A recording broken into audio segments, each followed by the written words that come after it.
Oh my goodness. Yeah. I am a night person too, so How's that working?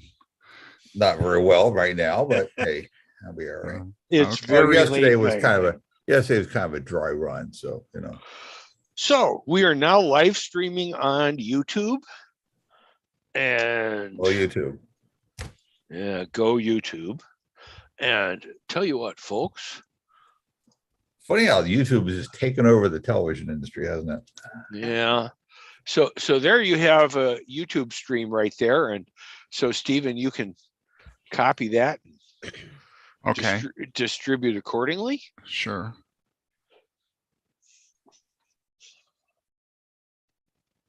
Mr. Babcock, good morning, sir. Yeah, and good morning, Stana. Yes, indeed. Good morning. Is it a matter of contention or dispute, Stana? I missed that. What? Is it a good morning? Well, I don't have my makeup on yet, so I'm not gonna. Fine. Okay. Understood. A woman should not appear in public before then. You're perfectly welcome. Yeah.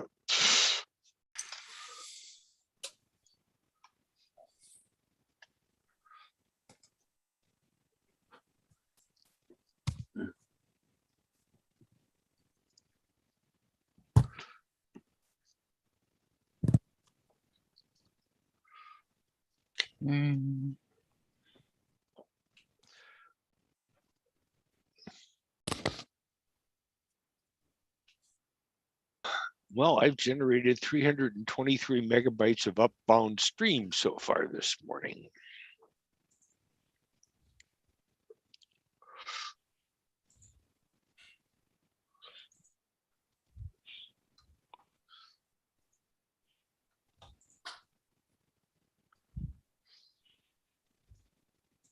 And add another, I guess it's 10 megabytes every little bit, so it's a good thing. I've got about 20 megabit upbound stream.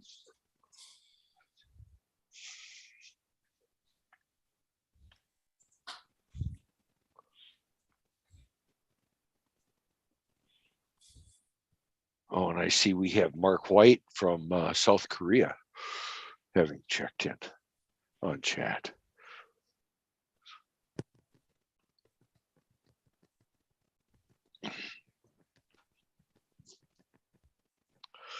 And good morning to Nathaniel, who is our first presenter.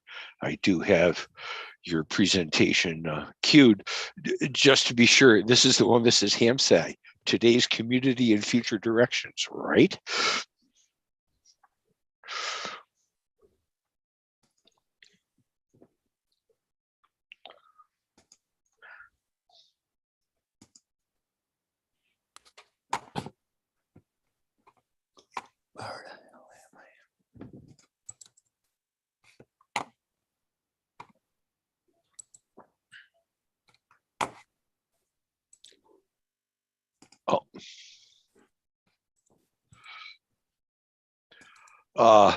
Mr. Shepherd, you're being promoted.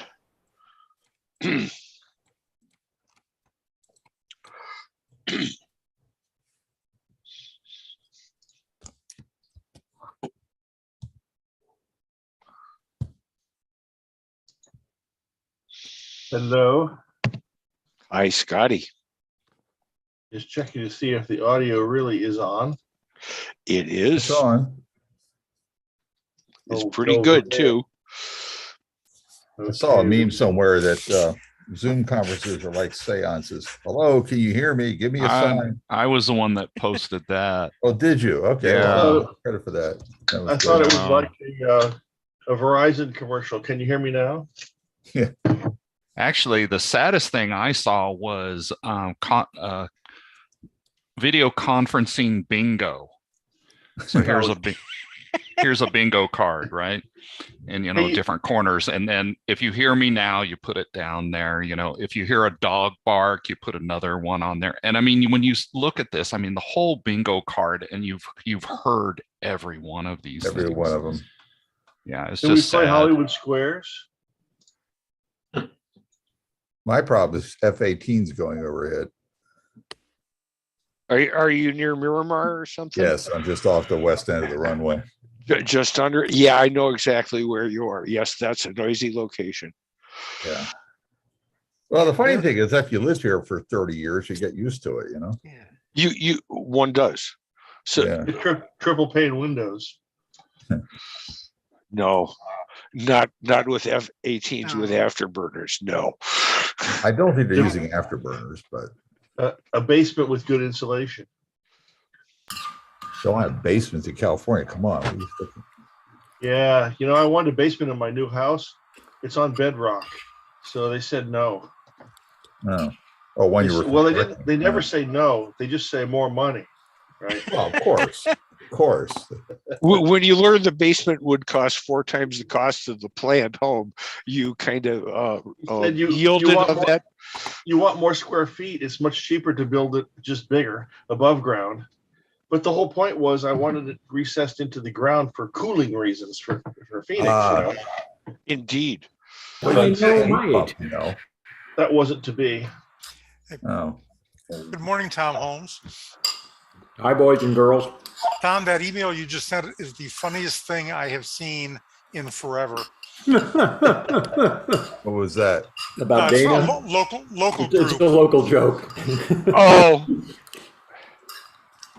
I see the YouTube live stream announcement is also out. I just saw that email. Hey, I know. I likely don't know Dana. I'm being left out of this joke, John. Well, Tom asked if there was a book called Dana for Dummies that the rest of us could read. Okay. Have you turned the stream on yet, George? Sorry? Did you turn the YouTube stream on yet? Oh, yes. And I just reported that I got the confirming email for that. Yeah, and I don't see it over here. Well, that may arrive for each of us at different times. No, not the email. Oh, there's a Saturday session. Okay. And I put the live stream link into the chat so that Steve, so people could see it and Steve could copy it out and distribute accordingly. So we're like T-3.5. The next things I have to do is just basically push the record button. Yeah. Hey, George, real quick. I think it'll still be relevant on Monday. What I basically got was 2 reminders that the meeting starts in an hour, and they were like a minute apart. We'll worry about later. I'm gonna say that's a Zoom issue beyond our control, and I'm not even going to worry about it. Yeah, No, I that's think why I said it can wait till Monday. Well, I think one's for a presenter credential and one is for normal. I got 2 also. Yeah. All right. Hey, anybody mind if I take the screen just for a second, just for a test? Go right ahead. All right, see if this works. 2.5 minutes and counting. Yeah, right. Okay, so George, okay. You see a big page Yep. deck? Yep. And it's updating in real time. That's everything going on in Southern California, my area right now. Okay. All right. Thank you. All right. Yes. I'm going to go ahead and bring up the welcome slide. Yeah. Scotty, what were you going to say? Okay. Yesterday, I figured out how to unhook the chat window so I could move it around, and I can't figure out how to do it today. Just click on it where it says chat and it flies out. Click on where it says chat? On the bottom of the Zoom screen. And you likely won't see it until you're on the Zoom screen or hovering on the Zoom screen. But down there at the bottom where you've got mute and stop video on the left, in the middle you've got participants, Q&A, and chat, all of which you can make fly out. I've never had a problem making it do that regardless of my screen situation. It was different.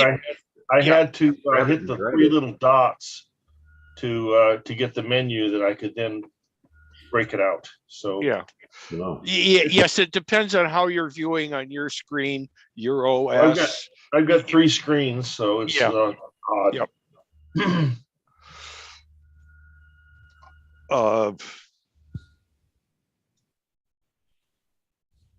1 minute, you know. I'm just going to start recording now so that it's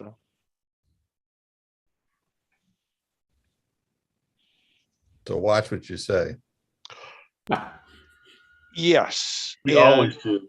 Why Oh, start now? we try Please, everyone, please calm down. So except for Stephen and Scotty, let us all mute our videos and audio, please.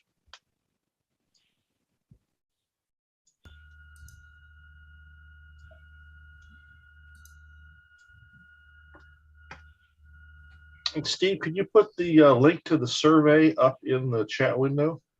I can. I can't right now while I'm projecting the slides, Okay, but well, I will sometime right later. afterwards. I couldn't, you know, I couldn't find it on the website. Is it someplace obvious that I didn't look? I don't know. Stana, perhaps you could put the link on the home page. Tom, can you turn off your audio and your video stream, please? Just click mute. And just click on the mute microphone and click on the stop start video. Thank you. Okay, I think we're ready. Scotty, you ready? I'm ready. All right. Good morning, good evening, good afternoon to everyone around the world attending the 40th Annual ARRL and TAPR Digital Communications Conference, our second annual virtual conference. We welcome you all and thank you for participating. My name's Steve Bible. I'm President Emeritus, and I want to introduce you to the new president, Scotty Cowling. Say hello, Scotty. Hello. And we're basically giving introductions here this morning for the first 15 minutes, basically give you a little bit of the lay of the land here. So some of the things we've learned from yesterday, if you joined us Friday, then this will all be old hat. If you're joining us for the first time today, this hopefully will be helpful. So if you would like to ask a question from the presenter, then click on the Q&A button and then type your question into the Q&A, and it'll pop up in a separate window, the question and answer window. And it allows us to basically manage that. The moderator will then read the question to the presenter. And of course, the other thing we're asking our presenters to do is to go back and enter an answer in from the keyboard, and these questions and answers will be saved to the Zoom recording. So then we can capture that at the same time. So that's the cool thing about the question and answer box. If you want to just have a regular chat, which we encourage everybody to do, you can click on the chat window. Now, one of the things to notice about the chat is there's a little drop-down box when it says to. And you can either send messages to everyone, but by default, it'll come up and say host and panelist. You can choose the drop-down box, choose everyone, or if you want to be able to direct message somebody, you'll see the names of all of the presenters and the attendees. You'll have to scroll down and find them, but you can send a message directly as well. So that's pretty handy, and it helps really make the conference a little more interactive here. And we are also, Steve, quickly, yes. they mean we can see them. The attendees can't necessarily see each other's names, but if they click on someone's name, if they can direct message in the chat, if they can direct message them, it'll be selected for them and they'll be down in the type message here box. So okay. Great. Yeah, apologize. Thanks. Yeah, it's interesting being a presenter. You have different permissions, I suppose, than the attendees on that. So I'm kind of repeating what I'm seeing there. So thank you, George. We're also live on YouTube. So if you've got, well, let me start with Friday. So it's recorded and it's already up on YouTube. Here's the link. You can go to the TAPR Digital channel and click on the videos tab, and you will find basically the whole contiguous conference for Friday is already up there. And of course, today it's live streaming already on this link. And at the end of the day, when we close the conference, then it'll be recorded and you can go back there and watch it again. So these are kind of handy to know. Now, we're also going to take all of the presentations and break them up into individual recordings, and Jason Johnston of Ham Radio 2.0 will do the editing of that and post those, and we'll put out an announcement for those, for the individual ones. So you can sit back and watch the entire conference, or you can watch them individually. Hey, Steve, he's already, in fact, got the recording from yesterday, which was just over 2 gig, and I've uploaded it and sent him the link. So in theory, that whole process is already maybe in progress. So if you're also interested in a PDF copy of the schedule, here's a bit.ly link to it. We will put these links in the chat box, so it'll make it easier for you to click on. Otherwise, here it is. You can type it in if you like, but we'll make it a lot easier by putting it in the chat. We also have a link to the proceedings, the PDF version of the proceedings. Notice it's the same bit.ly link. It's basically a shared folder. And both of those PDFs are in that folder. So feel free to go there and download those. If you would like a printed version of the proceedings, you can go to this link here. It'll take you to Lulu, where it's a print on demand service. And the ARRL kindly put the proceedings together and made it available. It's $4.87 plus tax and shipping. By the time you select probably the lowest cost shipping on there, when I ordered it, it was about $10.20 once it was done. So it's a good price on that. There's 93 pages. There's 11 papers that have been submitted. When you go to the schedule, you will see if the presentation is part of a proceedings, there's listed in a parentheses there proceedings to indicate that that particular talk is available in the proceedings. We also have a survey link for you, and we encourage you to fill out the survey as often as you want. Give us feedback, give us comments, give us suggestions on how we can really make things better. And we really do look at those. Last year, they were very helpful. It changed a lot of how we're doing things this year, which we hope is an improvement upon last year. And so far, things have been going well. We've had only a few minor technical difficulties, but we managed to switch to our backups and get those going. So we have backup plan B and backup plan C, just in case there's some problems. Otherwise, everything went pretty smoothly yesterday. So for the first session, we're right now in the opening remarks, and then what we'll do here at the quarter part of the hour, we're going to start off with Nathaniel Frizzell, and he'll give his presentation on HamSCI, today's community and future directions. And then next up will be Dev Joshi with the observations of mid-latitude irregularities using oblique Asanasan mode for the HamSCI. Such long titles, thank you very much. And Veronica with HF Doppler observations of TIDs, followed by David with his Coherent CW, a technician's HF digital mode. And then what we'll do is we'll go into a 30-minute break. As we get into the breaks, we'll bring up the schedule of the next ones as well. So we have 4 talks after the breaks. Alex on his propagation of plate tectonics in the moon. Eric with his tale of 2 meshes, also in the proceedings. John Hayes will give a presentation about ARDC, and then we'll go into another 30-minute break. After that, K9Q on his radio package, also in the proceedings, Steve Stroh and Andy, and multipurpose remote nodes, Jeanette on detecting putative, sporadic E propagation, and whisper net spot reports, also in the proceedings. Go into a 30-minute break, and then what we'll do is we'll go into the TAPR annual meeting, which Scotty will preside, and we hope that you'll all stay there. It's your chance to interact with the TAPR leadership.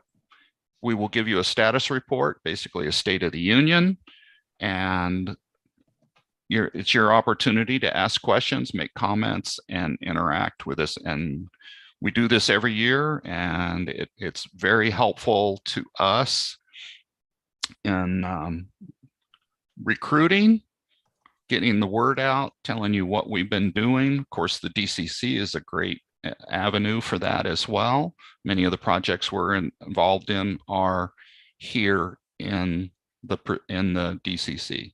And of course, this is the 40th annual. There's always questions about next year.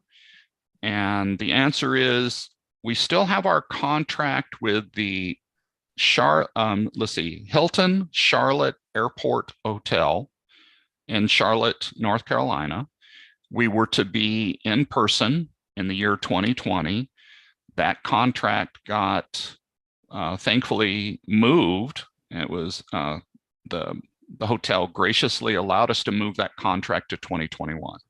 Well, due to a lot of the uncertainty with the pandemic this year, we decided that we would go virtual again with the DCC, and the hotel graciously allowed us to move the contract yet again.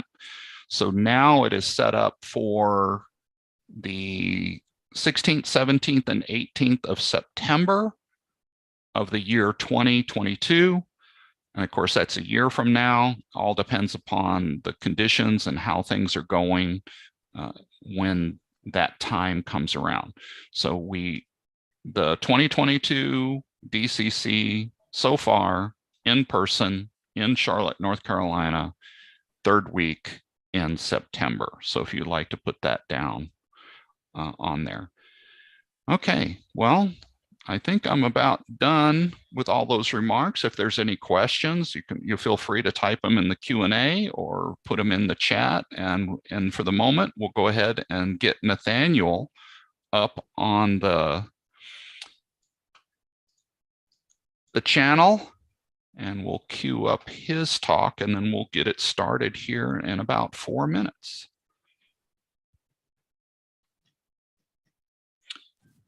Okay, so there's a question by Neil, and if the 2022 DC is held in person, will there be a virtual attendance option? And I will say now, Neil, that is the intention, because we've talked about this. I mean, with the past couple of years, with many of the conferences in person having gone virtual, I think there's a lot of benefits here. One, a lot of the software has gotten better, and everybody's gotten familiar with attending the conferences online. So I think what we're going to do for the 2022 DCC is what we're going to describe as hybrid.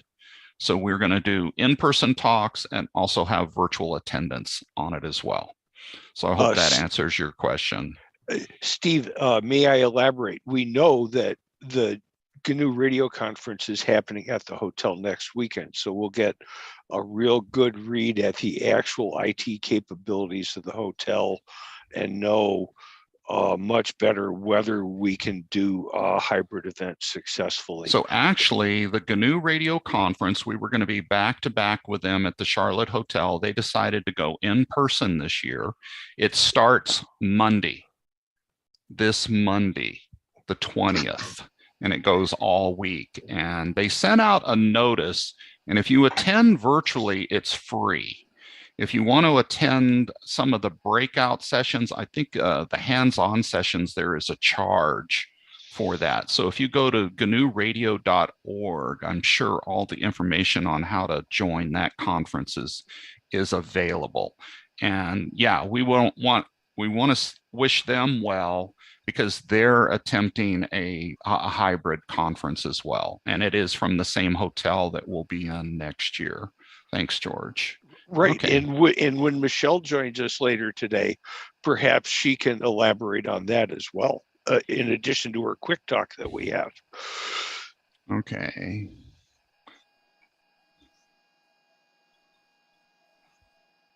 Yeah. So Ed is talking about, well, and there's some chats, because having a hybrid conference, not everybody can travel. Now, one of the things we try to do is we go to different cities throughout the United States. We try to go east, west, and middle of the United States, so we at least be a little bit closer to people. And it's always been a great event. And the people that are local learn what the DC is about, and then they become part of the traveling roadshow. Okay, with that, we're just about there at the quarter mark. And so let's see, Nathaniel, you want to do an audio check? Hello, test. Yep. Test Hi, sat. Steve. Hello, everyone. And go ahead and do a brief Hi, introduction. my name is Nathaniel Frizzell, call sign W2NAF. I'm an assistant professor of physics and engineering at the University of Scranton and the founder and leader of HamSCI. Today, I'm going to talk to you about the HamSCI community, where we are today, and where we are going in the future. HamSCI stands for the Ham Radio Science Citizen Investigation. It is a citizen science collective that allows university researchers to collaborate with the amateur radio community. We have 3 objectives. First, we seek to advance scientific research and understanding through amateur radio activities. Second, we want to encourage the development of new activities to support this research. And third, we aim to provide educational opportunities for the amateur radio community and the general public. What are the science goals we are after? Broadly speaking, HamSCI is interested in any scientific question that is of interest to the amateur radio community or to the field of space physics. Example topics include ionospheric impacts of solar flares, geomagnetic and ionospheric storms, internal ionospheric electrodynamics, short time scale, small spatial scale ionospheric variability, and connections of the ionosphere with the lower atmosphere. We are very interested in any project that will help improve our ability to predict radio propagation and geospace dynamics. HamSCI got its official start with the Solar Eclipse QSO Party, or SEQP, which was a large-scale, contest-like amateur radio operating event to study the effects of the August 17, 2017 total solar eclipse on the ionosphere and on radio propagation. We were able to use data collected by the Reverse Beacon Network, or RBN, to observe eclipse effects and then successfully model the result using numerical ray tracing through an eclipsed version of the physics-based SAMI-3 ionospheric model. Today, the Personal Space Weather Station project is the driving force behind many HamSCI activities. This project was originally suggested by Ward Silver N0AX as a follow-on to the Solar Eclipse QSO Party. With major funding from the National Science Foundation and additional support from ARDC, the HamSCI Personal Space Weather Station project is highly collaborative and involves multiple institutions and organizations, including a close working relationship with TAPR. The Personal Space Weather Station project truly bridges the worlds of engineering and science, as we are working not only to create new instrumentation, but also to interpret its data and push the boundary of scientific knowledge forward.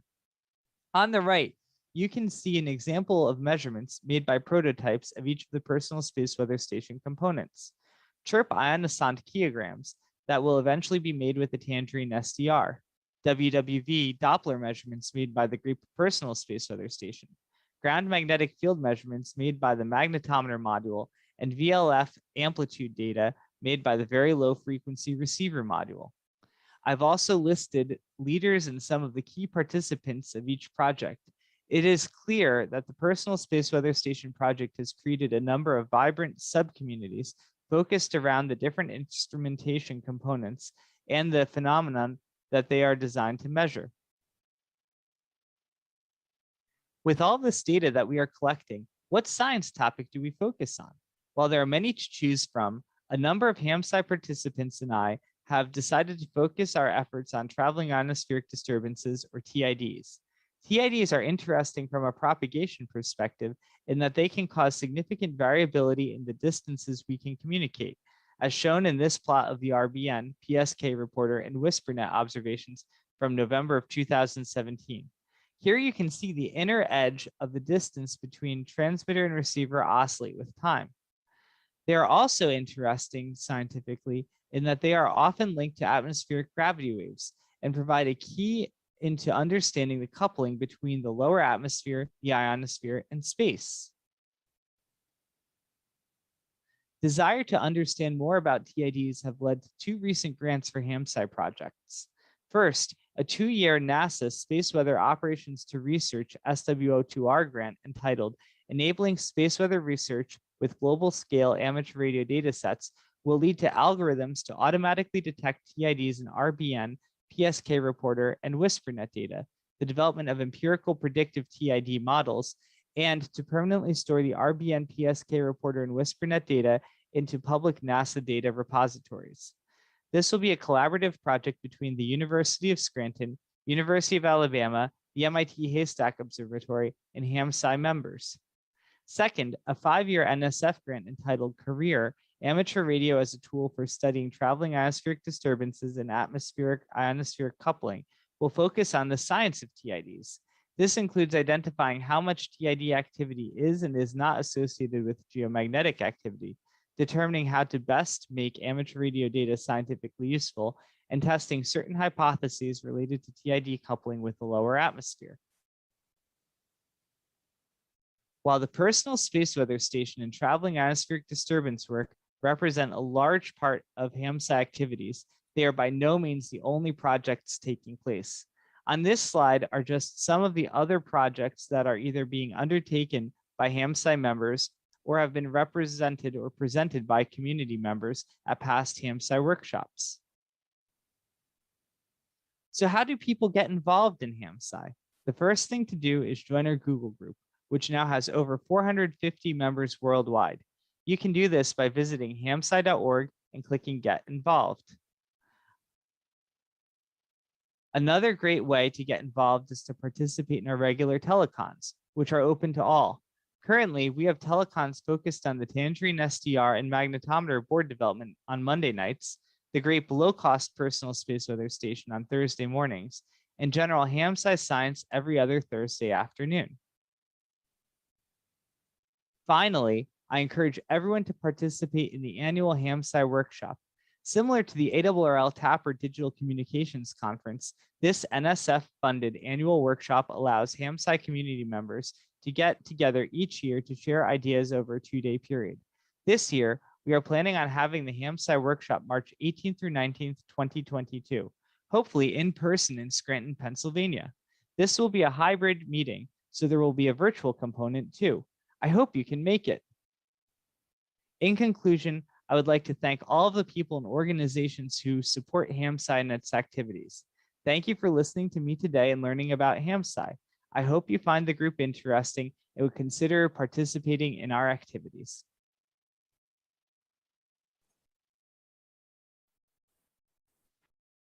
And thank you very much, Nathaniel. And do we have questions?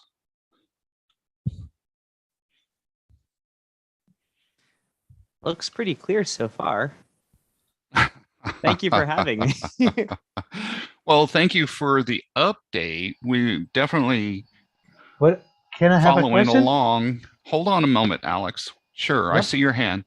Yeah, I'm sitting here checking the YouTube channel as well and looking at the questions. Okay, Alex, go ahead and ask your question. Okay. Well, you had your talk yesterday about the ionospheric models that you're testing, and that is very interesting. I found that very interesting, and I'm actually planning to include the whisper propagation data into my our seismograph. So that's going to be something that I'm going to be doing next. But anyway, I was just wondering, like there's a paper that I read about that was written about 20 years ago, and it takes the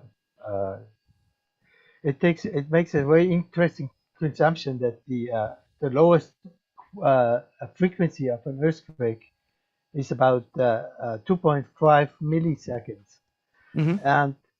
and considering that the ionosondes take a measurement of every 15 minutes, Mhm.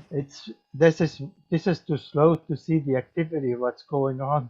If you have a ionosonde that takes 15-minute readings, you won't see anything or any change in the ionosphere that is faster than a half an hour. Is there a way to increase the speed of the ionosonde so that we can see all this data, additional data? Yeah, well, I think there are a number of different measurement techniques. Ionosounds are only one of them. So some of them do have a faster cadence than 15 minutes. Some of them, the ones that Dev will be showing in a few minutes, sweep every, I think they sweep every 12 minutes. So they're a little faster. So clearly not as fast as you require. But you also have total electron content measurements, which are much faster than that.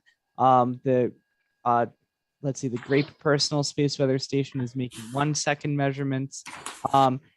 There are ways that there are ways that you can get even sub time scale measurements as well. So you really just need to pick out the right technique to study what you're looking for. So there are other ways that you can do it. Yeah. Well, the other problem is that there is not a lot of quakes in North America on continent. So is it possible to extend the HamSCI range to include areas like Hawaii and the areas where we have more earthquakes? Oh, I'm sure it's possible. So, the HamSCI program's designed to be very organic. So a lot of our measurements come from, so my general plan is going to be twofold. Basically, a lot of the measurements are going to come from where people are. So wherever the hams who have interest in this, that's probably where it's going to be adopted first. Then as time goes on, and as we refine our scientific questions, look for specific things, we'll have to ask ourselves the question, do we need to fill out the network a bit? And the answer is probably going to be yes. And then at that point, there's a couple approaches we can do with that. One is we can contact hams who live in that area, and we can see if they would voluntarily set certain equipment up. You might be able to get organizations like the YASME Foundation to help fund that. Or the other way is to augment the HamSCI Personal Space Weather Station network with NSF funding to add additional stations where hams don't actually live. So I think there's a number of ways that the network can be augmented. I see we now have, oh, you're welcome.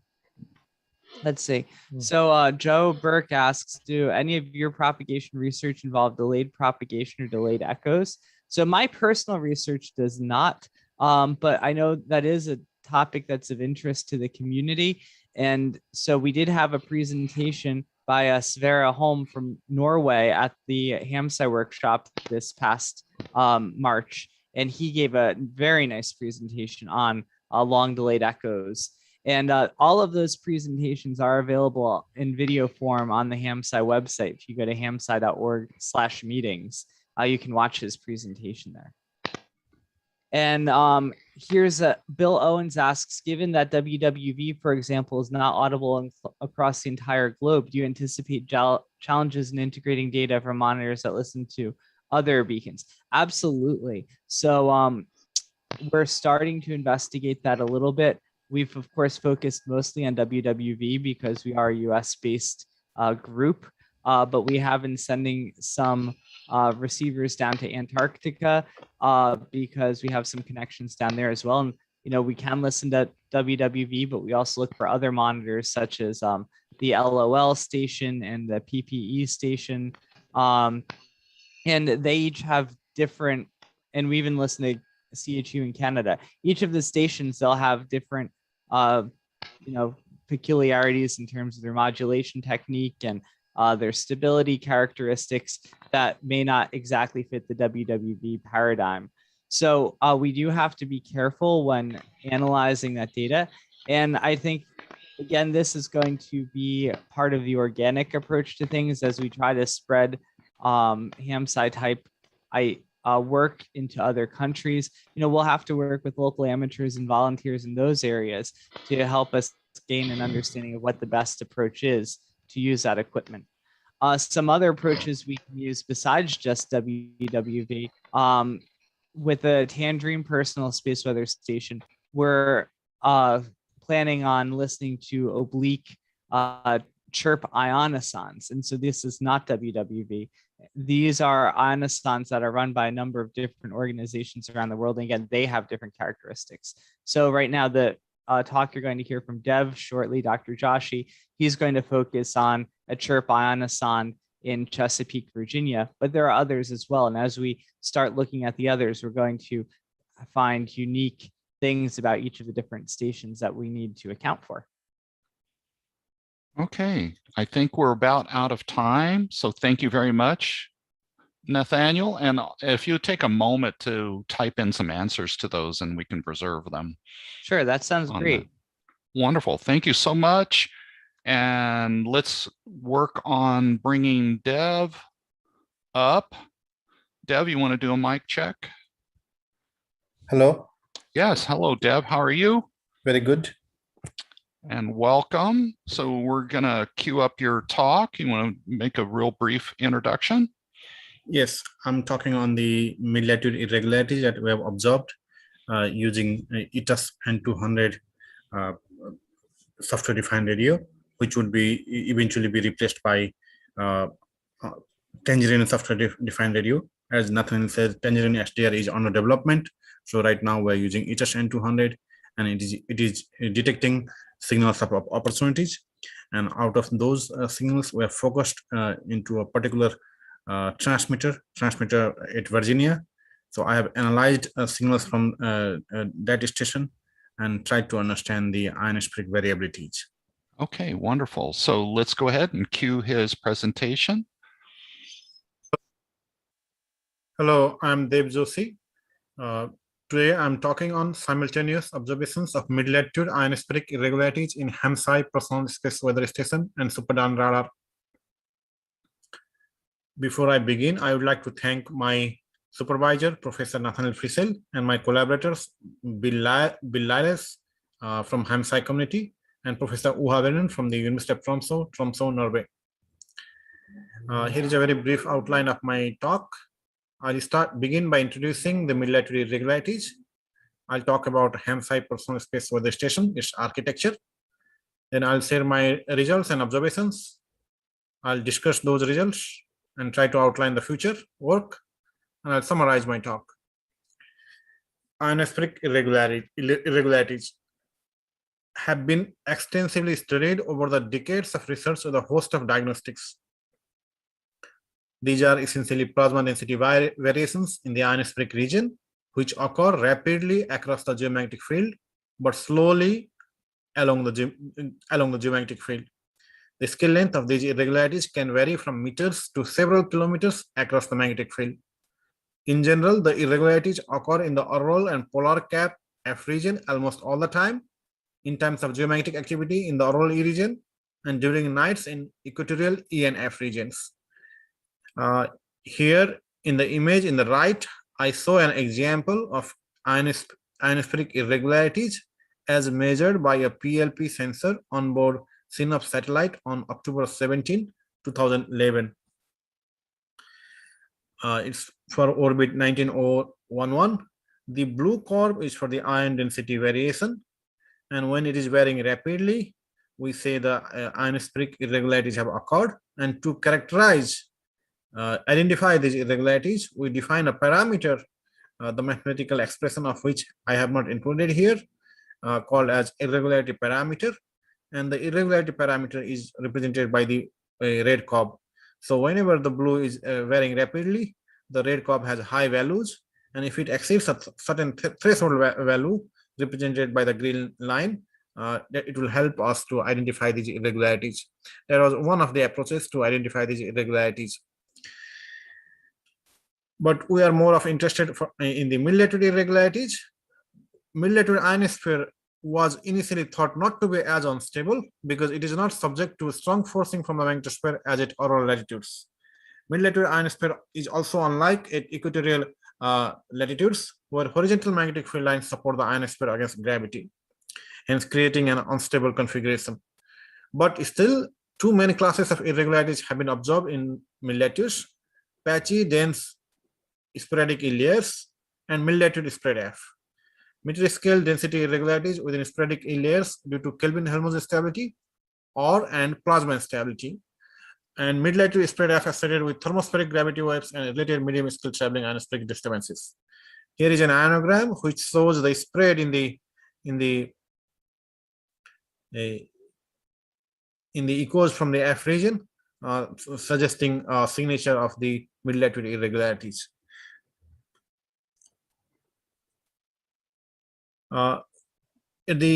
In Scranton, in my current work, we're trying to build a prototype of personal space weather station, the architecture of which is shown in the image in the right in the top. At the heart of the personal space weather station is a software-defined radio with a frequency range of 100 kilohertz to 60 megahertz. This frequency range is so chosen as the mid and high frequency bands, 300 kilohertz to 30 megahertz, are particularly sensitive to the variations in the ionospheric state. The output of this software-defined radio is raw in-phase quadrature output, which can then be derived into a variety of data products such as HF spectrum snapshots, Doppler shift signals from the standard stations such as WWV. It can also act as a passive ionosound receiver. It can also be used as used to characterize HF noise and for lighting detection. There is a GNSS discipline oscillator to act as a frequency reference, as a stable frequency reference with precision time stamping with 10 to 100 nanosecond accuracy, and also which also works as a TEC, provides TEC measurements. There is also ground magnetometer, which provides 3-axis magnetic field measurements with 10 nanotesla resolution at a 1 second cadence. And all these instruments are connected to a local computer for local user display, where data could be reduced locally, and these data could be sent to a central server where all the data from these local computers could be deposited for a coordinated analysis. So the idea of the HamSCI personal space weather station is to create a distributed array of ground-based multi-instrument nodes capable of remote sensing the geospace system. This will create an unprecedented opportunity to probe the ionosphere at finer resolution in both time and space. The mode currently being implemented is UHA-Verinen's GNU chop sounder 2, which generates oblique ionograms from FF chop ionosound signals of opportunity. This is the experimental setup. We have ETOS N200 kit as the software-defined radio used in the PSWS currently. The receiver is located in Springbrook, Pennsylvania, 10 miles from Scranton urban city. The antenna used is GS6B-KW.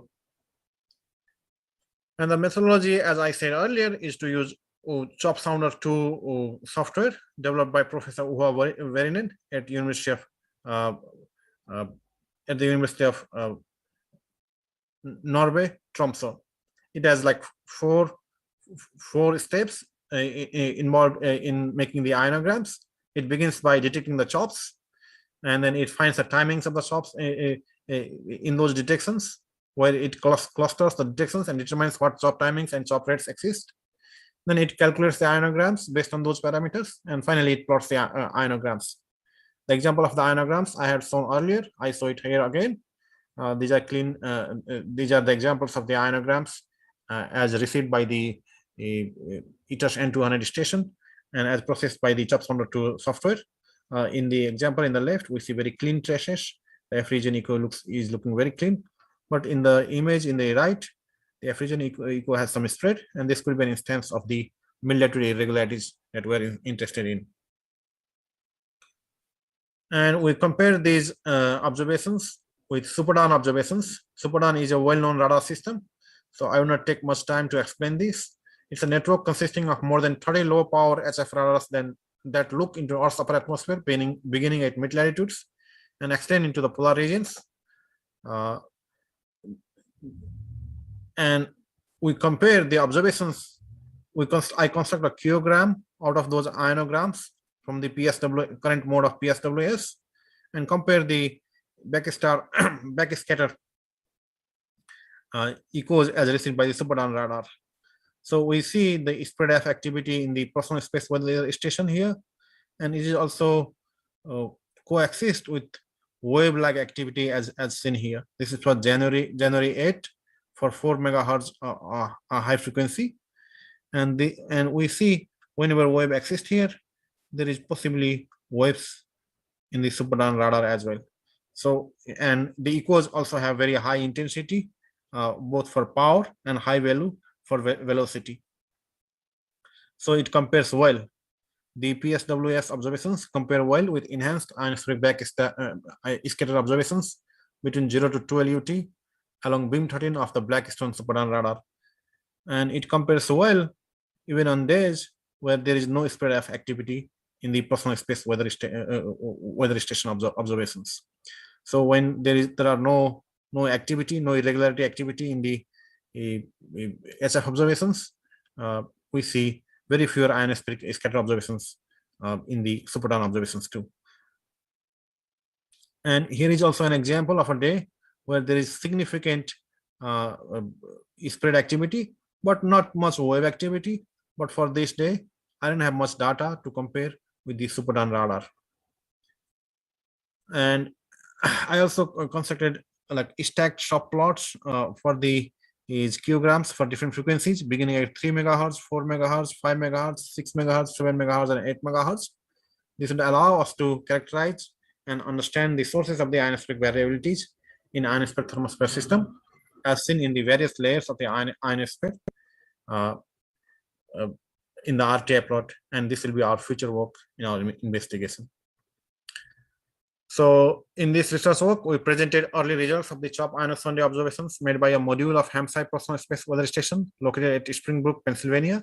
In particular, we showed the high frequency radio wave transmitted from the Rother station in Virginia as received by the PSWS and processed using CHOP Sounder 2 software. In our preliminary comparison between SuperDAwn and HF CHOP Sounder observations, we find instances of correlation during days with spread F and non-spread F in the ionosphere. In future, we want to better characterize mid-latitude spread F and irregularity signatures observed in oblique HF ionograms. We want to optimize processing chain for lower cost computers. We want to develop techniques for triangulating ionosonde transmitter locations using PSWS network. We want to implement CHOP Sounder 2 on Tangerine SDR HamSCI personal space weather station hardware. We will also like to analyze CHOP Sounder observations to understand the short-term and small spatially scale ionospheric variabilities in the ionosphere thermosphere system. We also aim to establish a network of public receivers around CHOP transmitters to analyze mesoscale ionospheric structure. We will finally, let me summarize the discussion. HamSCI PSWS is a distributed array of small instruments project for making geospace and ionospheric measurements for both citizen scientists and the professional research community. FM CHOP ionosondes are widely distributed around the world and serve as a signal of opportunity for the generation of oblique ionograms using PSWS hardware. We have implemented a proof of concept receiver station using GNU CHOP Sounder 2 software by Uha Verinen. The SuperDAwn observations correlate well with the HF receiver observations on both spread F and non-spread F days in the ionosphere in our preliminary investigation. We gratefully acknowledge the support of NSF grant AGS 2002278, AGS 1932997, and AGS 1932972. I also acknowledge the GNU CHOP Sounder 2, which is available from the GitHub page of Professor Uhaverina. These are my references. Thank you.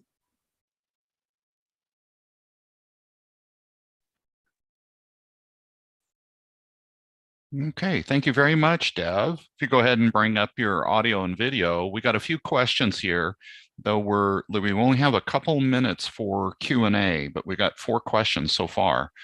Dave is asking which RF board is used in the EDIS, and which is the basic transmitter and receiver. Nathaniel, would you like to confirm on that? Yep, that's right, Dev. Basic TXRX. Yeah. Actually, just basic RX. Yeah. Just basic receiver board. Yeah. Okay, and the HF board they're asking? No, it's not the HF board. It's the basic RX. Basic, okay. All right, Neil is asking what is the NI per meter cubed unit showed on one of the charts in the early slides? Or just number of the electrons, number of the ions per meter cube. That's just a number. So okay. that's a self-explanatory unit. Okay.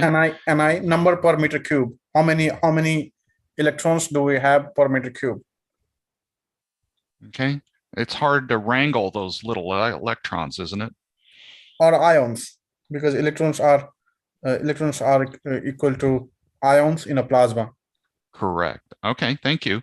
Bill asks, is the current system listening to the entire HF range at once and processing the complete spectrum, or is it sweeping? I think it is sweeping. It is sweeping. No. This one's processing everything at once. Okay.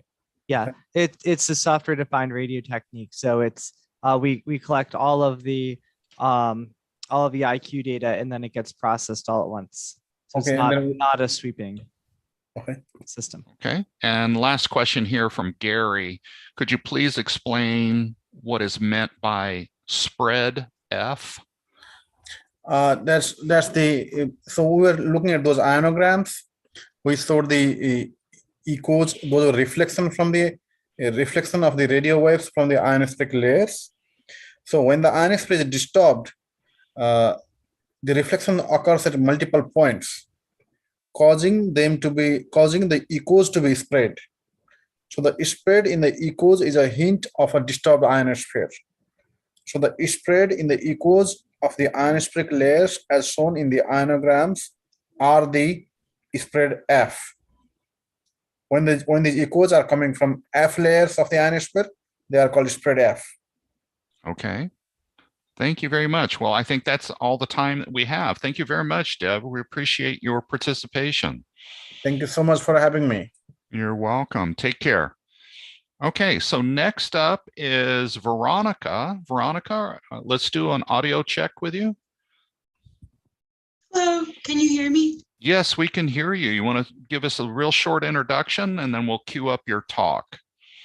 Sure. Hello, everyone. My name is Veronica Romanek, KD2UHN, and I am an undergraduate physics student at the University of Scranton. Great. Okay, so please start her presentation. Hello, everyone. My name is Veronica, and today I will be presenting to you about my paper titled High-Frequency Doppler Observations of Traveling Ionospheric Disturbances in a WWV Signal Received with a Network of Low-Cost HamSCI Personal Space Weather Stations. So a brief outline of what I will be aiming to address to you today is what are TIDs, how do we detect them, what is the Great Personal Space Weather Station, how does it work, what can we learn from the data, and how can we proceed? So in order to understand exactly what we're doing here, it is important to have a good understanding of radio waves. So radio waves are a type of electromagnetic wave that is generated by a transmitter, refracts off of the ionosphere, and is eventually received by receivers such as the Great Personal Space Weather Station.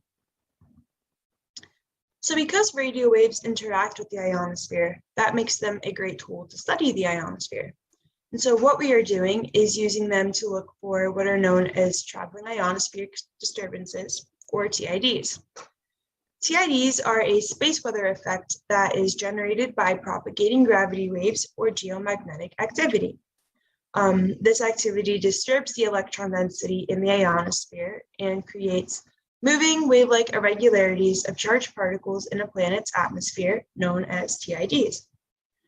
TIDs are important to study because they can have an impact on high-frequency communications, GPS systems, and any other technology that interacts with the ionosphere.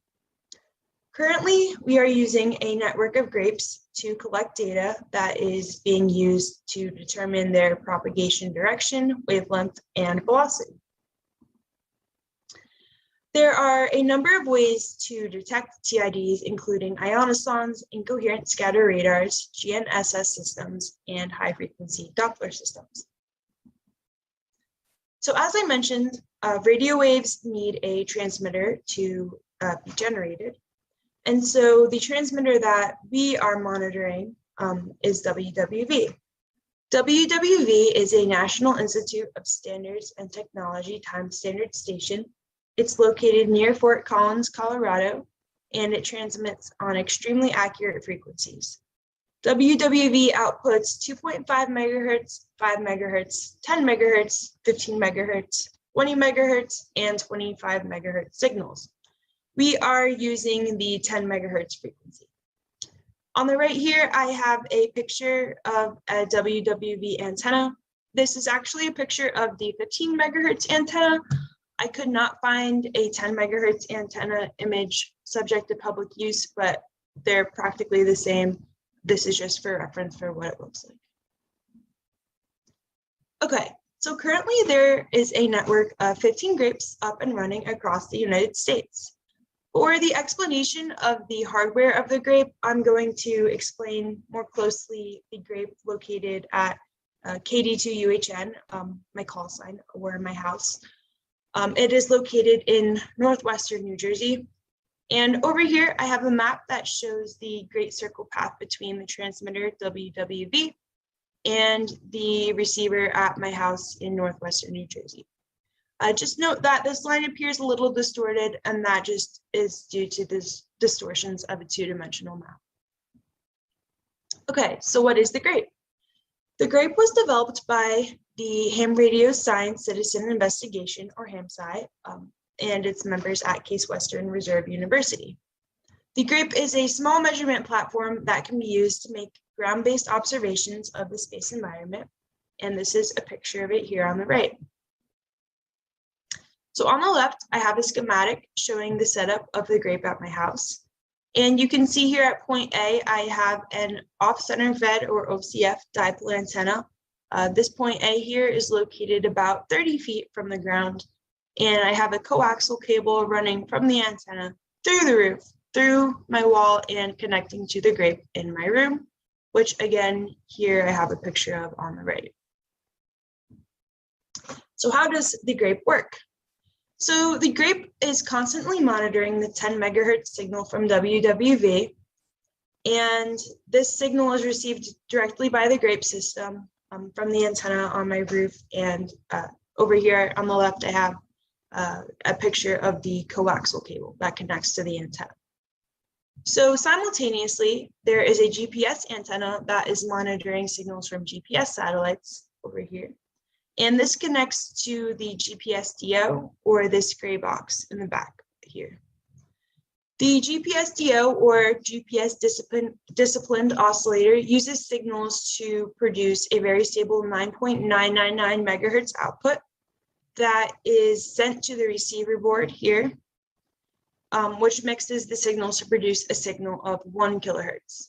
The signal gets sent to the sound card over here as a analog signal and is digitized and then sent to the Raspberry Pi 4B over here. And then the Raspberry Pi analyzes the signal using the popular frequency analysis software known as FLDigi. Also important to note, at 0 UTC, or universal time, each day the grape produces and saves a figure displaying the Doppler shifted carrier frequency results that were seen that day. Okay. So this is one of the pictures of the graph that is generated at the end of the day, or at 0 UTC. And this shows the detection of a traveling ionospheric disturbance. I outlined this here in the green box. The black line This shows the Doppler shifted carrier frequency or the Doppler shifted 10 megahertz signal from WWV that we are collecting. And then the red line shows the signal strength. For the purposes of this project, we're not so much interested in the red line, but for reference, that's what it's there for. So what I did was I went through about a month's worth of data and I manually sorted out periods of about 15 minutes and amplitudes of about 0.25 hertz and noted those as traveling ionospheric disturbances. So you notice the sinusoidal figure here, that's a TID. So as the wave moves upward, as the wave moves downwards or towards the Earth, the refracted radio wave is Doppler shifted, recorded as a positive frequency change. And similarly, waves moving away from Earth are recorded as a negative frequency change. So I have a few different examples of active and quiet days. This day is pretty quiet. You can see there are some minor oscillations throughout the day, but there's no really clear oscillation that it can be clearly attributed to a TID. Maybe one at the end here. Again, another quiet day, no very obvious activity. And then I have this active day. You can see here, there are some pretty clear oscillations throughout the day. Something I do want to point out is in all of these graphs, you see this peak around the middle of the day and this dip near the end. This peak can be attributed to sunrise, whereas this dip can be attributed to the sunset. All right, so before I explain a little more of the methodology, I wanted to just point out that although the GRAPE receiver is located in the Eastern time zone, we're interested in studying where the radio wave interacts with the ionosphere, which occurs here, roughly in the Central time zone.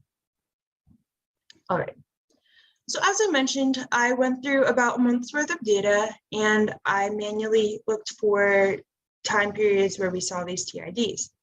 So what I did was I looked at every hour throughout the days and I labeled the hours in the top here in universal time. And then because the waves interact with the ionosphere in the Central time zone, I have right below it Central time. And anytime I saw an active hour or an hour with a sinusoidal wave or TID, I went through and I marked a 1 and I highlighted that in green. And any quiet hour or hours where we didn't see those TIDs, I left as a 0 and I did not highlight those. So you can kind of see maybe some patterns for more active times for TIDs. At the bottom here, anything in a darker green indicates that over half of those days and for that hour had a TID detected. And we see that this distribution of data suggests periods of higher activity between 15 and 20 midpoint local time, Central time zone, or 21 to 2 universal time. So I just plotted that data in a different orientation to just kind of verify what we were seeing. And we see that this distribution of data also suggests increased activity between 15 and 20 midpoint local time. So a brief recap of what we've discussed so far. So we looked over the setup of the Great Personal Space Weather Station in northwestern New Jersey. We have a network of GRAPEs that are actively collecting data and generating graphs. The Great Personal Space Weather Station is making observations consistent with those expected of TIDs.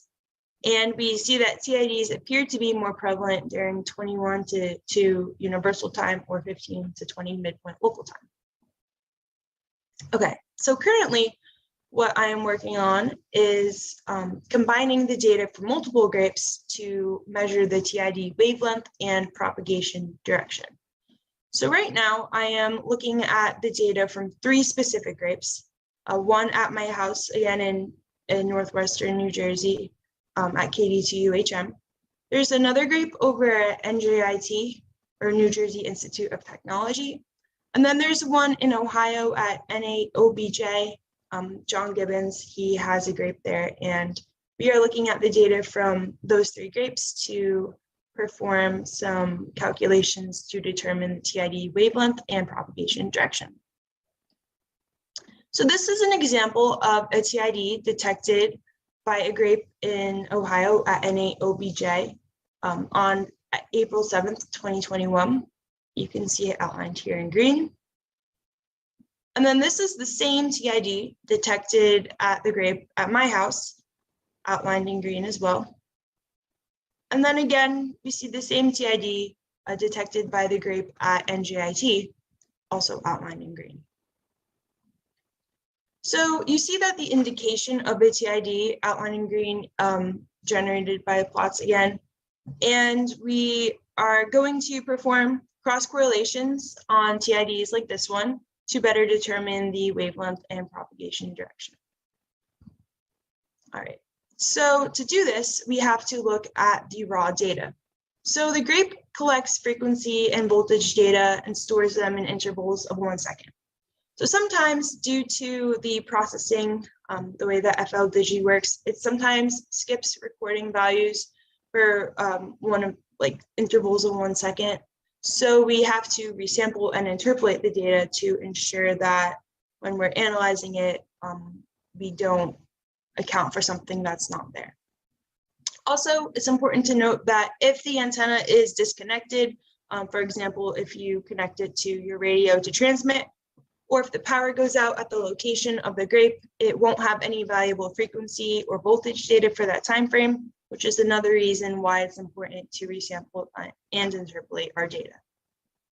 All right, so this is just an example of some of the resampled and interpolated data that we have right now. This is the data actually pertaining to the TID I showed you that was detected at all 3 locations. And the orange stars here, they depict the resample data in increments of 1 second, and it's plotted over the blue line, which is the raw data from the same graph. So you can see how resampling and interpolating the data solved the missing data points. Okay, so in the future, where we are going to work from here is to build upon a method used by Claire Trope at Dartmouth.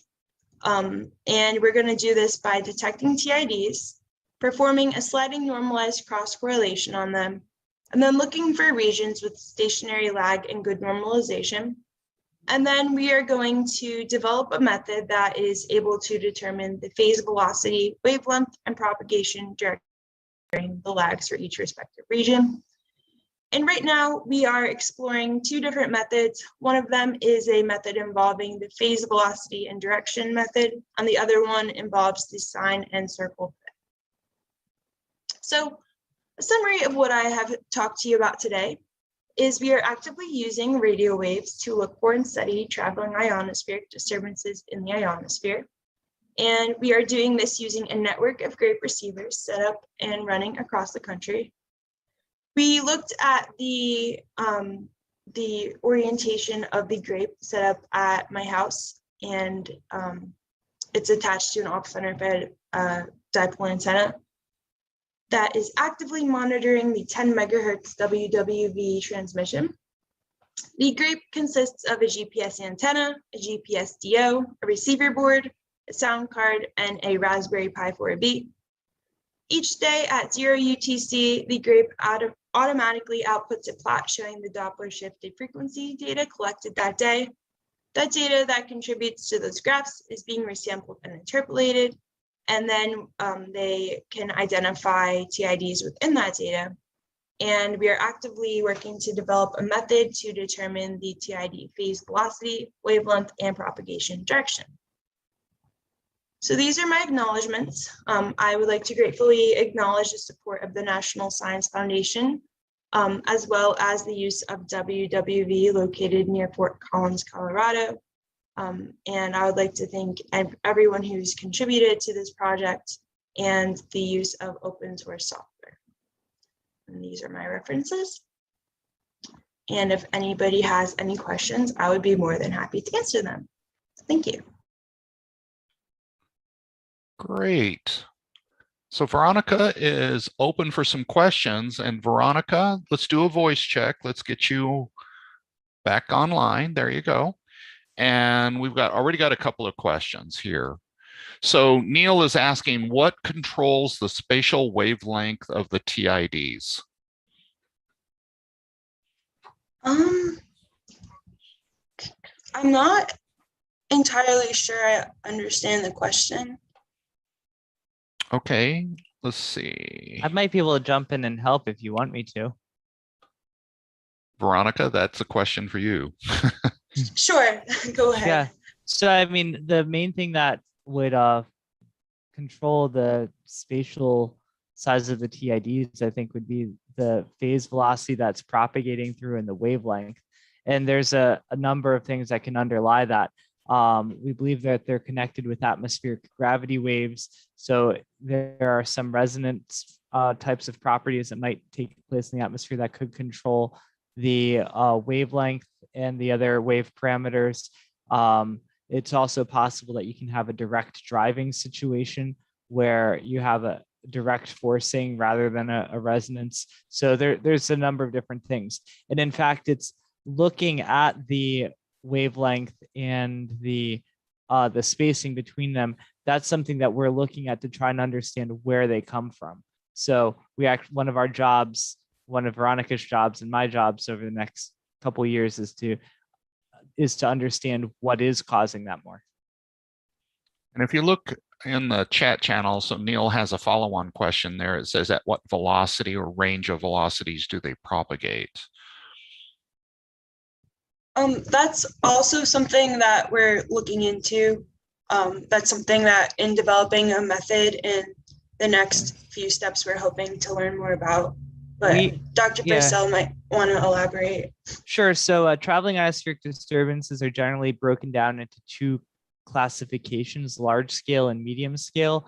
The medium scale ones typically have a phase velocity of a few hundred kilometers per hour, and the large scale ones are could be up to over 1,000 kilometers per hour.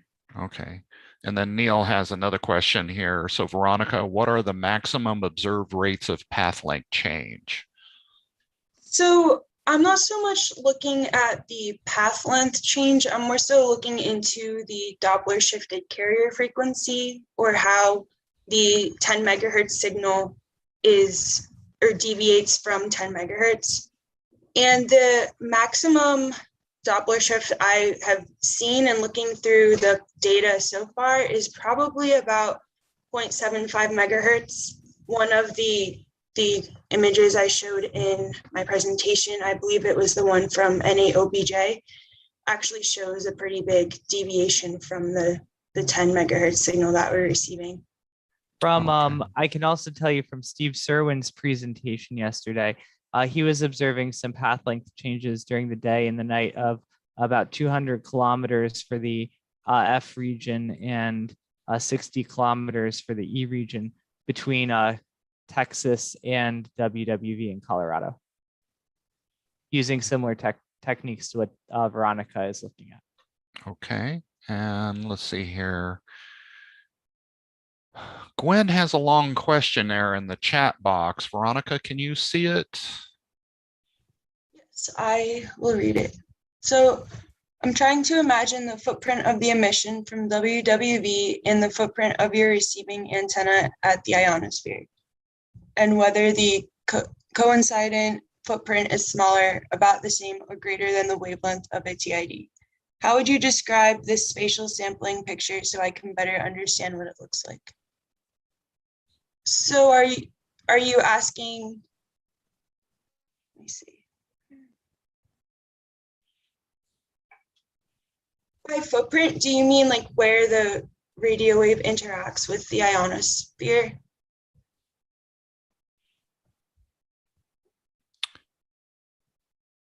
Gwen? Oh, yes. Gwen's typing. He said yes. So my understanding is, as the radio wave bounces off the ionosphere, it will.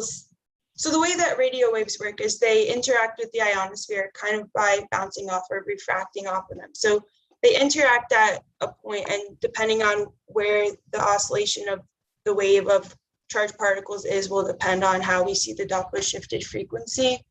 So As far as the size or the wavelength of the TID, we're ultimately developing a method that is able to determine the wavelength of the TID, but as of now, I'm not entirely sure, but that's something that we're hoping to find. Okay.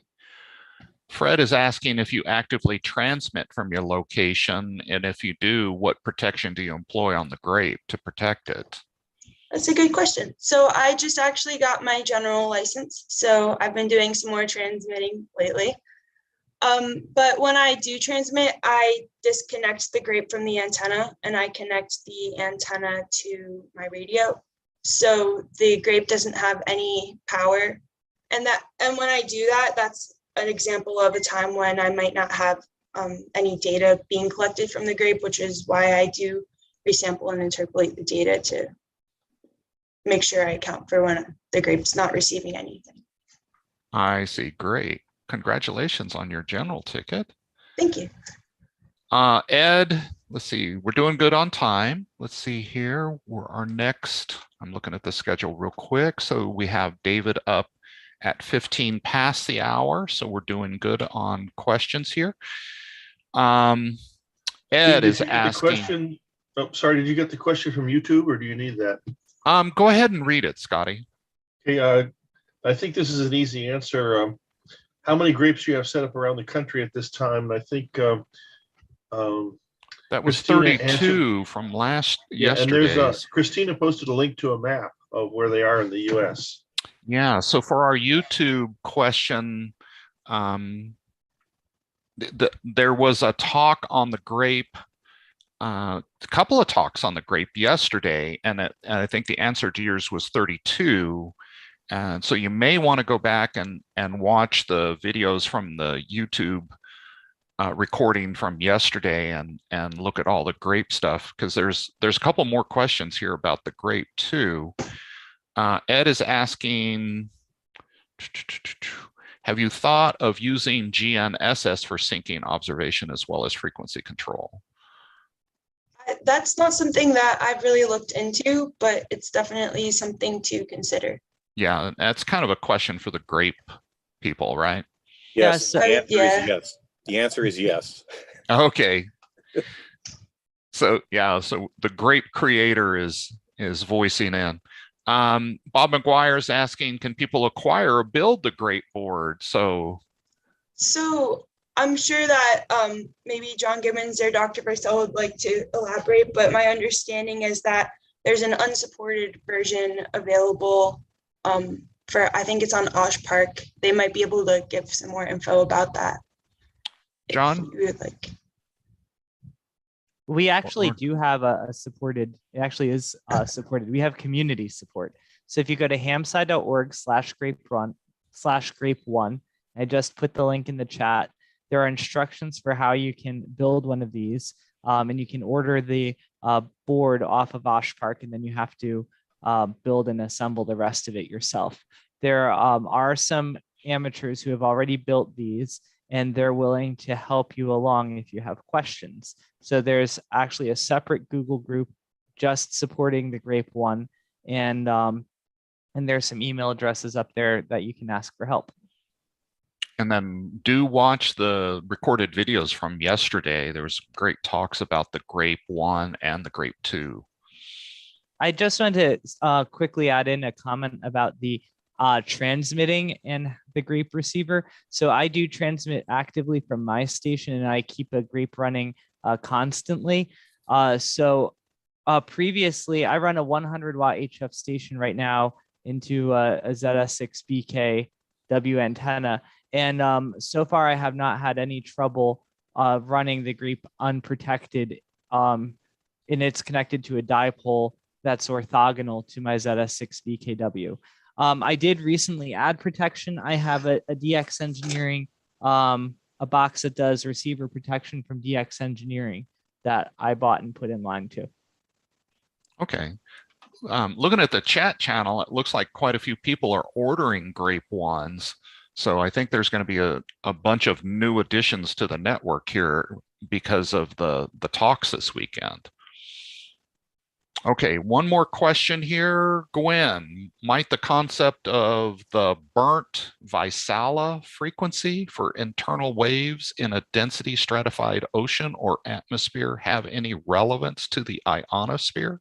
Yes. The Brent-Vaisala frequency of the ionosphere in the upper atmosphere is about 15 minutes. So that sets the lower boundary for TID periodicity for medium scale traveling ionospheric disturbances. Okay. Well, let me look over here on YouTube.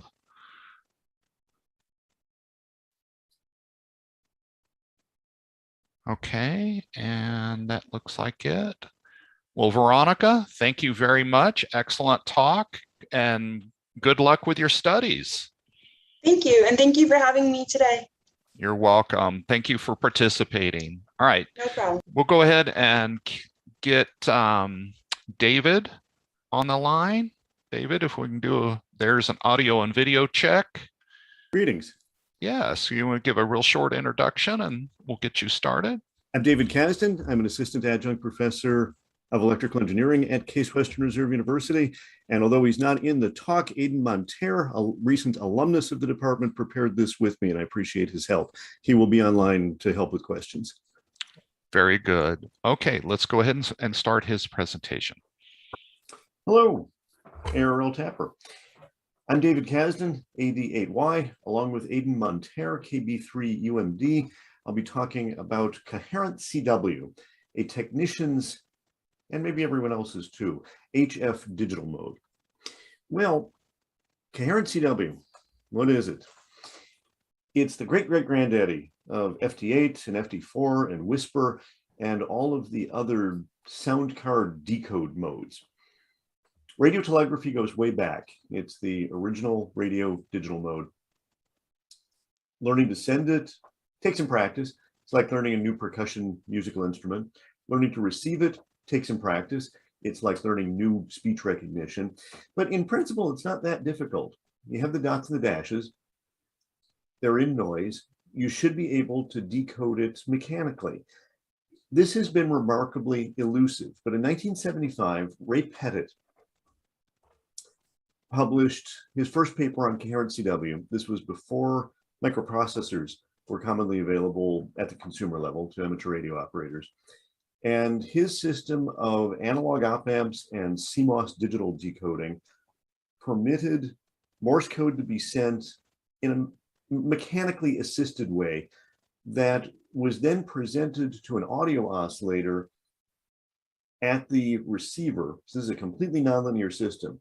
The receiving operator no longer had to listen to the noise of the communications channel, but could listen only to the system's statistical best guess decoded Morse code and be able to hand copy it quite well in the noise. And long before FT8, this was being used for very low power coast-to-coast communication and quite successfully. It works because there's a strict contemporary definition of the International Morse Code. The International Telecommunications Union, the division of the United Nations, published its last paper on this in the 90s, primarily to get the @ sign into the system so that amateur radio operators could send email addresses by Morse code. Who knew? So we get to use the modern version of it, and it specifies only a couple of things: that there is a defined time interval, and salient here is that for 12 word per minute code, which is on the slow side if you are a skilled radio telegrapher. But for 12 words per minute code, the time intervals are 100 milliseconds exactly by the ITU definition. A dot is 1 time interval. A dash is 3 time intervals. The space between dots and dashes is 1. The space between letters is 3. The space between words is 7. The whole thing gets defined by the word Paris, which happens to have 50 time units exactly in it. So 12 words per minute means you get to send the word Paris 5 times in 1 minute exactly. We'll talk later about what exactly means. So Morse sending these days isn't that hard to automate, and the computer programs and the electronic keys in your fancy modern transceiver do it perfectly well. Receiving it is harder. Morse isn't really a synchronous code. It doesn't have stop bits and start bits. It's not really an asynchronous code. It does have this timing definition, but in hand sending it, even in computer sending it, there isn't a way of defining the framing, of defining exactly where each bit is going to begin and end. All right, used to be you sent a string of V's. In military and commercial circuits, that was called the attention character, but really it was the old telegraphy system of an autobaud recognition or of a digital training sequence. And it's not that much different from what is used now in modern high-speed digital communication systems. The framing, to automate it, is harder. Pettit had his receiving stations do it by hand. He shipped this box. We're looking down on an aluminum project box with his hand-wired op-amp and CMOS logic circuits in it. And in the lower right, there's a 10-position switch that set 10 framings. The overall interval was 100 milliseconds. The framings were on 10 millisecond frames, and you could choose the one that gave the best decoding. You had a crystal oscillator setting it on the transmit side, and your crystal oscillator with this phasing setting it on the receive side. The first two lines of this graph show the sending side. The vertical lines show the accurate framing, the 100 millisecond frames. The first one, the enable, is the keyer paddle. The user is sending Morse. The second one, the Coherent CW keying, the sending side of those CMOS circuits cleaned up the hand sent Morse and put it on exact frames. This is the letters E and A being sent. So you can see there is nothing in the first frame, key is up. The second frame is exactly one interval, it's a DIT. Then there are 3 downs, that's an inter-letter space. There's 1 up, 1 down, 3 up, that's DIT da, the A. At the receive side, the 2-channel DC level difference, in contemporary terms, you would just say the magnitude of the in-phase and quadrature part. Looks pretty random. This signal is buried in the noise. You run it through what's called an integrate and dump filter, a matched filter for the intervals. And at each frame, your decision-making circuit says, well, it is just noise, or there was signal in the noise. The first one, the integrator does go positive a little bit, but it's below threshold, so that's said to be a down bit. The second one, the integrator rises during the interval, gets above threshold by the end, and just before it's reset, the decision-making circuit says, okay, that was a key down one. So as we reset the integrator and start looking at the next interval, we will essentially transmit to an audio oscillator for the next interval also. And the last one, the reconstructed modulation, is the sine wave coming out of the code practice oscillator. So the receiving station was listening 1 interval behind, which if you think about it is what you have to be doing when you're by ear listening to code anyway, and listening to a very nonlinear reconstruction, essentially just an audio oscillator that's resending the code. Pettit, in his original paper, said that's what it sounds like.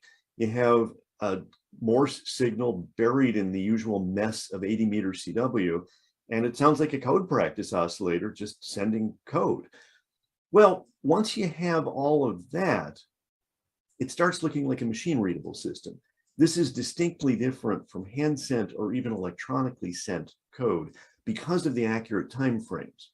So the next step 19 years later was to make this digital. Microprocessors were available and digital signal processing chips were available. So, okay, we like digital.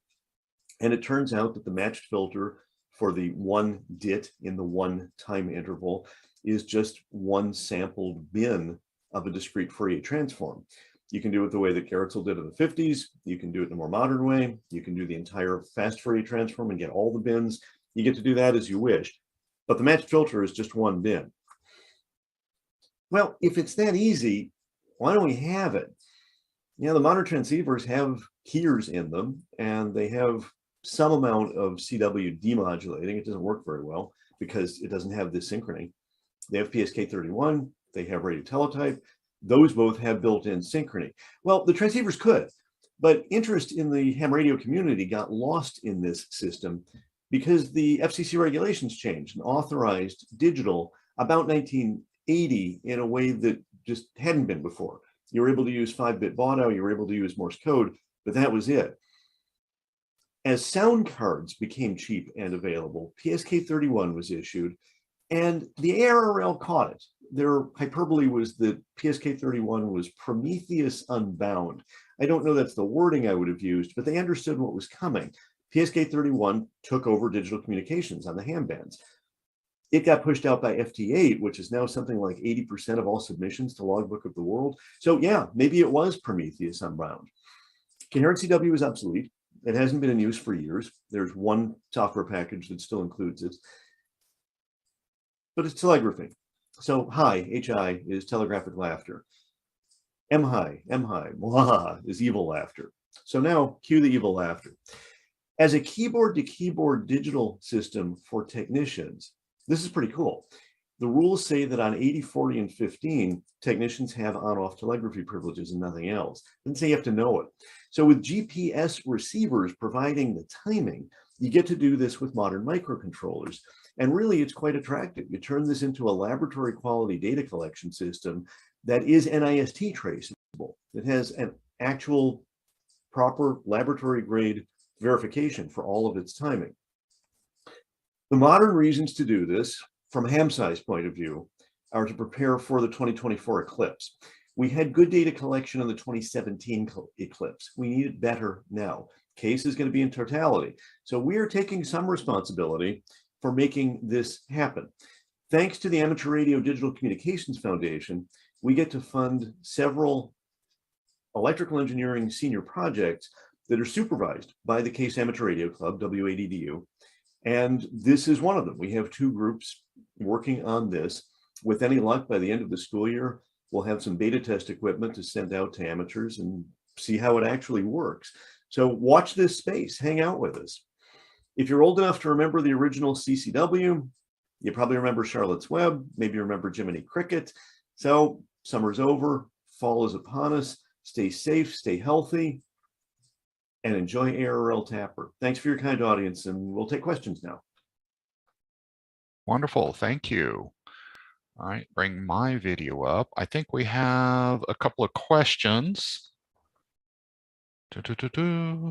Okay, we're looking for questions into the Q&A panel. If you have questions for David, let's take a look over here at YouTube. I don't see anything there. Well, lacking questions. So the issue came up that the matched filter is not exactly one DFT bin unless shaping is proper. It's pretty close, though. To a reasonable approximation, it's pretty good, and that's what we'll start with.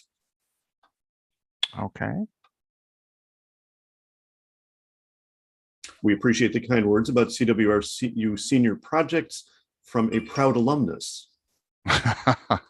Yeah, okay. We will identify ourselves here. Did you want to say anything, Aiden, while you're online there? Yeah, I was just going to say from 2 proud alumni, actually. Okay. Or was that, which alumni was David referring to? Oh, Gary Middleton showed up in the chat window. Oh, awesome. Yeah. Mm-hmm. So otherwise, this is an ongoing project. We are starting to have our early returns and successes from the seniors involved. All of us are learning a lot, and watch this space. With any luck, we'll have data to report before next ARRL TAPR, but certainly then. And Bill Owens is asking, might be worth comparing the character rate of PSK to CCW. Is it about the same? Well, it's interesting. It's the character rate of CCW with FT8 must be comparable. You know, I didn't check actually. The noise immunity of FT8 is going to be higher because it's full power all the time. Technicians are only permitted on-off telegraphy. So about half the time, you're not sending any power. We're taking that as a feature rather than a bug, because it means that within the channel, you can do noise detection during the spaces. We'll see if that actually plays out, but it's at least 10 decibels below noise. It's at least 5 decibels by tests from the 70s and 80s, better than a very skilled telegrapher can do by ear, and it doesn't require the absolute attention of a very skilled telegrapher. Okay. Are you, let's see, Ed Dunlap Are you suggesting all transmissions begin at a specific time, or are you using some sync signals such as 3Vs? No, begin on specific time edges. The UTC second, as defined for the system by the 1 pulse per second output of a GPS receiver, will keep everyone on frame. So they won't be starting at a specific UTC time, but on UTC 1 second edges. It's like the second ticks from WWV, the heartbeat of the electromagnetic spectrum. You have to get that in there. In that, okay. So, and then Bill, I think, is making a kind of a comment back to his question there, thinking PSK is a keyboard chat mode. If CCW is similar characteristics, it makes a good substitute. Yes, that's exactly what I'm after. And in addition, anyone listening to the QSO who knows Morse, even slow Morse, 12 words per minute is 1 word per minute less than the old general class requirements. It's pretty slow. Anybody listening can follow the conversation. It's the only digital mode that is good for by ear copying. Mm-hmm. So can I add a little to that? Yes, of course. Yeah. So I one of the things that I think is neat about this is it's perhaps not the if you were designing a strictly digital system for computers, perhaps Morse code isn't the code you would choose. But this is a really neat combination of something that's readable by both computers and humans. And so it kind of has a little, like, that adds a little extra factor to it that makes it really fun to play with because it's something that you can decode by yourself. True. Okay. One last question here. Do you really need GPS for sync, or can you use network time protocol? Our guess is that you need the GPS. We would like to use this for time of flight calculations in our research as well. So we'd like everyone out there to have access to NIST traceable time. Okay, got it. Well, thank you, gentlemen. Thank you very much for your talk and your presentation and your contribution to the DCC this year. And thank you very much. Good day. Thanks. Okay, we are at the bottom of the hour. Let me bring up the break slide. We're going to enter into a 30-minute break for the moment. This will give you a chance to get up, stretch, get a snack, bathroom break, and we will then be back at, well, noontime on the East Coast, 9 o'clock, 9 a.m. on the West Coast, 1600 UTC. And we got a couple of helpful links up here on the screen. If you were interested in getting the schedule, the proceedings, or even the printed proceedings, and also a link to the survey. We'll put these links into the chat window, make it easier for you to click on. And then if you got any questions or would like to chat, please continue in the chat window. We'll still be here. The moderators may be in and out as they take a break as well, but for the most part, you can continue the conversation on chat. Maybe you'll hear a few of the other moderators online as well. So thank you, everyone. I'll go ahead and leave the schedule that's coming up next for the next talks in the next session. All right, we'll chat with you soon.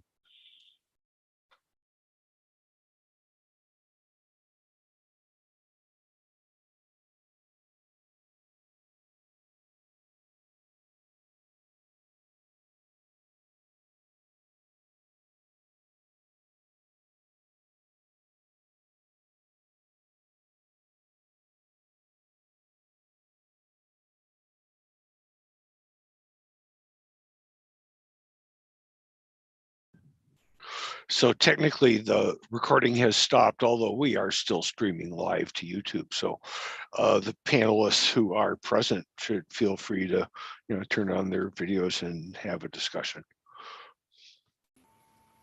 So I wanted to answer the question in the chat. let's see. So unfortunately, if you do it here, it won't be recorded. Okay. Should I put it in the chat then? So yeah, answer it. If you type an answer into the Q&A, if it's in the Q&A, or type it into the chat window, it'll all be preserved afterwards. Okay. Yeah, I'll do that. And if we're not on break and have extra time, some other time during this run, maybe we can get you recorded answering it on video, so it'll have more effect and be saved.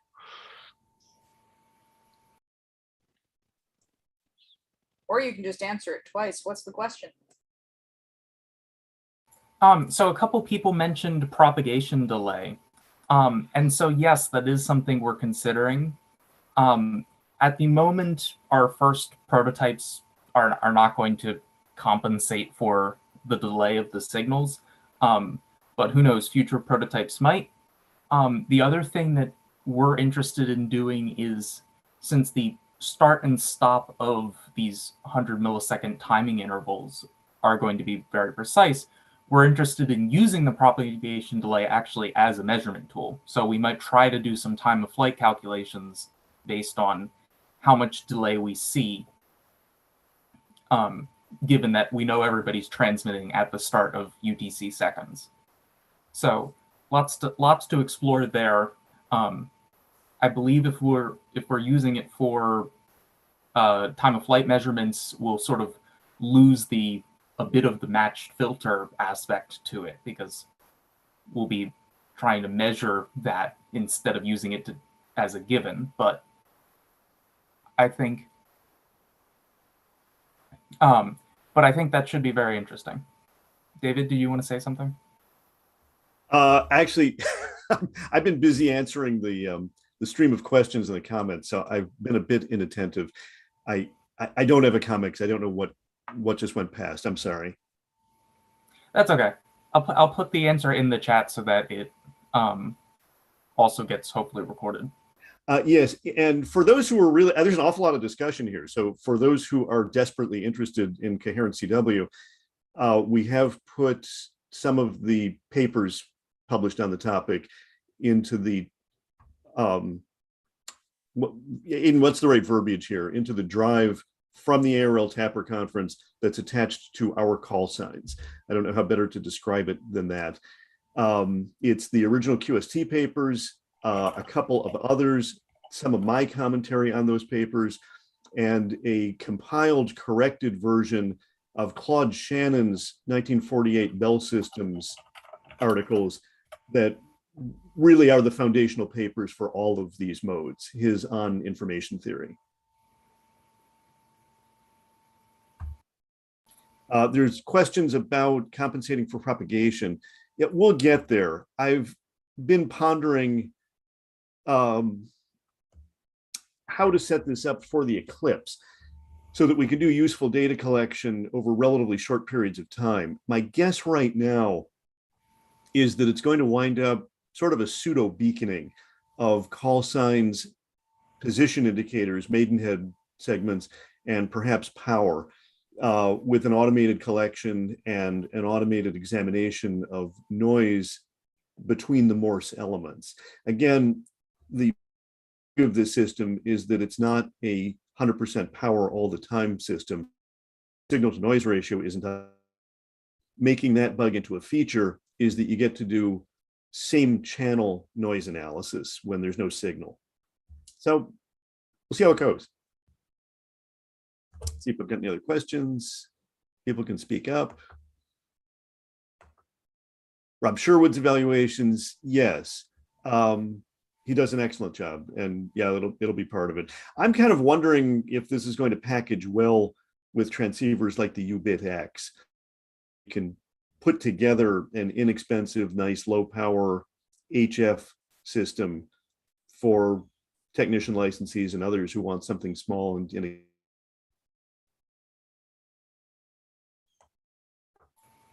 And I can say from my so far experience prototyping some of this stuff, it is quite satisfying. I even just have a little blinking LED right now that's blinking out Paris synced to GPS pulse per second. And it's quite satisfying. So I'm hoping technicians will really enjoy getting their hands on with this. Yeah, I was joking with Aidan that I'm pretty certain he produced history's first recorded NIST traceable radio telegraphy. So again, watch this space. This has been fun.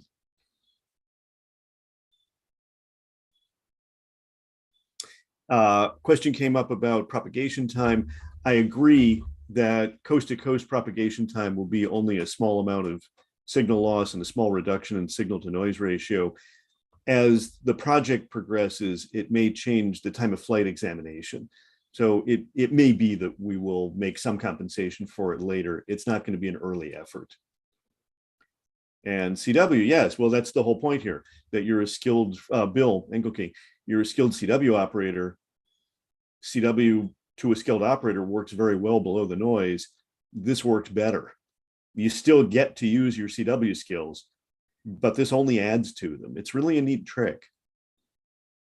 The multi-PSK software, which as far as I can tell is the last software package that includes this, does permit changing speeds. It has 12 words per minute, 24 and 48. So you have the 100 millisecond timeframes of 12 words per minute, 50 millisecond of 24, 25 millisecond of 48. You lose 3 decibels signal to noise ratio with each doubling of speed, but it brings it up to typing speed and may be useful. If anybody read the QEX article on a binary file transfer protocol for CW, who knows, maybe we'll be transferring short binary files this way. Aidan is not prompting me to talk about the proposal for transferring music this way. I figured you were going to mention it, but yes. All right, you may talk about that if you wish. Yeah, well, why don't you say a few words if people are interested? Please don't. Yeah. Somebody says, please don't. Yeah, I don't blame you, but we're going to anyway, David. In the comments. So credit goes to David for this ingenious idea. Since we're on the subject of things that the FCC rules don't quite prohibit, one of the regulations that I explain to a lot of new people is, no, you can't, we don't transmit music. And usually that comes up as part of a discussion of how amateur radio is not broadcast radio. But the cool thing is it says you cannot, I forget what the exact language is, but you can't transmit audio modulated. The radio telephone codes is how it's worded. Yeah, so you can't transmit music audio, but one interesting idea we were thinking about is if you crank up the speed on Coherent CW, you might be able to send computer MIDI messages over Morse code. And then you could use MIDI to transfer a score from one place to the other and then have a MIDI player on someone's computer or even a hardware synthesizer play out the song. And now that I think about that, having the first NIST traceable hardware synthesizer would be pretty cool. So we shall see. So I ever heard the expression watching an elephant dance? It's Sorry? not that it's done well, it's that it's done at all. That's amazing. Yes. Yes, that puts it well. Thank you. Yes. Yeah. This will be a bit more of a novelty experiment than anything else, but it will probably be fun. And we'll similarly credit Aidan with making the first flute-to-flute contact using standard concert flutes as radiating elements of 2-meter verticals. So it's in that spirit, Phil.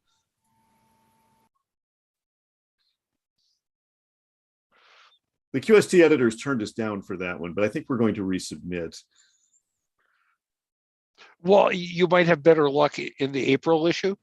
We tried, especially since that was their antenna special issue. They have asked us to resubmit, actually. I think the editor was in a bad mood that day. and possibly with more time they reflected on it, and I can understand exactly what's behind the FCC's injunction against our playing of music. It certainly has a lot to do with performance rights and royalties and all that, and we're amateurs and keep it off there, Well, I'm guessing that in the mid 1920s, the Department of Commerce, this was before the FCC, just didn't want amateur licensees to go into competition with the new commercial broadcast industry. So you can blame some of my great uncle for that. He was a senator from Maine at the time and was one of the authors of the Communications Act of 34. Oh, no kidding. Yeah. You know, it's a family legacy thing, a curse and a blessing, right? You guys need to come out to LA and listen for a while. No, I know. Rules are not enforced, at least. I know. Oh, for real? People play music on the ham bands? At least 2 repeaters I know of, or 3, where it's very common. Oh, no kidding. No, I didn't. Along with lots of other things. Or people have their broadcast radio in their car when they key up their mic and they haven't bothered to turn it down. All those accidental transgressions. No, not that. Oh, just out and out actual broadcast multicast. Yeah, okay. Well, I mean, not professionally. No, believe me, it's not something you really want to listen to.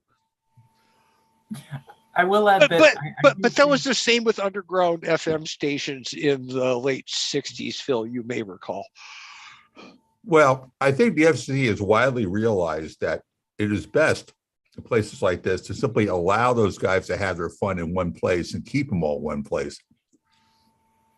I agree. It's kind of like 14,313 megahertz. Exactly.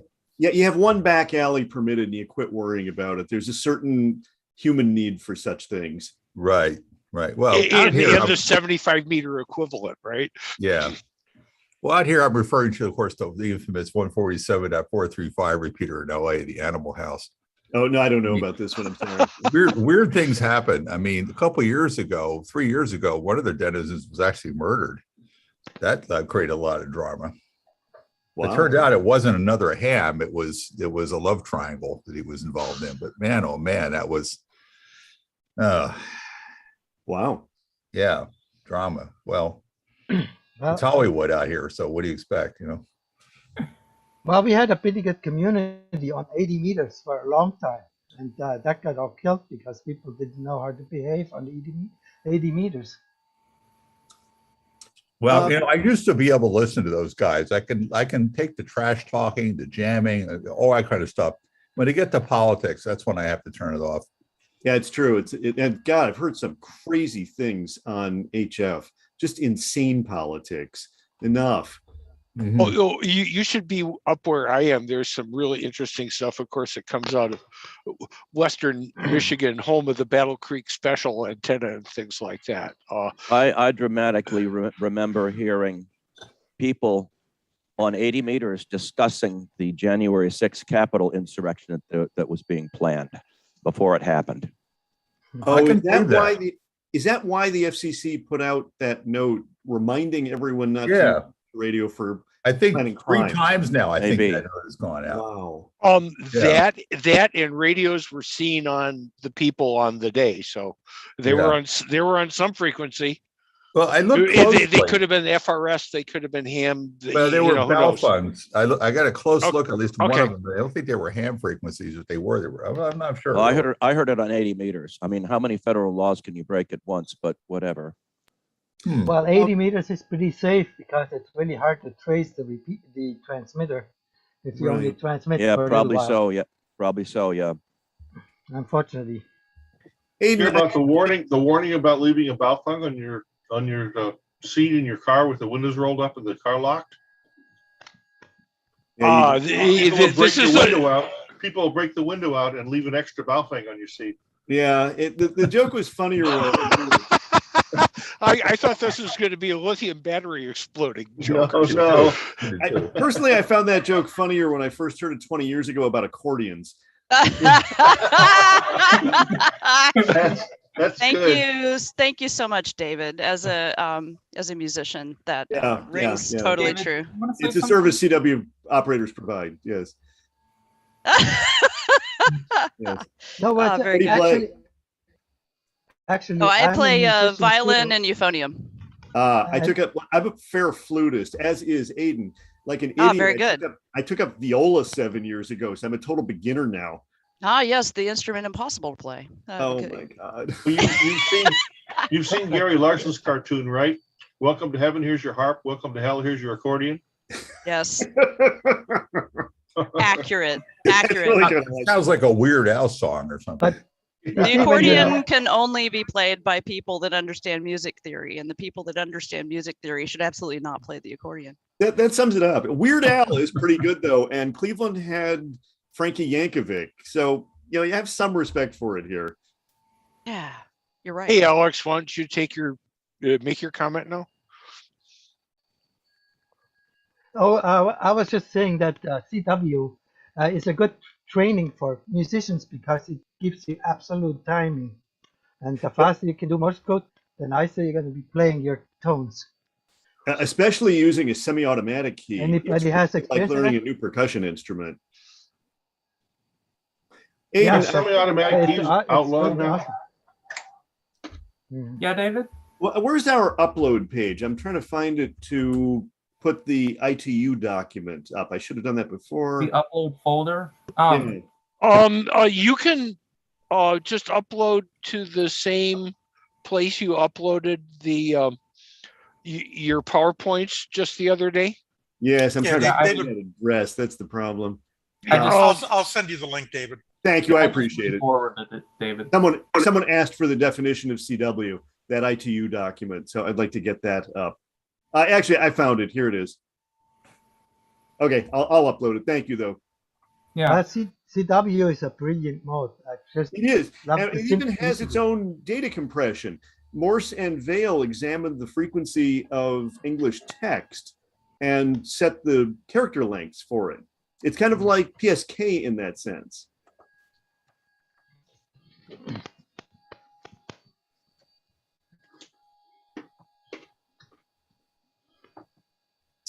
Oh, where is this?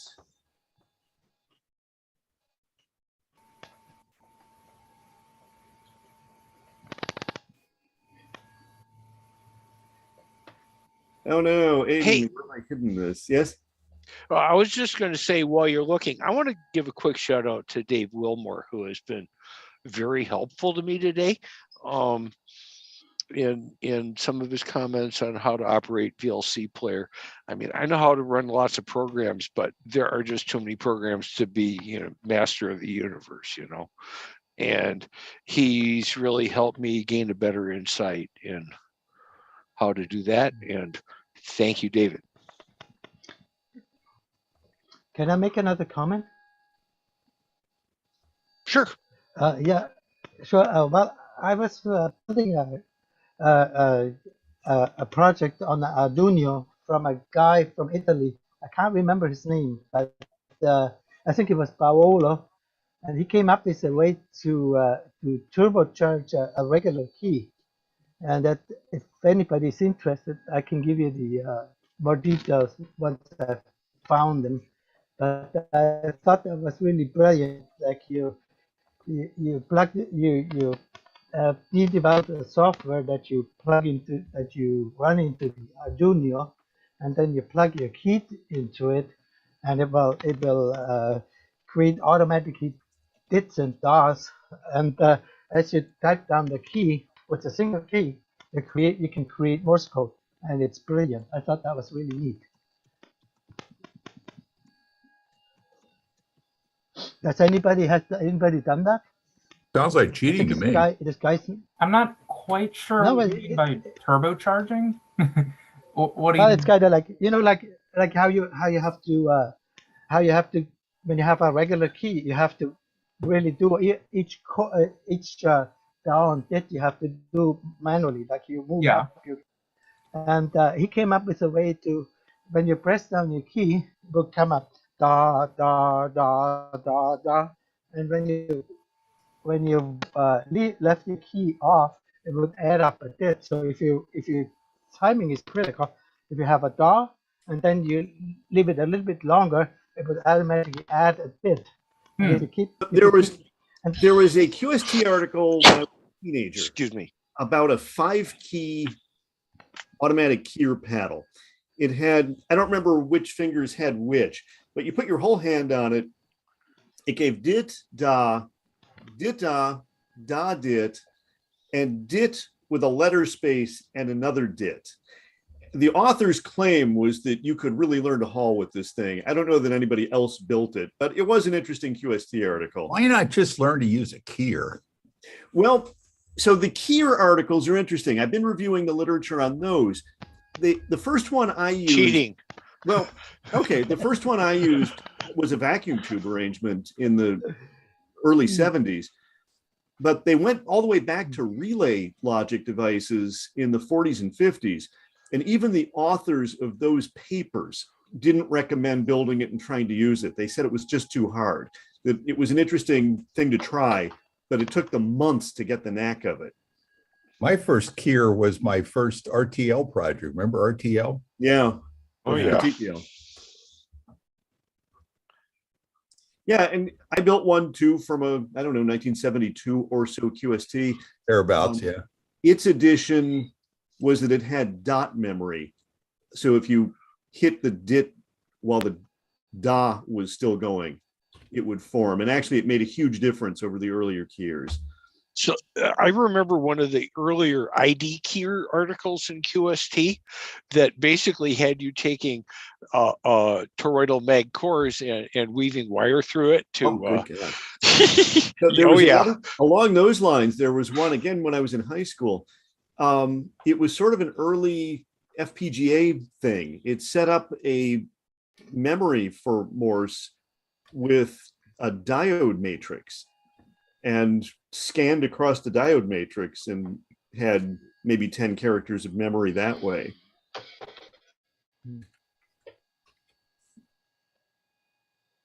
Remember soldering diode matrices for repeater identifiers? That was a lot of work. Maybe it was the same thing. And if you got them all like one off, you know, if you left out a dot or something. But which is faster, iambic or single lever? I would think iambic because you have essentially higher data density. There are times when you'll have both keys pressed at the same time. I've always preferred iambic, but I do know people who will only use single lever, good CW operators. Yeah, does that answer your question? I prefer bug. Well, bug's a different story. It's just something unto itself. It's not an I do not like bugs because people don't know how to use them. Well, some people don't know how to use them unless you practice with them. But you know, it's hard to go back and forth between bugs and automatic keys. Right. Yes. You know that five paddle keyboard you were talking about, that was also proposed as a general input device for computers because with the 5 paddles, you've got the full Bordeaux code. Yeah, okay. It may have come from court reporter keyboards. Mm-hmm. They use something along those lines, and so do Braille keyboards. Yes, exactly. You know, while we're talking, I'll see if I can find that QST article. It was a little bizarre. So, folks, we're just over 3 minutes from coming out of break. So I'll just remind all of you presenters that when we come out of break and the moderator comes back, that we'll all need to mute our audio and video except for the next presenter, who is Alex. And his presentation is queued up and ready to go. So, Scotty, who's the next moderator? Is that the spot Francis was going to fill but isn't here to fill yet? Oh, sure enough, I found it. Oh, I found that Morse code thing. If you're interested, which one? Paolo Laws. The one is the magic. It's called the magic key. And hold on, I had an article. You had an article in the Italian magazine. I'm just trying to find this. Okay, I put up Turin's The 5-Finger Keyer. Okay, I'm gonna email it because I can't find his call sign. No, I gotta email it to you.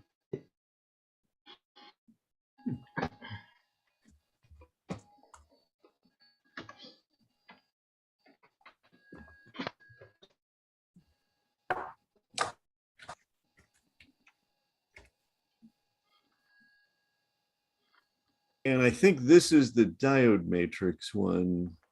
Oh God, this is painful. Ugh, I'll post this one. It's actually worse than I remembered.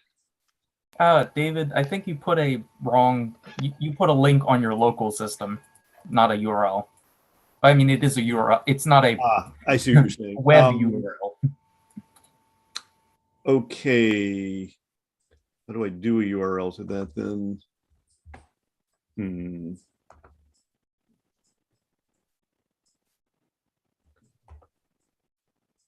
Okay, here, the one that I have up right now is that matrix here. I think that will do that. And I'll go back and find the other one. Thanks, Aiden. David, if you want to put those in the share, I can move them over to the same as the ITU one. Okay, one moment. We do need to bring out. It's not really relevant to our talk here. So it's time to turn back to the moderator for the next session, and I need to start recording. So ladies and gentlemen, make safe your microphones and monitors, except for Alex and the moderator, and let's get going. Okay, George. Scotty, next up, we have Alex, who is going to talk to us about earthquakes and the ionosphere. Are you ready, George? Yes, I am, sir. Fire away.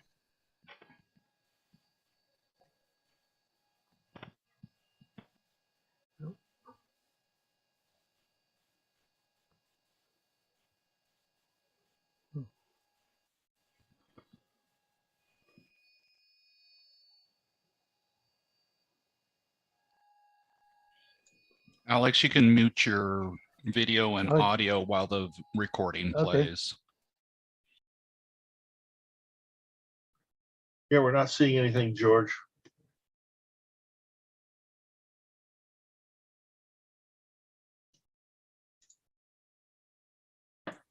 Alex, please turn off your video as well.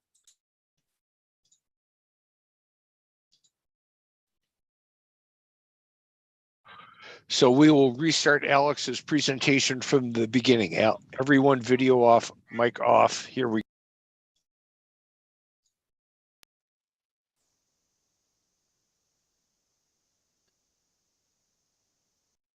Welcome to the radio frequency seismograph. This is a new way of detecting earthquakes and detecting propagation at the same time. This is the old mechanical seismograph that we all used to. They're very limited because they cannot pre-detect earthquakes. They only detect earthquakes after they erupt, and unfortunately, this is the only way we can detect earthquakes at this moment. This is a picture of Earth in a filter where it shows all the electronic current that flows underneath the ground. And this is also promoted by earthquakes. And as the earthquakes erupt, they create electromagnetic fields. And these electromagnetic fields disrupt the propagation. So now it comes to a point where we say, what would happen to propagation if you remove the sun? And right now the solar flux is still very low, so we can predict that the propagation will happen will happen, and despite the sun. What the sun does is propagation it lowers and erases the lowest frequency that somebody can use. So if you have high flux conditions, your frequency that you use is the 6 meter band or 10 meter band. And if you have no sun, the radio waves will go down to 40 meters or even 80 meters. And the 80 meters that the 80 meter band opens up is very rarely. And this also brings us to the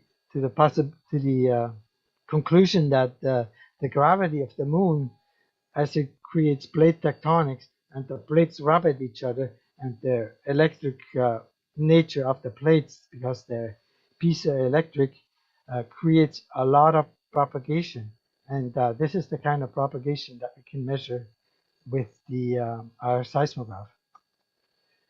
Here is a historic picture of the planetary distribution of telluric currents, and this was in 1936. And this was a daily occurrence that they were actually posting this.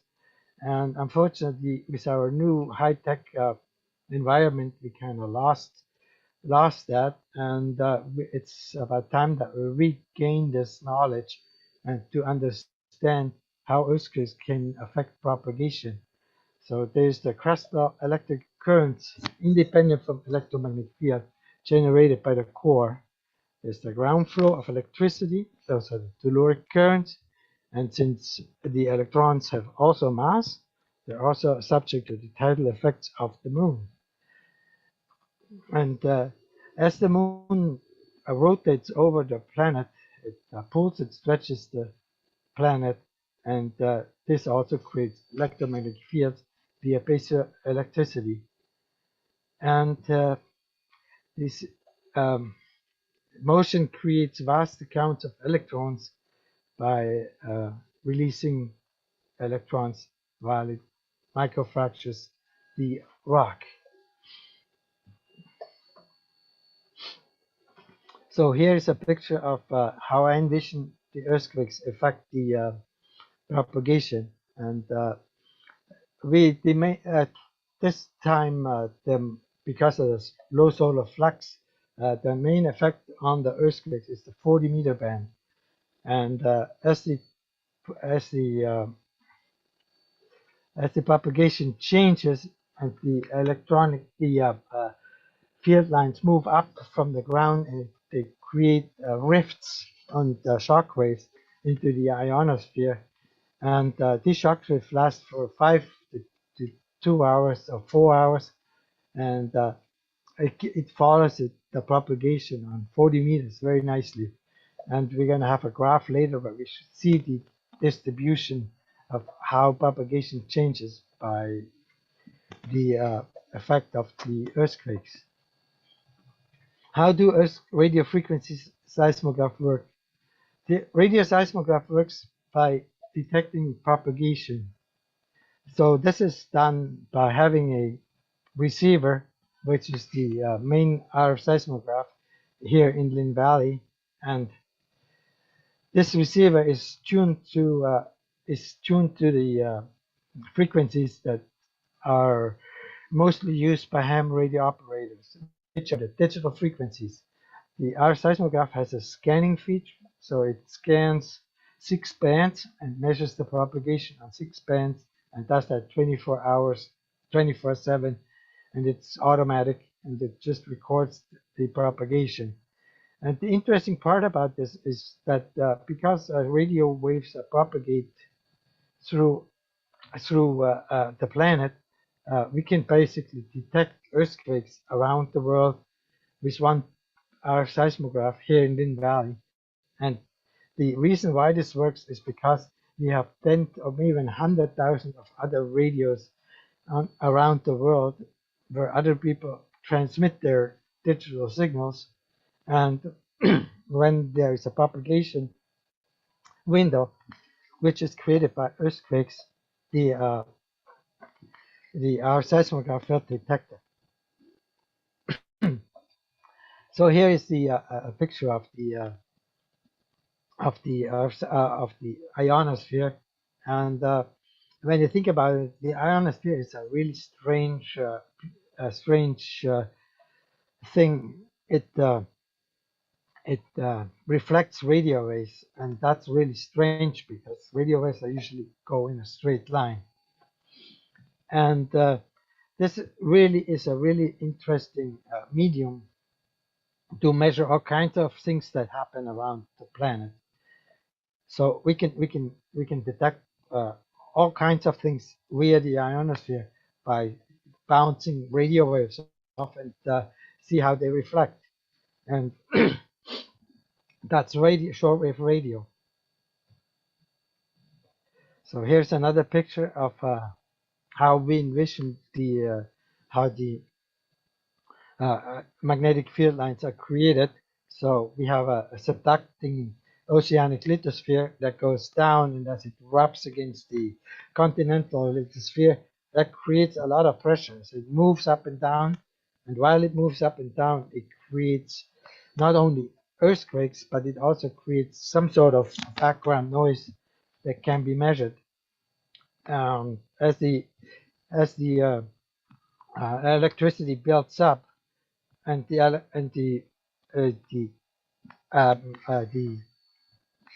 earthquakes are concentrated, the field lines pop out of the ground, and we found that the field lines actually like to pop out of the ground where you have fault lines because it's easier for them to penetrate, and that what creates the propagation. It creates a sort of a dome, and it also creates the shock waves that move over. And these shock waves can last from 5 minutes to 4 hours and create the propagation, especially on 40 meters this time. And here we go, another picture of this, and we go on a little bit further out. And this is an important picture because it displays of what earthquakes really do. And my realization came about this is because when I watched the USGS geological survey, how many earthquakes there are. Like if you go, they go down to 0.1 Richter scale, and it never really, the Earth never really stops shaking. So it's interesting because what that opportunity is that the earthquakes are actually creating a force, like a magnetic force, that forces the ionosphere away from the planet.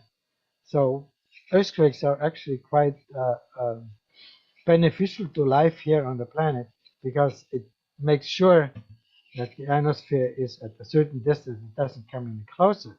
And when we see this on the daytime, there's a earthquake holding it against, and then as we go to the night side, on the other side, the force of the sun is diminished, so the earthquakes have a chance to push out the field further. So that would make understandable how we can get further on shortwave radio in the nighttime because the ionosphere is further out. Here's another picture, an earlier picture, and this just shows how the radio waves bounce as the earthquake develops. As the earthquake develops, it creates a sort of a dome and it sends out the ionosphere. And as the radio waves bounce around, you have radio waves that connect, like the ones at the bottom, and then you have radio waves that just go out in the space. And this is the behavior that our seismograph detects. Here we have the graphical display about the RF seismograph. What is interesting about this is that we can see how propagation attenuates and enhances. And it's not necessarily the earthquakes, the big earthquakes that create that. It's the little earthquakes. And that was a real realization that we have. Like when we look at the attenuation at 1800 hours, there's two small quakes indicating as a green arrows, and they blank out the propagation. And those are probably local quakes. So we need to look at that further. But then, 90 minutes later, the propagation comes back, and then it comes back because we have a 5.3, and that attenuates again as these little quakes after 2300. So it's tug of war between propagation and non-propagation, and these windows last about 4 to 5 hours or even shorter at the maximum. And this is a very fast and rapid change that I think cannot be supported by solar events. And that's for, we think that earthquakes are the cause of propagation. But here, when you look after 10 o'clock, you see there's there's a 5.5 and a 5.4. And they create quite a lot of propagation here on 40 and 20 meters. And as the quakes wane, there's also some little quakes. So it's a really difficult, it's not, we can't say that one quake creates propagation. It's a multitude of quakes.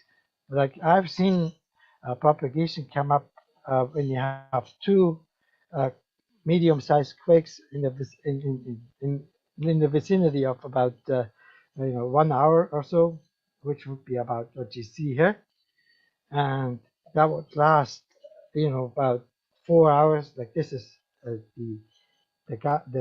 window is 2 hours, so it's 4 hours. This would be like a 4 hours, 5 hour opening, but it never lasts longer. It's like always a tug of war with the earthquakes, and it's not necessarily caused by the solar wind.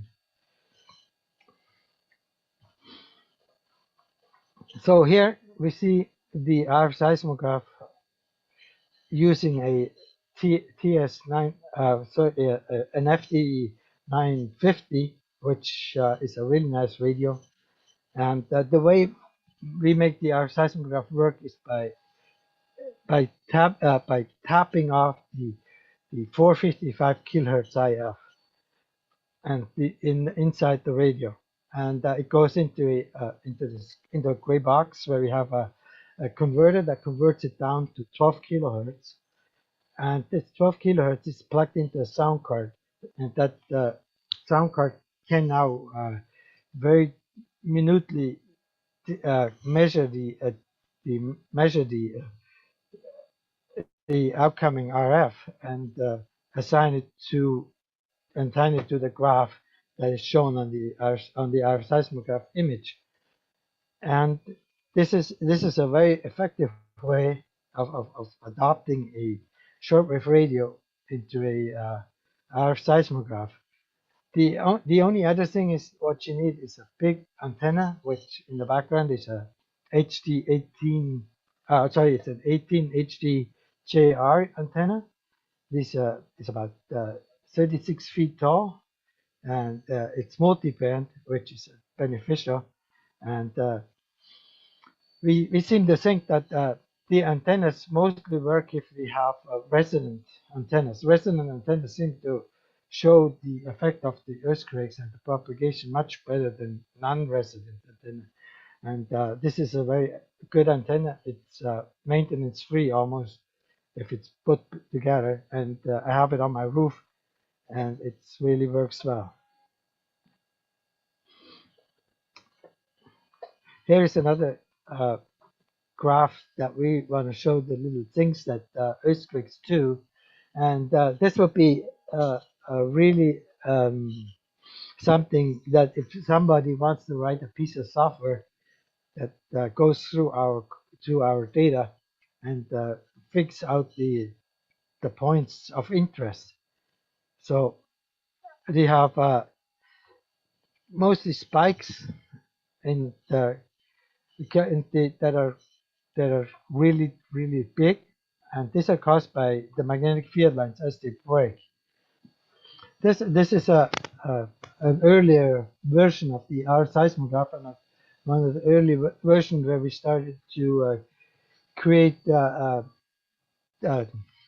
images, little spikes where the earthquakes are, and the earthquakes are like the small earthquakes are the green ones, the other ones are the medium-sized ones, and as it gets bigger, they become red, and then bigger than M5.6, they're purple.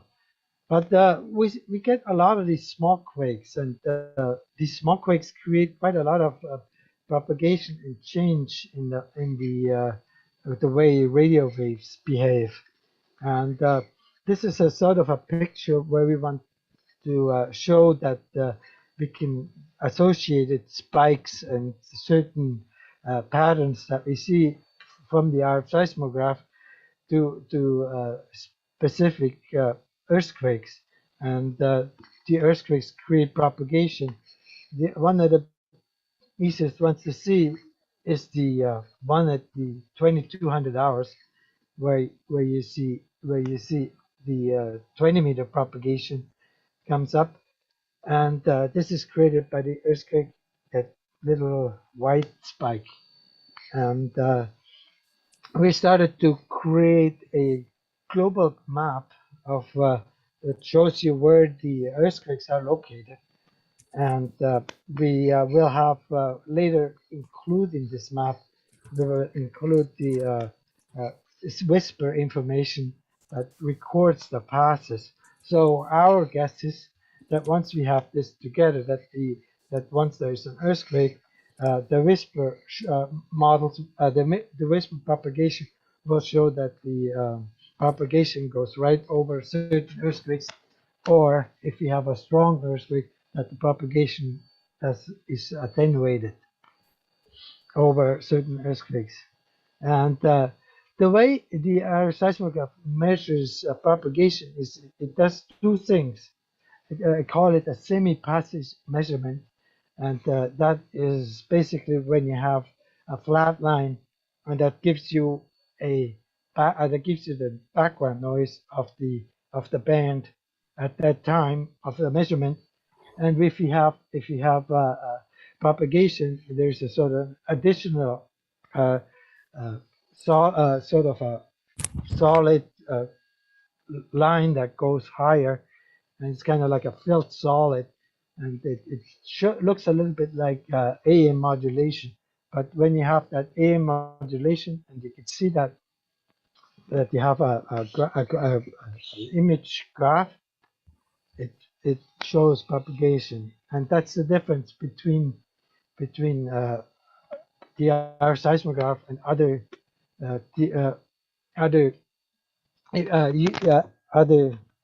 events or other earthquake measurement equipment that do not show the propagation. And to measure the propagation is essential, because propagation is not created by background noise. So you can actually weed out the background noise, because only the earthquakes create propagation. And hence we have a way to detect earthquakes. Now here is our goal, what we would like to do. Right now we only have one hour seismograph, and we're located at the on the ring of fire, and there is a lot of earthquakes, and there's a lot of fault lines that can be used to measure earthquakes via the shortwave radio propagation. So our goal will be to extend our seismograph into other areas, possibly along the ring of fire, to create a sort of a network where we have multiple seismographs, and when we have multiple seismographs, we could use the runtime information, and you could possibly locate the earthquakes before they happen. Our seismograph detects earthquakes in a typically larger one, usually have half an hour to 2 hours of precursor that we can see at the moment. And if you could detect these earthquakes, we could probably send a pre-warning to certain areas where earthquakes are supposed to occur. But before you make this solid, of course, you have to come up with a model, and then test the model against real earthquakes. And that's what we're trying to do. So we want people to participate. So we want people to set up antennas and record the change in propagation. Our current station is in Lynn Valley. We have got 5 years of data from propagation, and that's another thing that we want to do, is we want to offer that data to anybody who's interested in mining the data and see if they can find the correlation between earthquakes and propagation. And that will be very important to continuing the our seismograph. So more locations, we would have more locations, and we would want people to have an unused receiver and antenna to set up the our seismograph. It's easily being done. All the software is free. All you need is a Raspberry Pi and a sound card, and we can get you set up. And with the if you have the station and the antenna, and could start monitoring. The more data we have, the more stations we have, the more likely it is we're going to be able to pre-detect earthquakes. Here are the references. So the precursor to earthquakes, if anybody is interested, there is a book out that is quite interesting to read, and talks quite easily about the anomalies of earthquakes, and now we can see them with the RF seismograph. There is also an interesting article about it's called Earthquakes in the Sky from the Scientific American, and it's a very good and very interesting read on how the Earth and the piezoelectric effect can create field lines and electricity that could affect propagation. If you want to monitor earthquakes activity, there's Earthquakes Canada, and of course the U.S. Geological Survey, which has the most complete worldwide record of earthquakes. And this is the database that we correlate our measurement with. And every once in a while, there's an earthquake that happens close to my home, and that the U.S. Geological Survey doesn't catch. I add that into my reports, and it's always interesting to see that earthquakes as small as M2.0 can have an effect on the propagation. So at the bottom here, if you want to download the software, we have the RF seismograph, and it's only running on the Raspberry Pi on the Linux platform, and then we also have the viewer that runs on the Linux platform. The viewer is the software that takes the data that the RF seismograph records and displays it in a graph. And it also takes the database from the USGS and matches them together so that we can see what earthquake activity was and what the propagation would be at the time. And this is a sad last picture of earthquake response.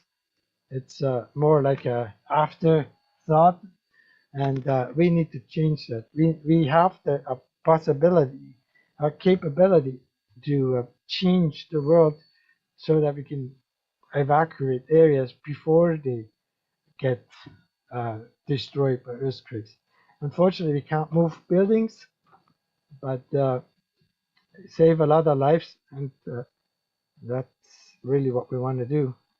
And if you could help, there's our website, rfseismograph.org. And if you want to join our IO user group, it's groups.io at MDSR Radio. And if you want to get in contact with me personally, there is Alex Schwartz. Email alexschwartz@telus.net. Thank you very much.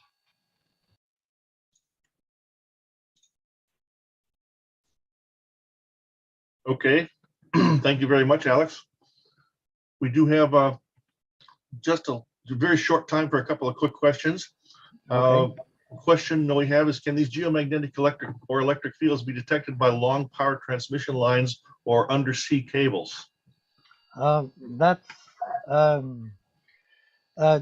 I'm not sure about that. What we seem to see is we actually see the propagation change, and that's only possible because we have 100,000 radios out there on the world that broadcast on the same frequency. And I don't know if you could see these in the in those Earth cables. I guess it would be worth a try if you have a chance to hook one of those cables onto a sound card. You could probably maybe see see these changes, and Okay. of course, you would have to correlate them to the USGS database. And I will actually this is actually super easy to get the USGS database data using a web browser. So if anybody's interested, I could send me an email and I send you the description of how easy it is to create the Earthquake catalog from the USGS survey. Okay, another question is the enhancement or depletion aligned temporarily with the seismic event? Is there something measurable that happens in advance of the actual seismicity? It depends on the size of the quake. The larger quakes definitely have a precursor that can be identified by our seismograph. And we have recorded over 5 years of data. So if anybody wants to go through it, we have what I did is we created a daily graph video that we posted on YouTube. So if you go to YouTube, you type in VE7DXW, you find my channel, and then you can look at these changes that we recorded. Okay, very, very good, Alex. Well, we're out of time now, so thank you very much for your report. And please log into the question and answer window and see if you can answer. There are a couple more questions in there for you to take a look at. So thank you very much. And we're ready to go right into the next presentation. So go ahead and fire it away, George.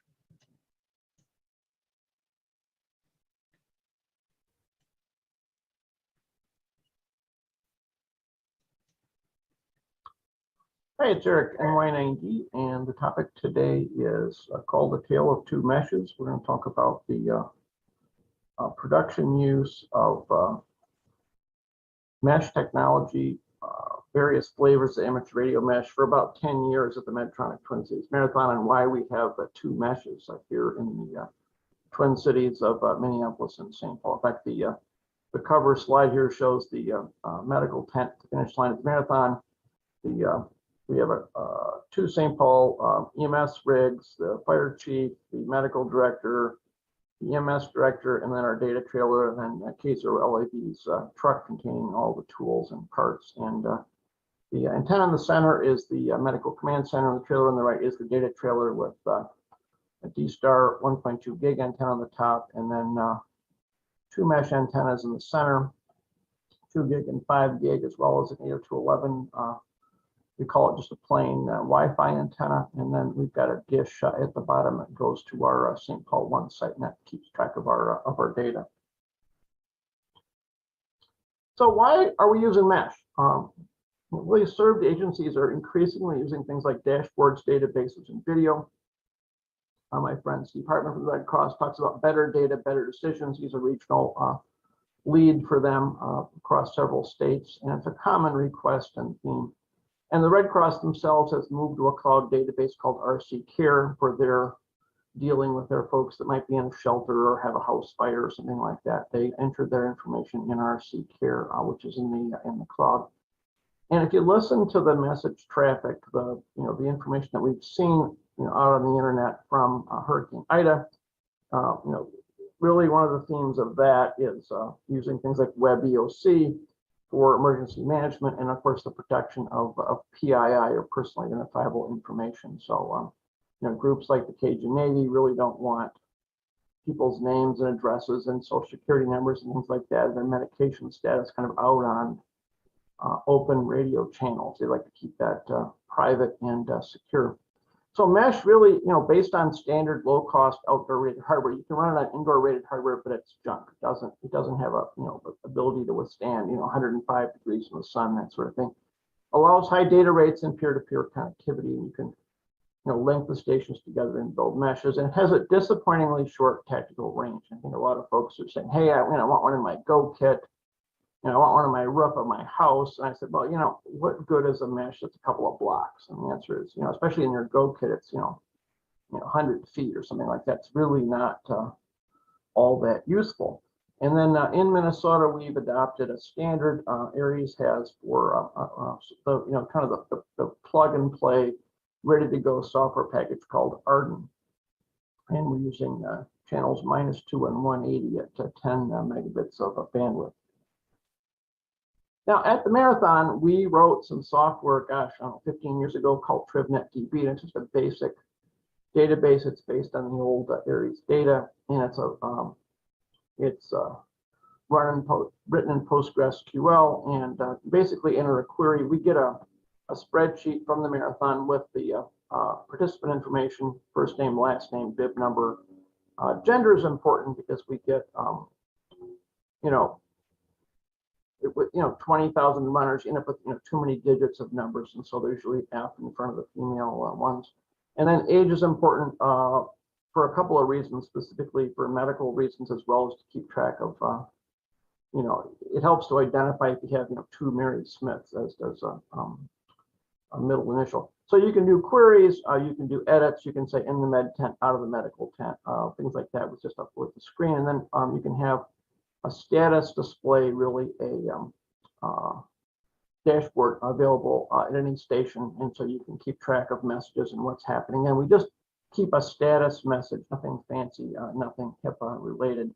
And we run 20 or 30 stations that are querying this or updating this. Our net controls, about 8 folks in family medical information, sometimes at the info desk, and then sometimes in main medical control, and then up in the race operations center. It also is supported on a mobile device. So really, you know, based on this being our app for the last, you know, probably 15 years, and, you know, things like RC Care and things like WebEOC, you know, we've got a gap. And if you look at what's happening with the public health folks, you know, the state folks, certainly here, they're managing it with dashboards, they're managing it with analytics, and increasingly use video, they're using, you know, voice over IP, et cetera. And the top photo was Winston Churchill's World War II war room, you know, pick a date, you know, 1942, 1943. And he's got, you know, the formal written message traffic. He's got phones, and they've got a dashboard, essentially maps on the wall showing the disposition of troops and forces, and, you know, kind of who's where. And I think this idea that dashboards and analytics are new is not true, especially on the case of the dashboards. I think we're seeing more and more of this from our served agencies, whether government or non-government. And again, we've been using mesh at our marathon now since around 2010. We put the first link up, and we've been using it from the finish line, that data trailer, over to what's called our Net 3, which is over at the St. Paul EOC, or dispatch center. And then we've been adding additional functionality to that. So and before that, we used DStar to move the allow people to access the web database. And it scaled pretty well, but if you really want to scale, you know, if you're dealing with, you know, lots and lots of admissions, we might see, you know, 200 to 300 people in the medical system or in the medical tent on a busy race day. That's not something you're going to handle with Packet or with, you know, typing out messages. It's got to have to be done in real time, as well as the physicians have their own database called RaceSafe. That's a mobile app that works in the cloud. So we decided many years ago when we started this to use Part 15 for ours. We didn't want to get involved in the crypto debate. You know, we felt we'd be asked to handle a wide variety of different data types, you know, whether it's an internet tunnel, which is, you know, or it's, you know, something like Epic, which is the kind of the classic, you know, physician order entry, electronic medical record software, could be anything. And we felt that we didn't want to say, oh, it's not allowed under Part 97, and, you know, the whole notion of having control operators. And then frankly, our EMS leaders, when we started building our Minneapolis-St. Paul link for the marathon, and they said, you know, is it going to be ham radio only, or can anyone use it? And we said, anyone can use it. And they agreed to set up that link. So, you know, if your state agency asks for it, and I think there was a recent article in QST where they're talking about having to explain to the Boston Marathon medical team they can't handle HIPAA. Well, that's all you deal with inside of a medical tent is HIPAA information, patient status. So it really, it's more of a philosophical thing than, what does your served agency want? And a lot of what's happening on the internet, I forgot what the number is, but the amount of traffic that's, HTTPS and SSL, et cetera, is I believe in excess of 80%. And one of the apps that we're thinking about rolling out is Jitsi, which is open source conferencing for something like a remote event, someplace where you've got 4 or 5 agencies working for Minnesota VOAD, and they want to have a conference and say, well, we can't get to the club, we're in the woods someplace, but we can certainly bring a Jitsi server, and that's not going to work over Part 97 or not be legal. So we also support static addressing on the way we've got it set up, and really a lot of long faces around that, but really we don't see a need for home stations. Someplace like Los Angeles where home stations can see a mountaintop possibly, but not here where it's flat. No control operators, and we're very paranoid about security. The idea that telling a hospital, hey, we'd like to hook you up to this network, and 197 hams have their home networks on this network and their internet on the network. I mean, it's complete nonsense from a security standpoint. So we're not on the internet. We don't have a DNS, and we're air gapped from the internet. This is a private address space. We're using RFC 1918 addresses, and we're not on the internet. And I think that's helped us. We haven't had any breaches, and we don't plan to have any breaches, and we don't have the Chinese government sniffing around inside of our network. Anything you put on the internet is going to get tapped from overseas, i.e. China, within half a minute sometimes. They're checking out the ports. The cons for using Part 15 are really two. The channel congestion thing is real, right? You've got 3 non-overlapping channels on 802.11. G, really the 2.4 gig, and a few more up on 802.11a, which is 5 gigahertz. And in fact, at one of our first deployments outside of the marathon, when the marathon was a controlled environment, we kind of are the big dog on the block. We went to a ski race, and the race timing company showed up, and they happened to be using channel 157, which we're using, and that was a bit of a struggle because we had a limited ability to move channels, and they ended up moving their channel. So that was just, channel conflicts are real. And then of course the very strong pushback from the advocates of Part 97, which I get call a week on this, but I don't really pay a lot of attention to it because that's not what our agencies are looking for. So here's an example of a use case live video. Marathon requested our start line is over in St. Paul, our finish line. Is over in Minneapolis. The finish line is in St. Paul. And the marathon said, hey, we'd like, in our race operations center in St. Paul, some live start line video. And of course, they were able to get it from the Minneapolis Police Department, who has an extensive video network and an ability to get that to a secure workstation. They asked us if we could do the same thing, and the answer is we could. So we, did put up a backbone. We built it, and we got it working just after the marathon in 2019. So this is a picture of our video from a portable camera, which is uplinked to the Hennepin County Sheriff ICC truck, which has a permanent one of our mesh antennas. It uplinks to one of our government buildings, hops across the backbone, and downlinks at St. Paul Fire Station number 4 in the parking lot, which is where I captured it. So this is again very near the marathon start line.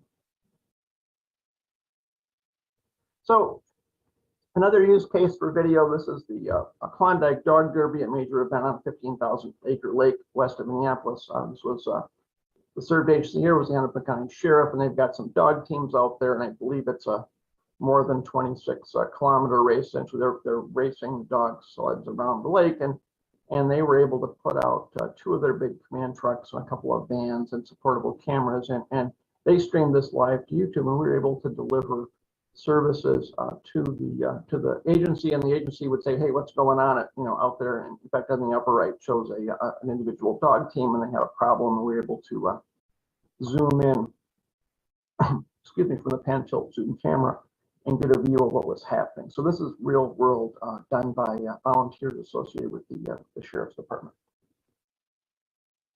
So then we got asked on a very last minute basis in January of 2021, in fact, right at the end of the sort of the first wave of the pandemic, we were going to have some of our ski races live, but the stipulation was from the health department is we couldn't have spectators and we didn't want people jammed together. So could we show some video out to the fans so they'd stay home, essentially helping public health? You know, the event, we said, hey, do you need any hams to be, you know, shadows or, you know, run the aid stations where they go? No, we're going to have just one aid station at the finish line, you know, an open air tent, which is kind of tricky when it's, you know, 20 degrees or 15 degrees Fahrenheit. But can you provide video of the course? So we did the best we could. We brought one of our tower trailers on the right there, and we bought our pan tilt zoom camera, a couple of portable cameras, and we actually brought a little ice fishing tent to use as the video control center, since the actual booth was being used by the timing company, and then they had a portable booth that was used by the announcer. Everybody had to be in separate workstation areas, you know, for prevention of spread of virus. So this was the finish line, and we ended up streaming across the course of 5 days of events, more than 50 hours of live video. Now, it happened to be, they happened to mention kind of at the last minute, hey, you know, we're going to run some sponsor videos, some commercials essentially on the video. Yeah, something you can't do on Part 97. So this was something that we did, and then the tower trailer on the right did have a you know, set up the core of the mesh network in the park. We didn't use the backbone for this, and also was able to pull internet from the building. 30 feet is a good place to start a mesh network. They did ask for multiple cameras and coverage of the whole park, and we just couldn't get it together on short notice, and having to have everybody, you know, physically separate. We just didn't have enough rehearsal time on that. So this is the network that we built. It is the Twinsland network, and essentially the original design was 5 gigahertz backbone, and then different hub sites, and then we have omni antennas at each hub site, and then hub sites that were far apart, like the Minneapolis-St. Paul link of almost 10 miles, was done with dishes. And then we also had a further idea to use 2.4 gigahertz for user access to the network, you know, so they didn't interfere with the 5 gigahertz. We're still mostly using 5 gigahertz. And then where the omni antennas could see each other, so for example, between downtown buildings, say about a mile, we can use omni to omni. And we chose to use /24 addressing per site to match our existing D-Star DD mode network. And it was also pretty simple. It was just static addressing. And then routing between the sites using the OLSR routing stack. Essentially, it's similar you know, Linux software stack to what Arden is using. And then we decided, because we hadn't tested the mesh software on long hauls, to use the native Ubiquiti, I think it's TDMA, you know, adaptive stock firmware for the long haul links, and that, you know, kind of adjusts the speed up and down. It's very good, and I think if we did it again, we'd probably just use the mesh software and everything. But for this case, we set the mesh network up as a point-to-point link, and we've done that a little bit on the point-to-points. But most of the sort of tactical communications, the uplinks from the command trucks to the nodes, etc., is done with the mesh software. And then we tend to use dishes to omnis, and we're getting more like 1.5 miles of range out of that, close to 2 miles on that configuration. So the idea is you can be anywhere, you know, within a 360-degree view of, say, one of our buildings. Our average building, the rooftop's probably, you know, 30 stories, and that helps us get some decent range out of that. So hopefully that answers the questions. Then we've standardized the addresses. For example, the, you know, pan tilt zoom video cameras are on one address. You know, portable cameras on another address, IP phone systems on another address, etc.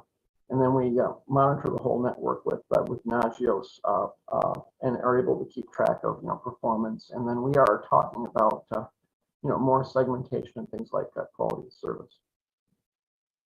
So we're using just the standard Ubiquiti hardware. We've had very good luck with this. And we like the slightly older hardware, not the super old hardware, but it does easily support the OpenWorks software. The very newest hardware tends to run what's called signed firmware, and it's hard to get rid of the signed firmware and run the you know, overlay it essentially with the OpenWord. And I think that, you know, folks at Arden and other places are battling with this as well. The open work folks are battling with this in terms of, what of the newer hardware can use the open work software, and or, what, at some point you run out of memory to run the software. So there's kind of a, stuff that's too new doesn't work very well, and the stuff that's too old doesn't work very well. So it's kind of in the middle, but we've had very good luck with the hardware. It's weatherproof, it's waterproof, it's really cheap, and we literally have not had any in-service failures of anything. We've actually figured out a way to replace the RJ45 jacks and scrounging around for spare parts. But these have been really quite lovely devices. Also, a fair number of them, like all the ones in this page, will run on 12 volts, which is really handy for our 15-strong tower trailer fleet, which runs all on 12 volts. The newer hardware tends to run on the standards compliant 48 volt PoE, which is just harder. It's not impossible, it's just more of a nuisance. So 12 volts and a 5 volt PoE adapter is super handy. And of course, all the wiring is plain old weatherproof Cat 5 you get at Home Depot or whatever in big rolls. So I talked about building a backbone, and this is what we needed. The use case from the marathon was, hey, we want to connect Minneapolis and St. Paul. And so we put up the link, and we did it with the standard dishes. I think we're using 24, 26 dBi dishes. And one of the advantages of the point-to-point links is a limited attack surface, right? People just can't hack into it if it's point-to-point. You have to sort of be in the line of sight of it. So we're trying to keep this a very sort of uninteresting target for hackers. We're not an ISP. We're not providing internet services. We're not worried about, people doing illegal stuff on it because it's super duper duper boring. And that's really the idea behind this. Also, if it is boring, if we need it for a disaster, we need it for an event, which we do, it's nice that no one else is using it. And we're not going to say, oh, someone's doing a, internet download, or they're uploading movies or whatever, and the thing is busy. So that's, those are some other considerations here. But again, we get a lot of static from the Auxcom and ComL community, like lots of it.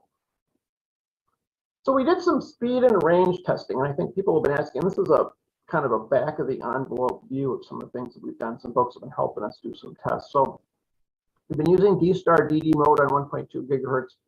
That's about 10 miles line of sight. We put up an Omni antenna, one of the GP21s, 6 feet long. You put up another one if they can see each other, 10 miles at least. And that's, it's about 90 kilobits, it's half duplex. Works fine for, web traffic, some modest amount of, filling out, little, web pages where you're not dealing with, character mode and learning commands like you do with packets. So, but, half duplex, again, doesn't work for voice, doesn't work for video particularly. It's really a lousy system for something like video. But, for what it was for, and it's, again, it's from, long time ago, what, 1995, and I think people are complaining about it, but it's old. And old, what else do you have that's from 1995 that's a computer that's still, valuable and working? So then we started out with a nano station, the 5 gig, and we were getting, reasonable speed. We had a poorly aimed path. We were sort of going from the top of a building to a, like about a 15-story building down to a 2-story building, and now we had trouble with it in the rain. I think we've talked about this. And then we started playing around with the Omni to Omni, and again, about a mile seems pretty good. You gotta watch vertical separation. If we've got a command truck sitting on the ground and a 11 dBi Omni antenna at 30 stories, and the truck is parked right beneath it, the higher gain antennas, the disc, the radiation pattern is thinner and it may not reach the ground very well. So that's just something to think about. So again, dish to Omni, we've talked about that, a couple of miles there. We've talked about just the little rocket radios with the two little paddle antennas. And this is very cheap, and all my RF engineer friends are just like appalled by this. But we were getting 1 to 2 miles at 30 feet. We did a little test on a couple of our trailers on a frozen lake in 2021. And can do. So this is an example if you had to sort of build an ad hoc link where you've got a site that's maybe out of cell phone range and you need to build a 10-mile path, you could do it with a 30-foot trailers. And again, better antennas would help. And then we talked about the dish to dish, 9.1 miles. Again, this is not news, and this dish to dish thing is being done by thousands of people all over the world. And you do have to observe the polarity. We first installed it with one horizontal, one vertical, and that wasn't good. I think the path loss is like 125 dB, and this made it worse. So again, this is our St. Paul to Minneapolis dish link, and again, we're getting kind of 60 meg or so. It kind of comes and goes a little bit in terms of the bandwidth bouncing around, but it's very much in the usable range almost all the time. So we're really happy with it. It'd be nice to have a redundant one, but this is what we've got. But again, it requires line of sight. One leaf, one building, you're doomed in this particular case. But trees are a problem. There's a saying, one leaf will slow you down. Well, in this case, this is where the data trailer is parked at the marathon. This is a secure finish line. And in fact, there's I think it's a maple tree that's just to the left above Paul's truck there. And literally, we can't punch through it with a dish. So we end up putting the dish at the bottom of the 65-foot trailer because it's well below the tree, and we can aim it, and it just shoots alongside the trunk up to the St. Paul 1 Omni site. Works fine. But if you try and put it in the middle of the tree, and we have the same thing at one of our fire station sites, the antenna was put up in the winter, and in the summer the tree leaked out and the signal strength kind of falls apart. So this is a very real situation, and it really talks about if you're dealing with foliage and urban areas, this equipment just doesn't work very well. It needs height. So that's again why we've got the 30-foot tower trailers are a good start, and we deploy with those for tactical mesh utilization. So some lessons learned from the essentially 10 years of using mesh in production. We're setting up for it in a couple of weeks here.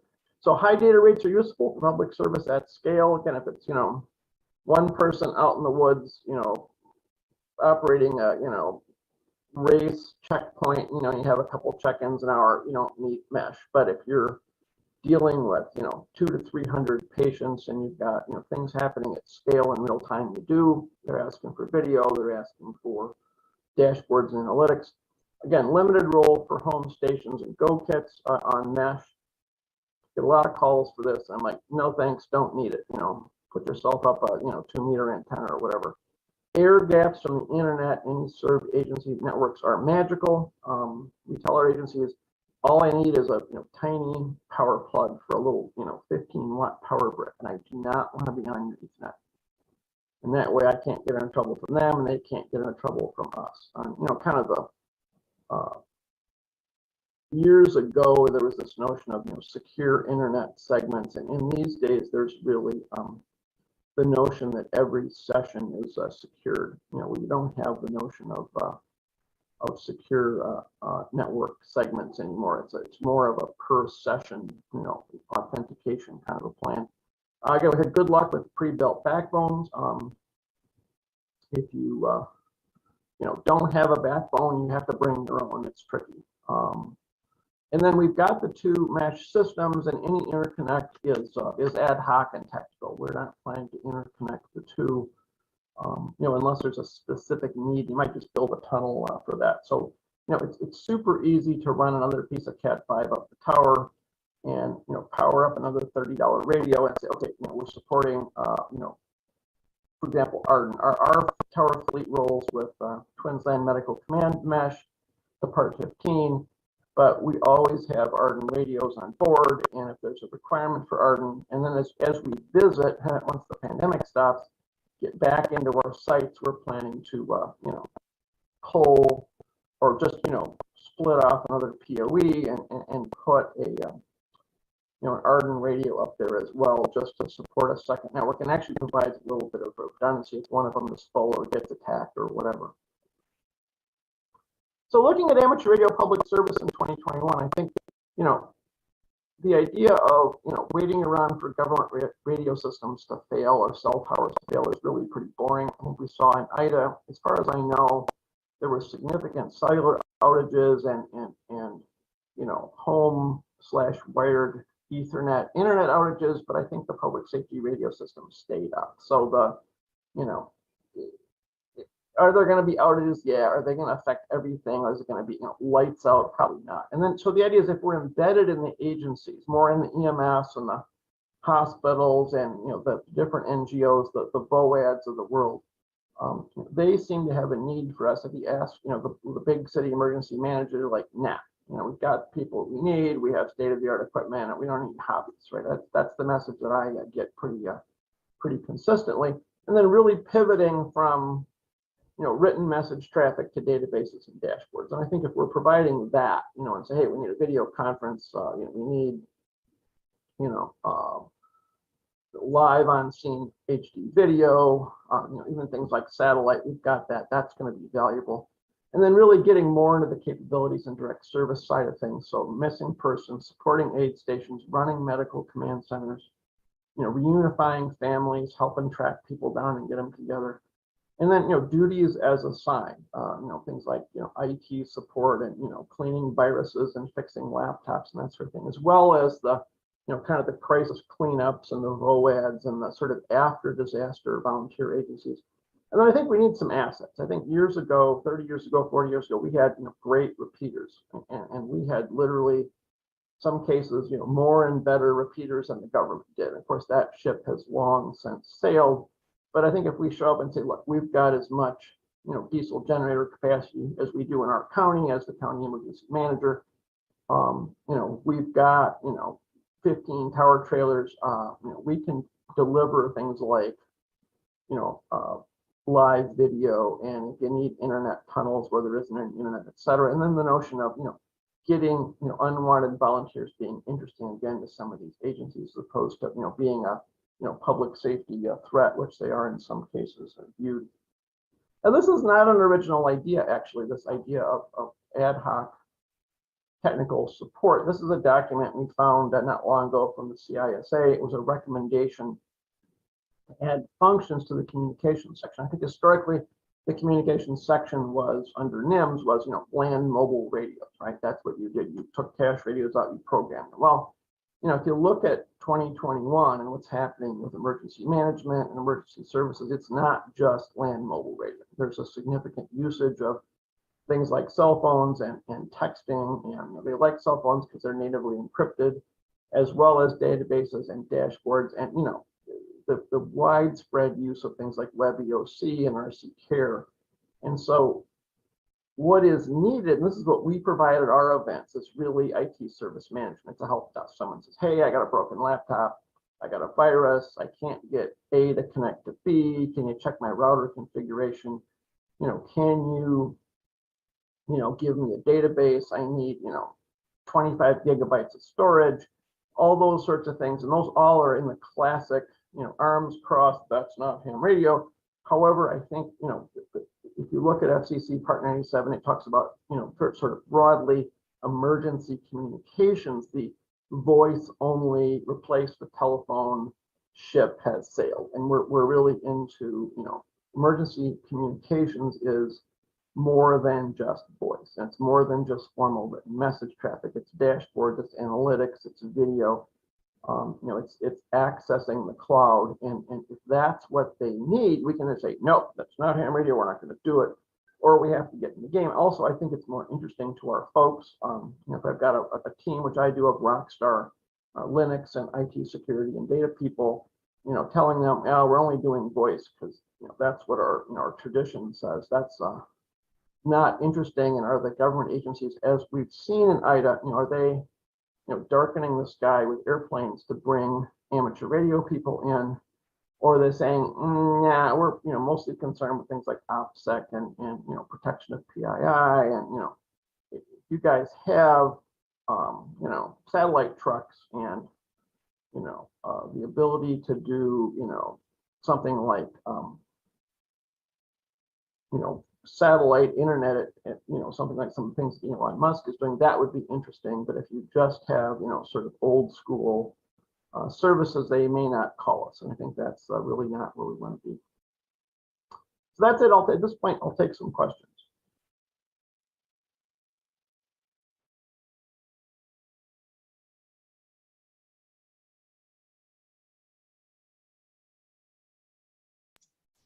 Okay, all right, very good. Thank you, Eric. And we're a bit over, so we don't have time for questions. But I want to thank you for your presentation. And if you could, I think you're already answering them, but if you could slide on over to the Q&A window, see if you could answer some questions. Also, we'll have time during the break after the next presentation. If you want to hang around for that, we can have more discussion during that time, because we'll be able to catch up and resync during that time. So, yep. So it looks like George is ready for the next presentation. It's John Hayes. Some of you know me as K7VE, and I've presented a few of these DCC conferences, so you may have heard me before. Hopefully that won't scare you away. I recently became the outreach manager for amateur radio digital communications.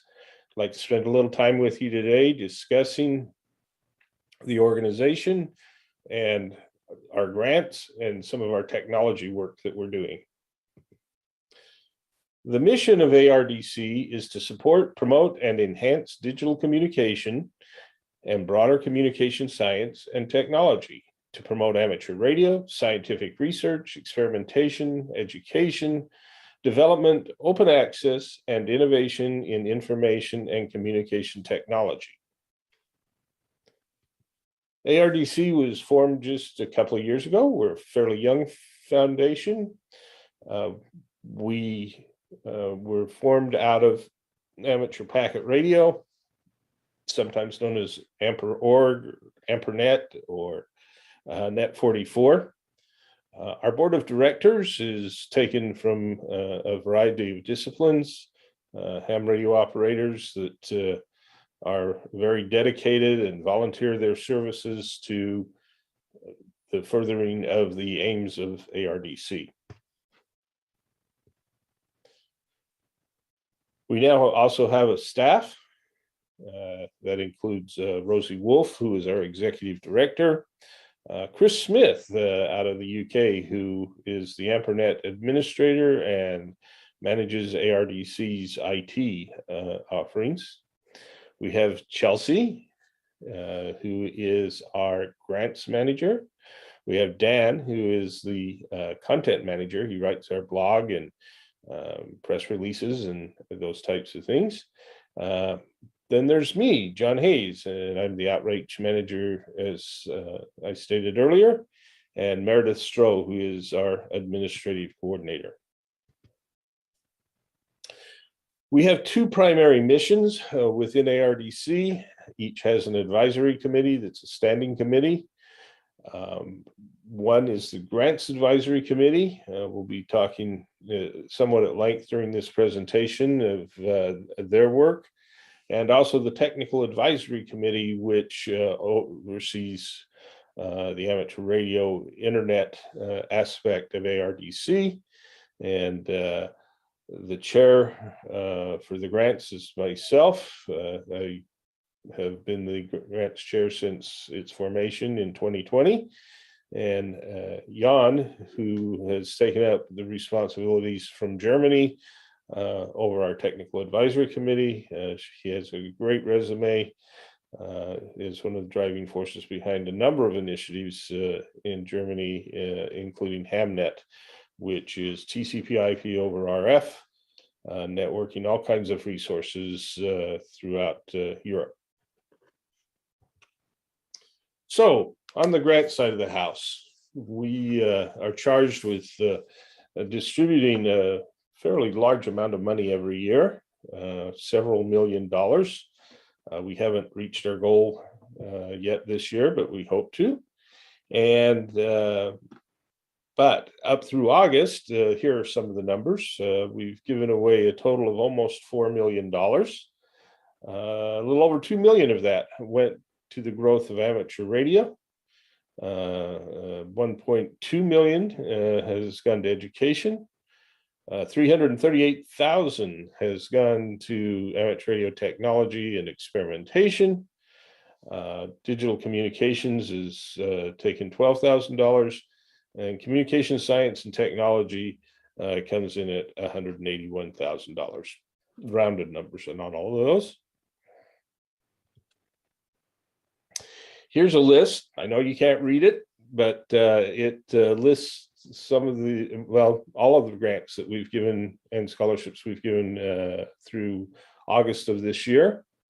You'll note they go from our MIT grant, which is a little over $1.6 million. Interesting story on that. The club at MIT needed to save an important antenna and radome on top of the tallest building on campus.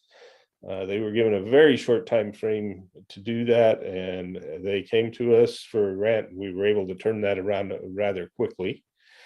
A couple of others of note in here. Oregon HamWAN is a multi-technology development of a microwave and auxiliary network for MCOM and general experimentation using TCP/IP and the HamWAN protocols. They also have some Arden, and I think they have some LoRa and some other things in there. Quite an interesting project. And we've got a variety of upgrades that we've done, and some of educational opportunities out there. A group out of Utah is putting together an ARDC station and LEO station to engage youth in amateur radio. And there's a lot more. You can read more about those on our website at ampr.org, ampr.org. We try to get some distribution of the funds to various locations. You can see here, California's gotten quite a few, but they got their applications in, and they had some good proposals, and we were able to fund them. But there's funds being distributed across many states as well as internationally. So who do we give the money to? So we make grants to 501c3 public charities,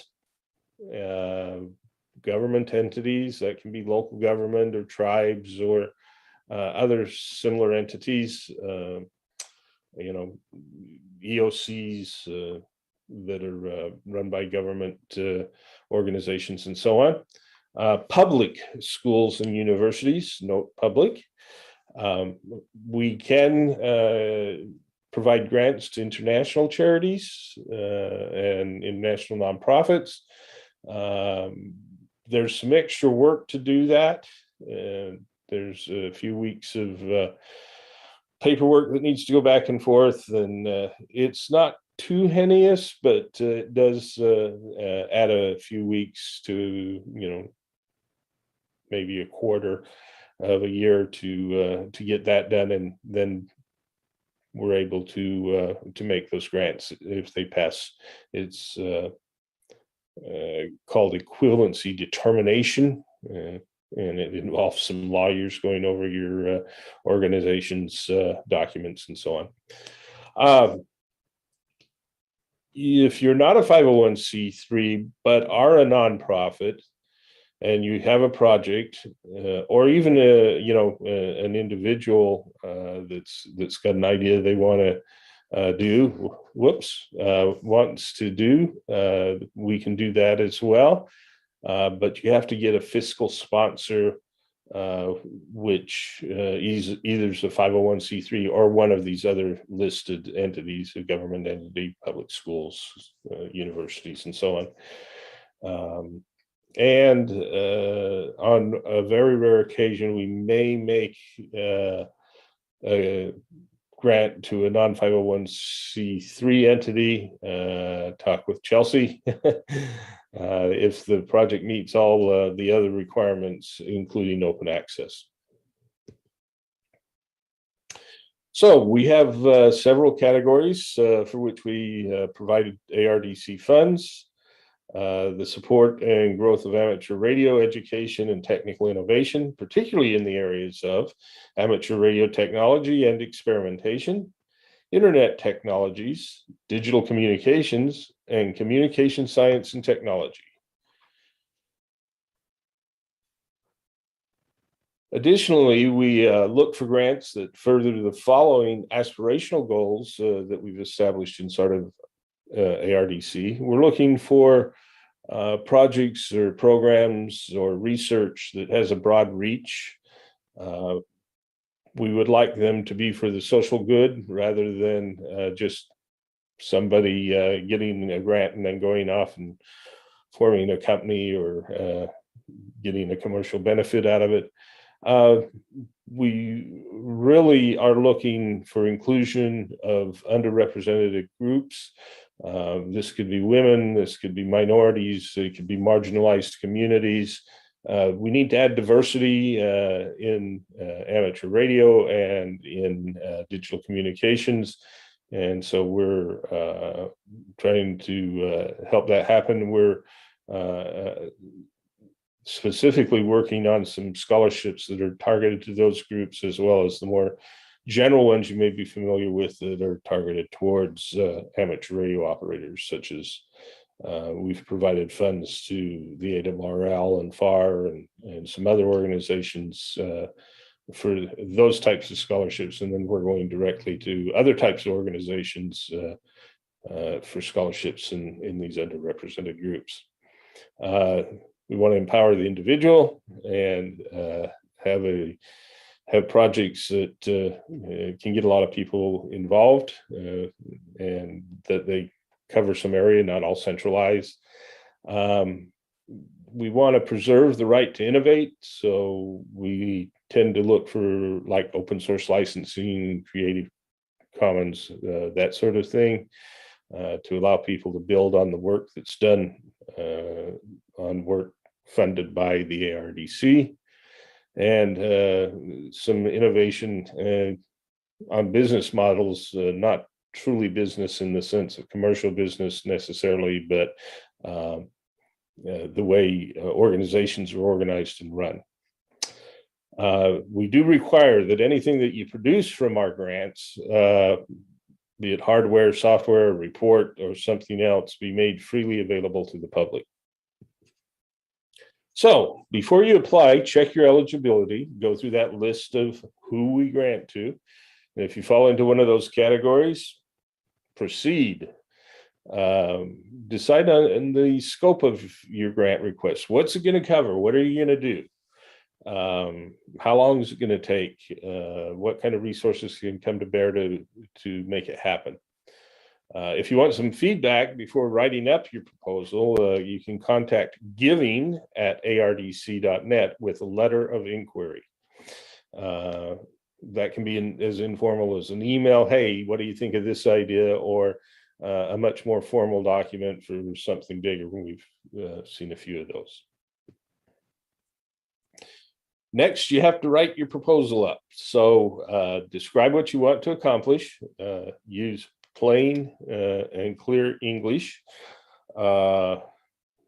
If English is not your native language, try to get it translated. The very worst case is to send us a Google translation along with the original language, and we'll try to make heads or tails of it. Doesn't have to be a tome. It doesn't have to be long. 1 to 5 pages is probably a good target. In fact, towards the lower end of that range is good. If you can completely describe, executive summary kind of stuff in those pages. Include an implementation plan and a timeline. Typically, our grants are for 1 or 2 years.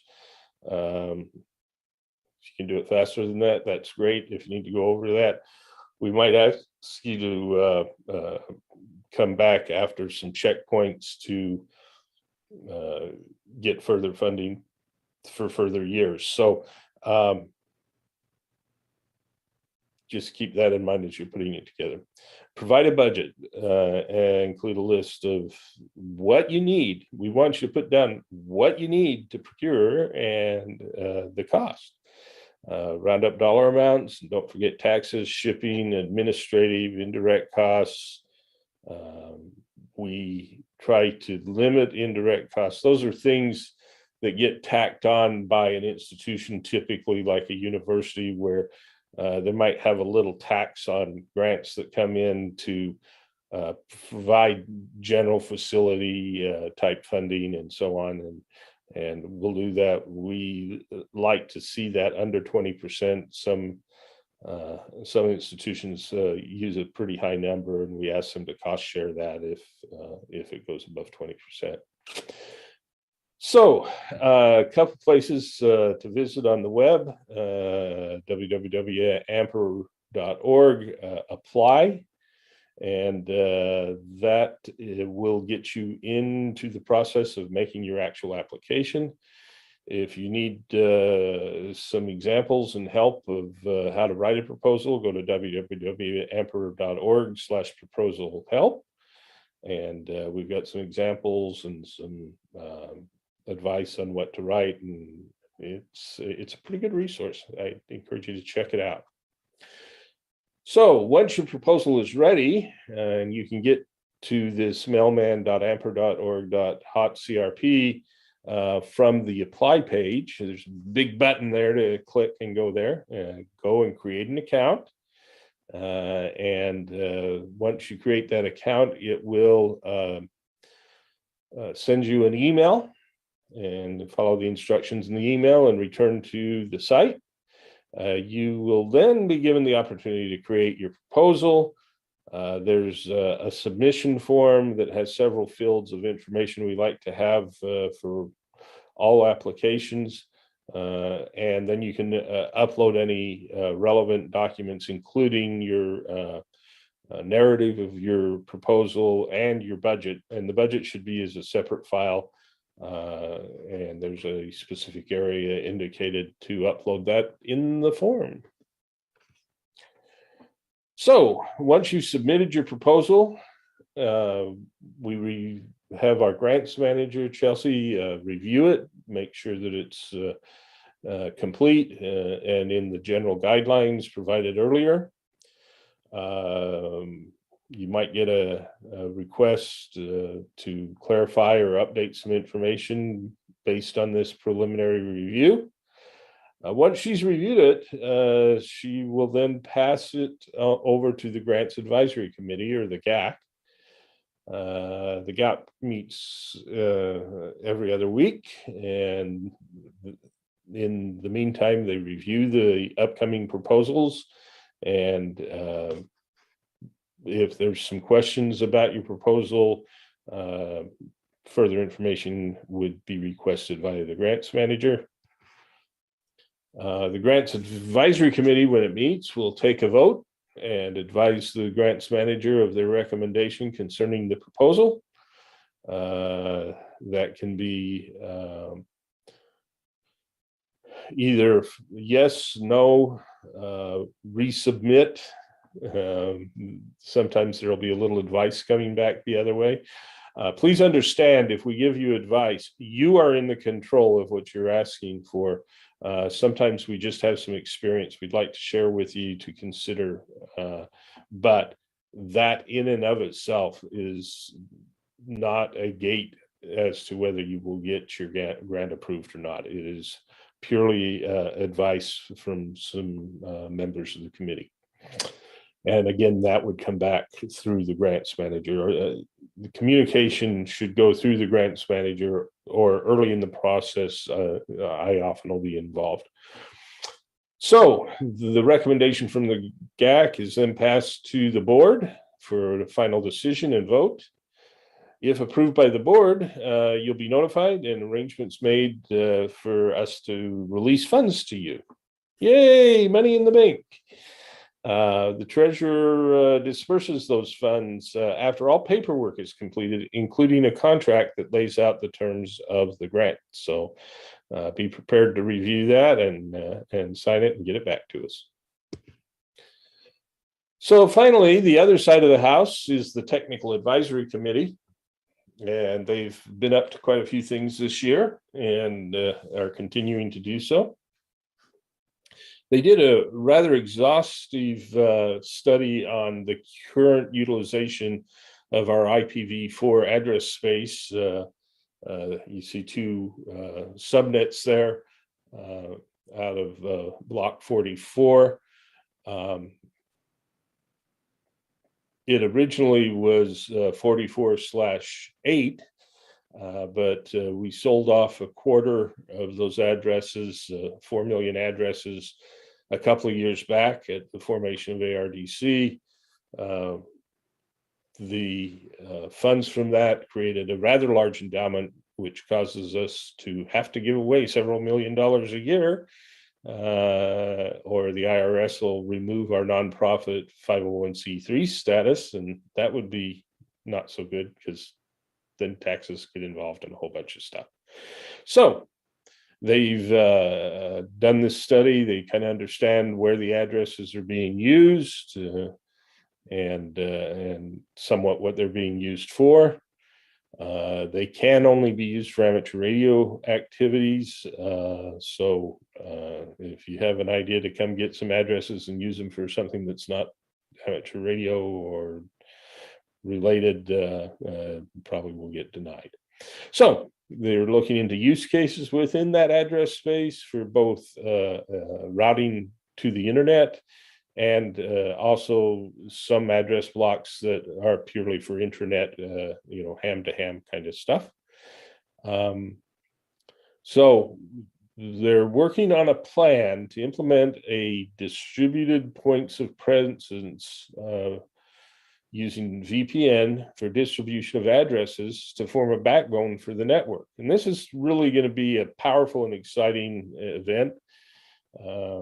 It's an ability for someone to request a subnet for use, either static or dynamic addresses, and have those shipped over a VPN to your router, and then you can distribute those further within your station or your community network or whatever. Pretty exciting stuff. There will be multiple VPN technologies supported. More to come on that. We want to create a simpler and better client connectivity, kind of a plug and play router, or at least formulas for some of the common systems that might be used. But we want to get it down to where, it's kind of like the hotspots on digital voice. You plug them in, you put in your credentials, and it hooks up to the rest of the network and distributes addresses to you. And that's pretty exciting.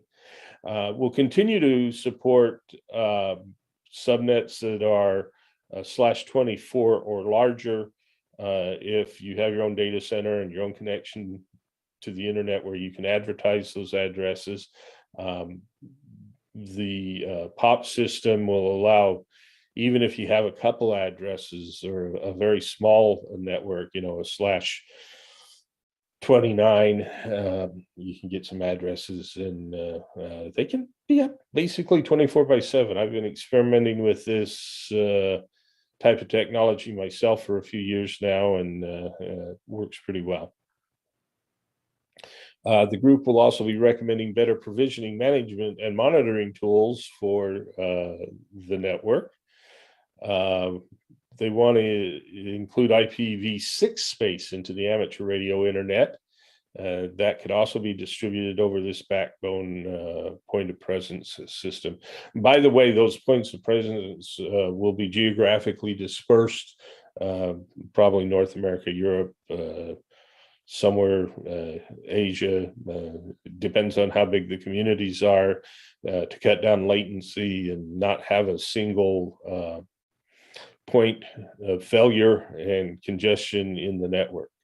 So exciting times. Stay tuned, get involved, subscribe to our newsletter and get updates on a regular basis. You can subscribe to the newsletter on our site, amper.org. It's on the right, and just go over and click and join the newsletter. You will not get spammed with continuous stuff, but a regular newsletter. So we're to the Q&A portion of the presentation. Thank you for bearing with me. I hope this was useful to you. And let's start the Q&A. Okay, very good, John. Thank you. Thank you for having me. Let's see if we have any questions for you. There's been a pretty active stream going on in the chat. So Yes, have you been watching? and responding, but any additional ones, I'm looking at the video now. So if something pops up in there, pass it on to me. How about any plans to sell additional 44 space? That's a question. Yeah, I think Phil addressed that. We don't currently have any plans to sell additional space. I read Phil's answer. No plans to sell. Okay. Yep. Let's see. Yeah, I think the answers have been pretty forthcoming in the chat window, and I haven't seen anything in the Q&A window, and I don't see anything over on YouTube. So if there's no, okay, here's a question. Has ARDC requested official IPv6 address blocks for amateur radio? Not at this point, but that is something we're working on the tax side of the house. Both committees, the chairs of the committees, sit on the opposing committee as an observer. So I at least have my finger on what they're working on over there. And there's another question that says, when it comes to international groups, do they need to partner with a U.S. group to apply for funding, or can that be done independently? Definitely can be done independently. And thank you for asking that question. Because of U.S. tax laws and the rules under which our foundation operates, we have to have the international organization evaluated by a third party in a process called equivalency determination. And basically what that does is look at the organization we're talking to and see if within their own country's laws, they are equivalent to a 501c3 in the US. Once that work is done, then we can give grants to those organizations. And we've done several of those already. DARC has received funds. There's a satellite group out of Hungary that's done it. There's a group developing satellite technology in India that actually used a US partner for theirs, but the other two were after equivalency determination. So Chelsea can help anyone international that needs to get the ball rolling on that. That process involves a number of attorneys reviewing some documents and we fund that equivalency determination. So it's not something that comes out of your budget. We give you the grant after that's been done. Okay, thank you. And another question, what are some of the most interesting projects you have funded? Well, interesting is kind of subjective. Yeah. I think Michelle's going to talk a little bit later of some of the things we've done through ORI. M17 has received significant funding from us. Of course, the dish at MIT is kind of an interesting project. A lot of helping develop microwave networks, as was talked about in the last presentation. We've got a few rather large ones coming up, and then also we're really grateful that we've been able to reach out to some women's groups, underrepresented minority groups, and get some funds into training our next generation of both hams and technologists. And we continue to work on that. Yeah. And Phil points out that there is a list of grantees on your website. So if you want to go there, you can have a look and see what the grants have been made already. Also, there was someone, Roy was asking about the antenna dish at MIT. So can you elaborate a little bit more on that? And the question is that Haystack Observatory? And Bob says no. So yeah, no, it's maybe Phil or Bob can comment. I think it's building 22 on campus, which is the tallest building on the campus. The original antenna and radome was put in for weather studies and radar studies. That mission had long passed. There were some other scientific interests, but they were redoing the roof of the building, and part of doing that was getting rid of everything that was on top of it. And they were able to give the opportunity to the Ham Club to say, hey, we can get this funded. And fortunately, we were in a position to respond very quickly. The window was very, very tight for coming up with the funding. And if you think about it, a small college ham radio club at most any university would struggle to raise over $1.5 million in just less than a quarter. And we've sent a few things to you, Scotty. So yes, and I mean I know the answer to this question, but the question is, does the funding for each project vary, and if so, how is it determined? So I think you answered this, but you might want to touch on it again. Yeah, so we examine each request independently.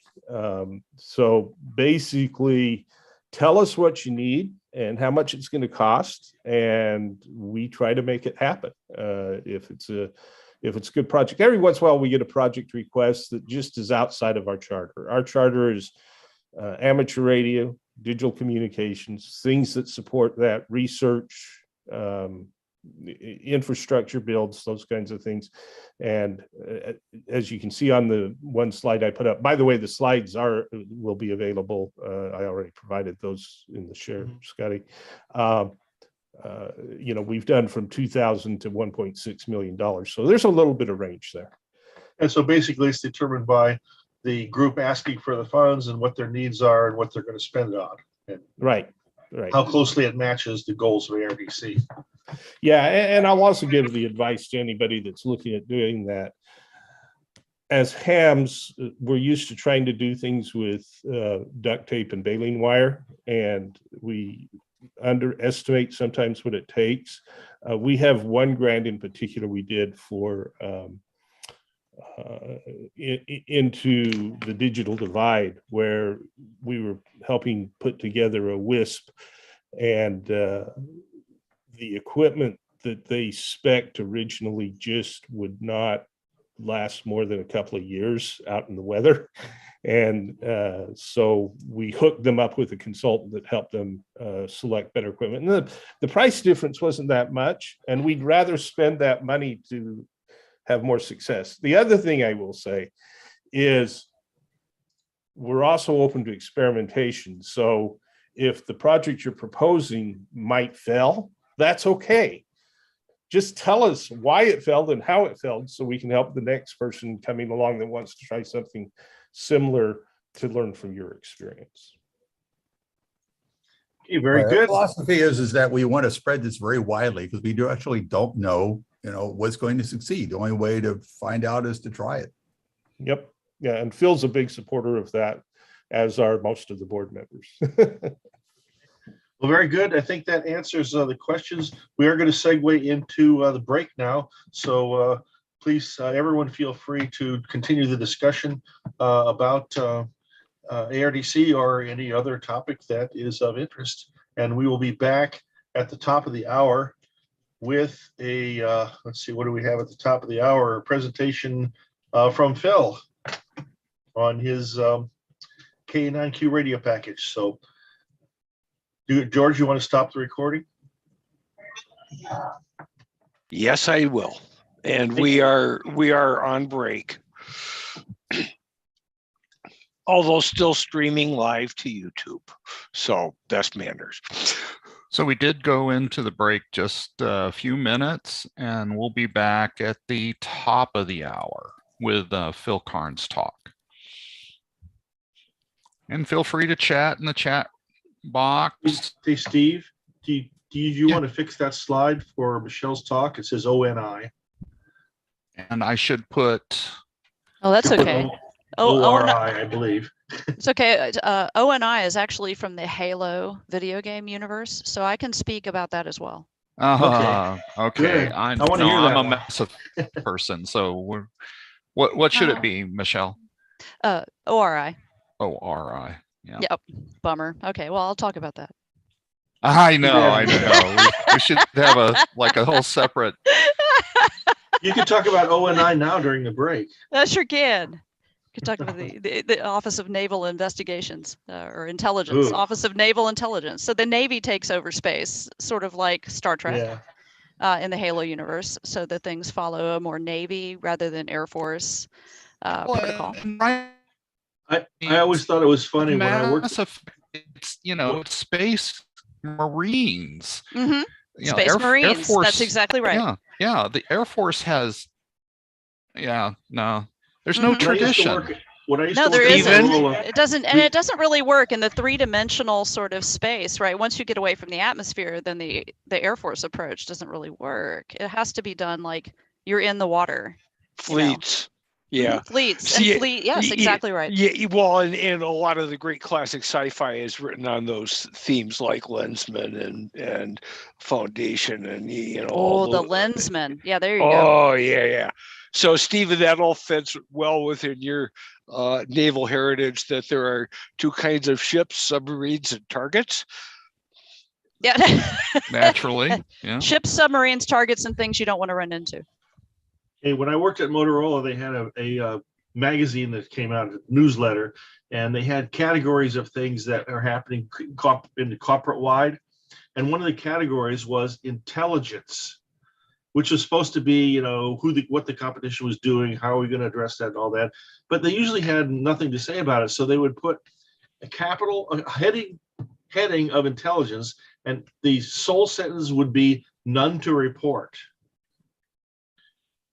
And we just thought that was the funniest thing that they'd ever did in their magazine. No intelligence to report anywhere. So there you go. Like ONI. That's Office right. of No Intelligence. Office. Oh yes. No, the many books that go through all of the different backstory and the universe of Halo. You really get the full appreciation for how a bureaucracy can go astray with respect to ONI. But on the other hand, ORI is a completely different experience. So we endeavor to always to be mindful of the ways that ONI can lurk. All right. I'm sure I can find some sort of segue between now and then. So you don't follow the Air Force model for intelligence? Not exactly. No, we don't. In terms of like intelligence and open source, it's kind of tricky because you have to be really aware and up to date with respect to commercial offerings and proprietary offerings. And you have to be completely and fully aware of how the regulatory environment and the commercial law favors capitalistic or commercial proprietary work. Because if the system is set up for everybody to make some money, then open source has a tougher sort of competitive landscape in a lot of ways. Now, there's other things that we get in open source work that are not so bad. So there are some advantages, some big advantages, right? But you can't do that totally independently without being fully aware of the restrictions and all the rules that may apply. And hence that's why ORI as a research institute does not just technical work, but also does a lot of regulatory work and a lot of consulting with lawyers to make policies that will help in specific ways. So yeah, like your work on ITAR, for instance. yes, yeah, which yeah, we talk about this very briefly in the lightning talk, but we have some more information on the website. As of the 2nd of September, this year-long, or actually more than a year, effort was concluded. The third and final step was achieved with a very good result from the Commerce Department, from an advisory letter. And the next step is a FAQ, frequently asked questions, a guide to use the results, which should come out this week. I have a question regarding that. So if we do an open source design and we put everything up, publish it on the web, then we are free of ITAR export restrictions on that area, correct? Yeah, if you follow the thing that was proposed in the letter, so an advisory opinion request was written, requesting some advice from the Commerce Department. So if you comply with those things, if you do what you say you're going to do in the letter, then the answer is yes. Now, this was specifically asked for for satellite work. Right. So you would probably be prudent to then go, well, okay, let's use this advisory opinion request as a model for whatever technology area we were in, so that we can all develop a body of results. So you want to have like, a large number of results, sort of like the way that you approach patents or any other intellectual property. So you want to have an ensemble of results and not just rely on a single one. However, the answer in a very simplistic way is yes.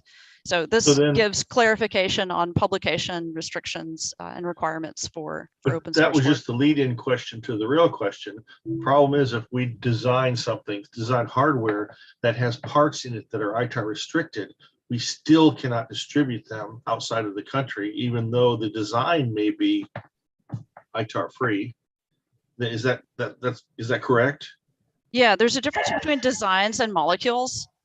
So the design itself is, if you publish as you go, and if you publish, it must be free. That's really the training here. So I can publish a design with an ITAR restricted part in it, and how they get it in, outside the United States is their problem. Right? Correct. If you want to take it outside of the United States, say, for example, I achieve my goal and I build a great payload for amateur satellite service. Now, if I'm not launching it from the United States and I have to take it someplace else, then I have to apply for a license for those molecules. And then that's a separate question. The design itself, though, kind of the intellectual property part, that has become more clear over the past year. Historically, the hardware has not been a problem. If you need an export license to get a spacecraft to Kourou, you can get one. Yes, that's exactly right. Information has been the problem, and that's where the breakthrough is. Yeah. Yes. Well, yeah. Part That's of the problem true. we had with one of the designs that we did was it used a 22, I believe it was a 2208 ADC that was ITAR restricted. Either that or the FPGA that we used, and it could not be sold to a guy from Russia. Called up and he wanted to buy one. Right. And we said, we can't sell it to you because you're not in a country we're allowed to sell to.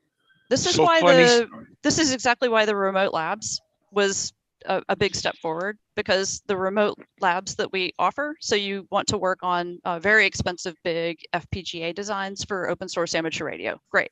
Okay, can we send you this development board? And the answer turns out to be no, we can't send you one, even if we would like to, because having a development board on your desk, as you know, Scotty, is better than having to log in one over the net. It is, yes. Okay, so we've done everything we possibly can to make FPGA work easy over the net. And the big win is that when you log in to this, you are free to work on it and you're free to publish the results.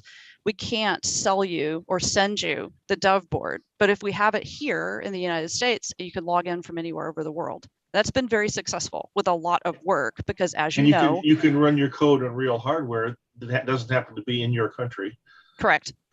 Yeah. Yeah, and the work is not, I mean, it's like, this is not stuff that is a threat to national security. We're talking about DSP and forward error correction code. We're talking about figuring out how to do multiple access, and it's not threatening anybody's patents. And when you think about it, it's the things that threaten anything would be the code, and that now you can publish and, and don't have to worry about it. It's not the chip itself that's the problem.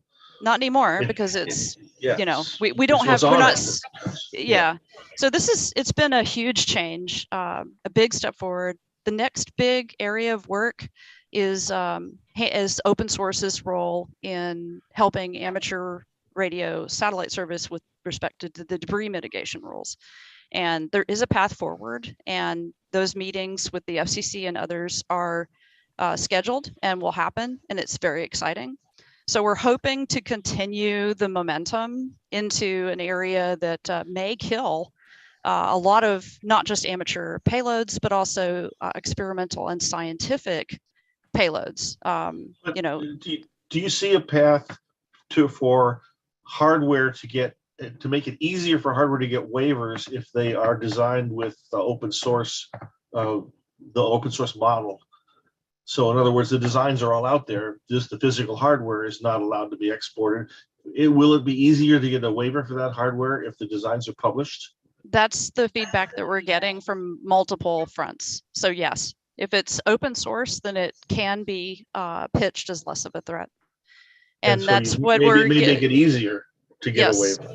Yeah. It's much easier, and it reduces an awful lot of liability and risk. So it's good news.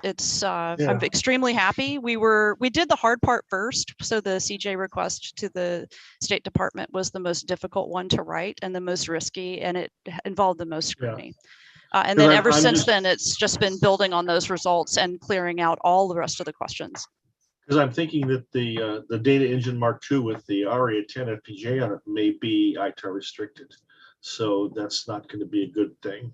We'd rather not have that be true, but we're all open source. So that, you know, as long as we follow the rules. Yeah, the results may actually help you. And we can talk a lot more about that and figure out if there's any problems whatsoever, and then take a tire iron to it and see what we can solve. Well, very good. So congratulations on that. Oh, thanks. Step forward. Looking forward to it. It is. Happy to be able to do it. It's a privilege to be able to work in this area and to be able to, spend time on it. And thanks again to ARDC for funding the legal work. They were the ones that paid for the expensive lawyer time to give us the best possible consultation for preparing all three of these works of regulatory begging, because it's an appeal. Yeah. It's like, please listen to us, and it really, this effort wouldn't really have been possible without some significant funding. It's not cheap to do. The initial naysayers aside, I think this is one of the best things that's happened to ham radio is ARDC. So yeah, absolutely. Yeah, it's excellent to have you guys around you, and all the people around that are working on this, and all the people who are getting grants, who are doing great work with these resources that wouldn't be available normally. That's the thing is some of these projects, like your solution, would be dependent upon you paying for the lawyer, right? Yeah, and it's expensive, like you pointed out. It is, and I did chip in quite a bit personally, and that's only because I'm able to. The full project, not possible, really. For even a decently well-off individual, it's a lot to ask. So this is really game-changing to have this sort of fund available to do this sort of work, and there are hundreds of projects like what I did out there. We will see, if we can get the word out, and if people can get connected to the funds, and if we can get this mechanism working, this is honestly game-changing this is multi-generational effect through both education and experimentation. It's a remarkable opportunity. It's like buying a share of IBM in 1935, and then in 1990, how much is it worth? Right? You're investing in this thing that's going to grow exponentially. All because we were tinkering around with TCP/IP back in the 80s. You remember those days? Yeah. You don't. I don't know. Well, we won't talk about how much dumb luck there was there, but pure dumb luck. Yeah. Yeah, it's great that it happened, though. Well, you were around for the Holy Protocol Wars in the late 80s. Yes. Oh, yeah. Oh, do you mean ISO versus TCP/IP? Yep, that one. Yep. Oh, I worked for a small company called Ungerman Bass at the time, and Okay. and in an office in near Southfield, Michigan. So we were big on map top, and I was doing heavy duty lower protocol stack work there. So yeah. Phil, when did your K9Q we TCP lost software come out? I started writing my stuff in early '86. I remember it was around the time of the Challenger disaster. And it happened in, we got the idea for how to start in a snowed in hotel in Harrisburg, Pennsylvania. B. Del Garvey, Mike Chaponis, Bob Hoffman, Tom Clark, and I can't remember who else, were there for a regional packet radio meeting. And we had nothing else to do. So we started around with napkins and started sketching things out. Yeah, because I ran your software for about 4 years in the late 1980s and early 1990s. We had a 9600 backbone that ran from the Phoenix Mountains all the way over into New Mexico. Mm-hmm. I had fun taking it and porting it to the Apollo token ring right after you came out with it. I still run into people who are running it. I can't believe there still are. I always tell them, have you heard of Linux? Well, I know we ran into trouble because the people in New Mexico, there were some parameters that they had to change for us to get to digipede through them. Yeah. And they wouldn't change them. Oh. And so basically we'd run into a wall when we try to connect east. So it was very frustrating because it was all under their control. We couldn't force them. We could request, but that's all we could do. Sure. And I guess we weren't very effective in communicating our reasons because they said no. You know, every ham remembers their first QSO, and I remember my first TCP/IP connection over my kitchen table between an IBM PC and a Xerox 820. Remember those? Yes. Yeah, Xerox 820s. Well, I remember I had a packet node set up at my house. I lived way out of town, and I remember I was in town once, and I couldn't digipede through my node anymore. And it was the first indication that my house had actually been robbed and they had stolen all the radio equipment. Oh. And I found out 30 miles away in town that, hey, wait, my digipeder is not working anymore. What's the problem? And I get out there and it's gone. So not a happy day. Oh, geez. Phil, was that the unit known as the Star or Star Station? That Xerox unit? It might have been. They were surplus boards at the time. They were single board Z80s with 64. Yep. And we bought them for the bargain basement price of $50 or something like that. We came back with stacks of them from Dayton. Yeah, the Xerox 820s. Yeah, the 820. Yeah, right. Yeah. That would have been contemporary for the time. Totally. Right. Yeah, I introduced the 820 to NEPRA, and that's where the BBS came from. These are running CPM, right? Not DOS. Yep. Before DOS days. Well, I remember I had a PC on one end and the Xerox 820 on the other. So they were, at least the code was portable to an x86 and a Z80. That was a long time ago. Yeah. Man, was that long? Bad old days, right? Now you can buy all that for $35 on a board that big. Yeah. You know, Brian popped in. I was living in New Jersey at the time. Brian popped up not long after and offered to do the West Coast part of it. And then that led to the reflector at UCSD, which is still in operation. From when, 1990s? The reflector? I think that started pretty early in the late 80s. I know Brian handled the West Coast address, but he spent his whole career at UCSD. So I think he set this up pretty early.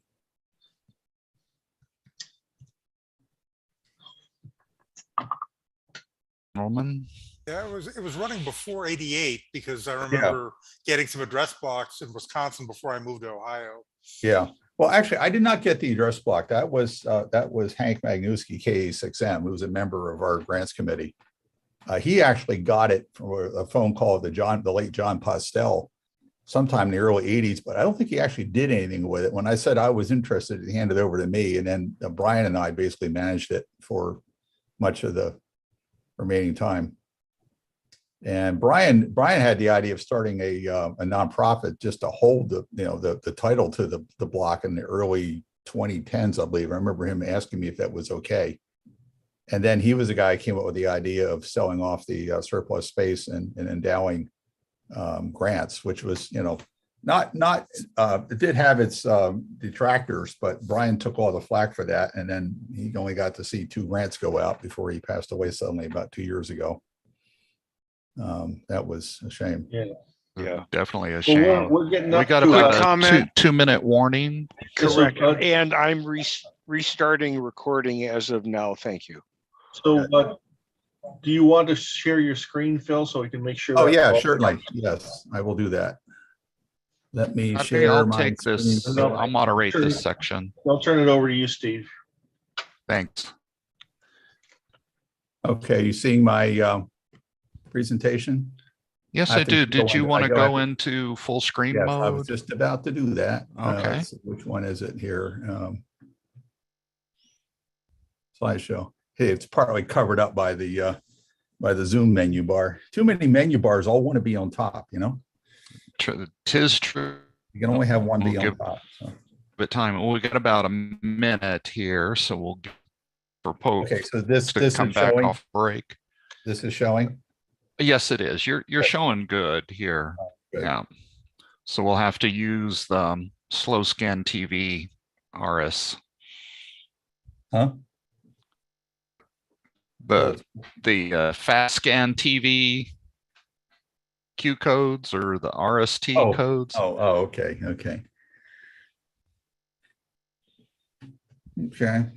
Okay, we're less than 1 minute. Hmm. And for everyone that's online coming back after the break, we're just getting ready here to start up the next top. So counting down here in the next few seconds.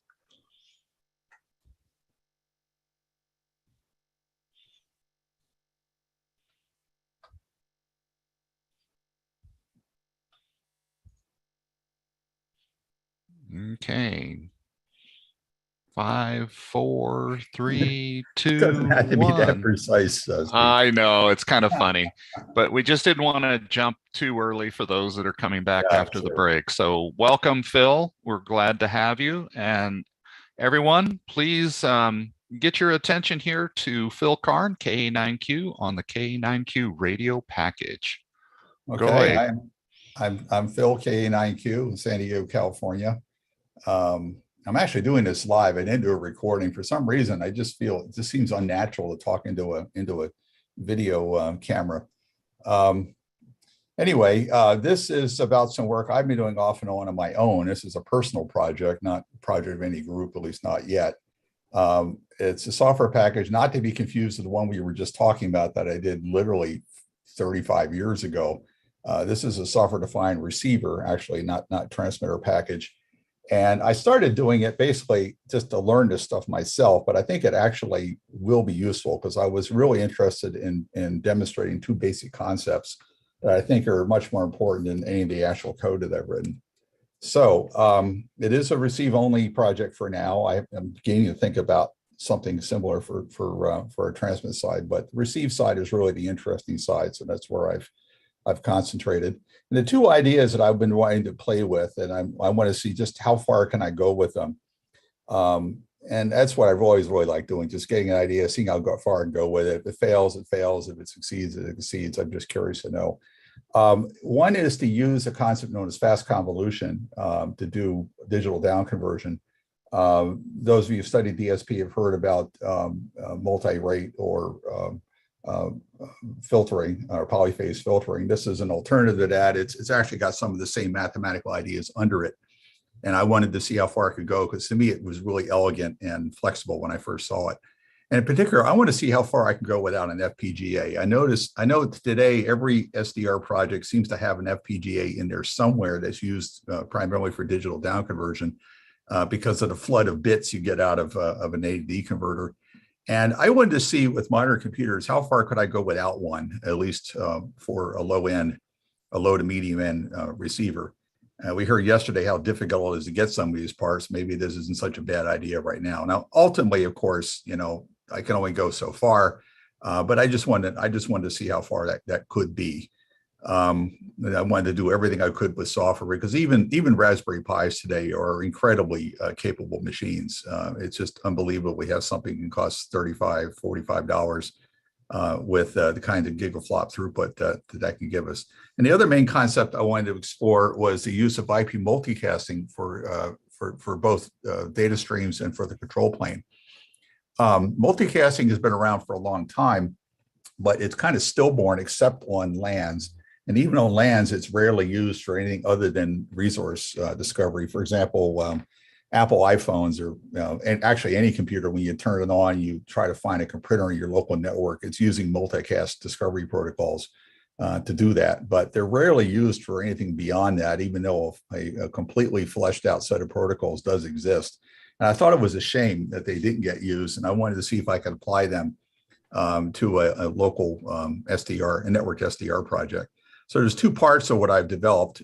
One is to simply use existing voice over IP protocols, particularly the real-time protocol, RTP, to carry data streams in as standard a way as possible. So if you've ever made a VoIP call, you've already used this protocol. It's intended for real-time streaming of voice or basically anything. And then the other half is to use my own custom control protocol to do the control plane. TLV stands for type length value. Was a standard way in a lot of IETF protocols to encode variable length pieces of data in an extensible way, so you can add new entries, new entities, and ones that don't support it yet can know how to ignore it and just process the stuff that they do understand. So this is a block diagram of how the pieces, my software, fit together. Each of these colored arrows that you see here represent actually an IP multicast group. So each one with a different color represents a different multicast group. So at the top, we have one of several modules that talks directly to the hardware. It simply shovels the data from a USB port or whatever the device produces out as a multicast IP stream over my local network. And in the case of this module, there's both a control group, which is denoted in red here and is bidirectional, and then a data stream, which is unidirectional, is denoted in green.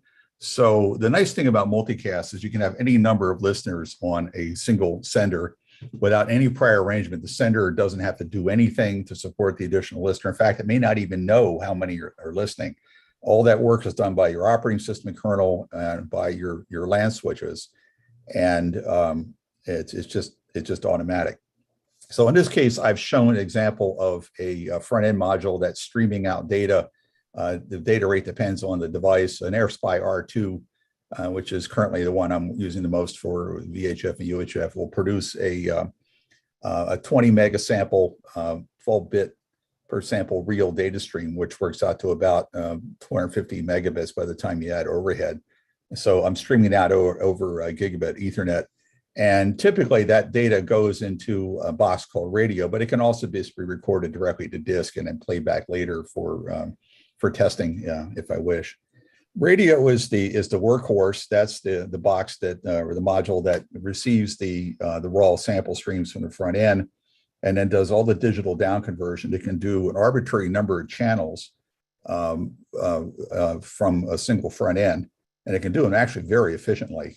I have 3 instances of this running right now on a single Intel i5 NUC, not even a top of the line model. And I have 3 of these, one for the 2 meter band, one for the 222 band, and one for the 70 centimeter band, demodulating every FM channel, recording every FM channel, all those bands at the same time. And it's using less than half the real time of the i5. It's got still about 60% left. So the output of radio are these multicast PCM streams. They're standard real-time protocol PCM at some sample rate that you specify. And again, this can be listened to by any number of modules. Now, not all of these make sense at once. For example, the stereo decoder makes sense only if you're listening to an FM broadcast station. PCM record can simply record directly to a file. A packet decoder just listens for AFSK tones and emits any AF25 frames that may happen here on a separate multicast group. It's in a different color here for anybody who wants to hear whatever packet frames are being decoded. Now because this is multi-channel, this can handle any number of sessions. So I could potentially listen for packet on every FM channel on the band, although that doesn't make a lot of sense since there's only a few that are used for that, primarily the APRS channel 144.39. As I said, the data coming out of radio comes out natively as PCM, but to get it over thinner lengths, I can run it through an Opus transcoder. This is a little daemon that just listens to one multicast group and sends one another, compressing the data down from PCM to Opus. Opus is a really nice open source audio codec. It's free to use. It's an IATF standard, and it's become one of my favorites. The only thing it won't do is ultra low bit rate down below a few kilobits, which is where codec 2 operates. If you've heard of that, Dave Rose codec for very low bit rate HF voice. But this, I think, is excellent for everything else. So let's see. Down here, I have the monitor program, which can receive multi-group. It can actually listen to any number of streams and any number of multicast groups at the same time. I'll show you that program running later. It can also listen in either direct PCM or to Opus. Over here on the packet output side, I have a little daemon that receives the AX25 decoded frames and feeds them onto APRS if they appear to be APRS packets. So this whole thing actually functions very nicely as a standalone turnkey APRS iGate. I put one of these together on a Raspberry Pi using an AMSAT UK FunCube dongle, and I put that at the school where I volunteer because we're in the balloon flying, and we need a local APRS gateway to reliably hear our balloons before we launch them.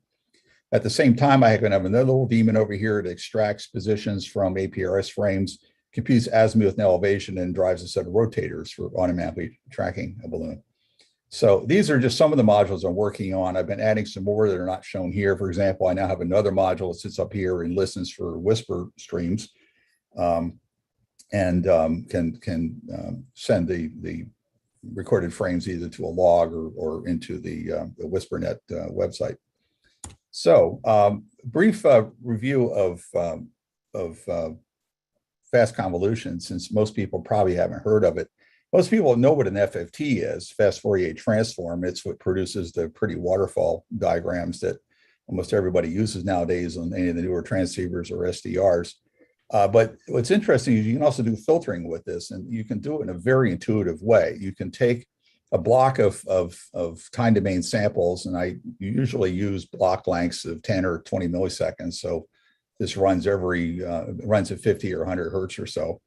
Do a forward FFT, and this gives you an equal number of bits of the same information in the frequency domain. And what you can do is you can select part of the frequency domain, the parts that you're interested in, and then multiply by a fixed filter response, which is in the frequency domain that defines the filter that you want to use on that part of the spectrum. That gives you a subset of the frequency domain information that has been filtered or windowed or filtered down. Then do an inverse FFT, which is smaller and therefore faster than the forward FFT, and you get time domain information. And the sample rate is automatically downsampled by the ratio of the blocks. So this is actually a very good way to do sample rate conversion, very efficient way to do sample rate conversion. There are some gotchas to this, but they're actually down the detail. I mean, the basic ideas are actually really this simple. You just have to watch out for a few gotchas when you set up the numbers. One problem with using the FFT for filtering and for convolution, which is that the Fourier transform does a circular convolution. That is, the results at one end will wrap around into the other end, while an ordinary filter does linear convolution. And if you remember your double E theory, if you study convolution, you know that the length of the convolved output is equal to the sum of the lengths of the two. So another way of looking at this is that the duration of the filter impulse response stretches the input by the length of that impulse response. And if you're not careful, that stretched will wrap around and ruin the front part of the output. So what you have to do to make this work is you have to overlap your blocks. So let's say I start with here. I've just shown. How was your webinar? Excuse me. Okay. I've just shown here 4 samples. Are you doing anything bad? And the this arrow here represents the operation of converting to the frequency domain, multiplying by the response, frequency response to 1 and back to the time domain. So you get back to the time domain, you simply throw out the first part of the block. And then you overlap, you repeat the last part of the previous block in the beginning of the second block, do the same operation and throw away the part of this block. So there is a little bit of inefficiency here, but it's actually not as bad as you might think. The throughput here is vastly better for anything other than a short FIR. Anything longer than about 50 to 70 taps or so is best done this way. And you can easily implement filters of thousands of taps long and do it very, very efficiently. So this is known technically as the overlap and save method. It's related to another method called overlap and add, but I'm using overlap and save because of the ease of doing multiple channels. So these are, I mentioned some of the uses that I've been making of this. I have a turnkey box that's been sitting at school operating nicely for years now that just receives any APRS packets on actually any one of several channels and reports them. I mentioned that I have a NUC 5 sitting at home that's vacuum cleaning every FM channel that I can hear in San Diego and recording them to disk. So I basically have most of a terabyte now of 2-meter FM conversations. And I'm also using it as an HF general coverage receiver. And because it's multi-channel, I have it set up so that whenever I'm on a given ham band, it automatically starts threads or slices that feed whisper decoders. So if I tune to the 40-meter ham band, it automatically starts listening to whisper on that band at the same time I'm tuning around doing general coverage kinds of things. So I have a lot more to do, but let me do a quickie little demonstration just to show what some of this looks like. And time here. Let me switch over to a different window. Okay. Okay. This is the okay. Hopefully that's coming through. This is the output of my monitor program. It's running on the output of my VHF UHF receivers. There's 3 multicast groups, one for 2 meters, one for 125 centimeters, one for 70 centimeters, listening to everything, basically everything I can hear here in San Diego.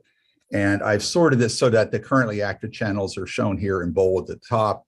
And these are all the ones that have been heard, sorted in decreasing or increasing order of idle time. And when you turn these all on, it can be a little bit overwhelming. So for example, there's nothing like keying up a large repeater network and hearing 20 repeaters all coming back at the same time. Sounds like you're in a stadium because of the slight amount of delay between the different repeaters. There are, I always like to show, I like to debug everything. So there's a huge amounts of debugging information that, of course, most of the time you don't really need to know. This actually turned out to be the most difficult program to write. It's conceptually the simplest, but it's the most difficult because it's where all the delay and jitter issues all come together. Because you're taking packets in over a network and then you're having to play them out to a D to A converter, which is not necessarily synchronized to the clocks in your front end. And I have more information about this in the paper, or you can ask me about it. I don't need to go into details. Let me show the front end of this thing. Now this is just this is strictly a debug. Proof of concept. As I say in my paper, I am not a user interface guy. In fact, I detest writing user interfaces. So I don't want to say this is the only way you can do it. This is just something I put together for debugging. It basically shows everything coming out of the radios being multicast over the control channel. And over here on the left side, I can, in fact, let me, I don't know if actually the audio would come through, but I could go over and tune around and do all the things one does on on a general coverage receiver. I've done quite a bit of work on things like AGC, experimenting with different AGC algorithms. There's one in the front end whose only job is to keep the A to D converter within its range. And then there's the one at the other end, which is the one you actually hear. And when I dug into this, it's amazing how many strongly held views there are, just exactly how a receiver AGC should work. But hey, it's software. You can try whatever you want. So this is a very simple, very primitive user interface. But because I've designed the protocol to be open and multicast, you're not limited to this. In fact, I would be tickled if people were to look at this and say, hey, I know how to do user interface right, and then write their own to talk the same protocol. And because it's multicast, you can actually have several interfaces running at once. You could have a tuning knob that does nothing but generate tuning commands. You could have something else that's just a volume control, what have you. Because I'm even with commercial radios, I'm not particularly happy with a lot of their interfaces, and I think a lot of experimentation is warranted in just designing how a radio really ought to work. More recently, I've become friends and chatting up a blind ham in Kentucky, and it occurs to me that blind hams especially have a lot of insights into user interfaces that sighted people don't have, because they're forced to use a very minimalistic interface. And you give them something that's designed for a sighted person, a large set of windows with numbers changing all over the place and graphs and so forth, and they have a hard time dealing with it. So I've challenged them. I said, okay, I'm going to give you a bunch of fundamental primitives here. You tell me what kind of user interface you'd like to have. And I suspect strongly that it's something that will be of use more than just to blind hams, in the same way that closed captioning turned out to be surprisingly useful to people who can hear. I think that's the same thing here. I think a lot of effort, a lot of user interfaces are designed to simply look good on first impression, and they're not really what people want to use. So this is an opportunity to, I think, do it right or customize it however you like.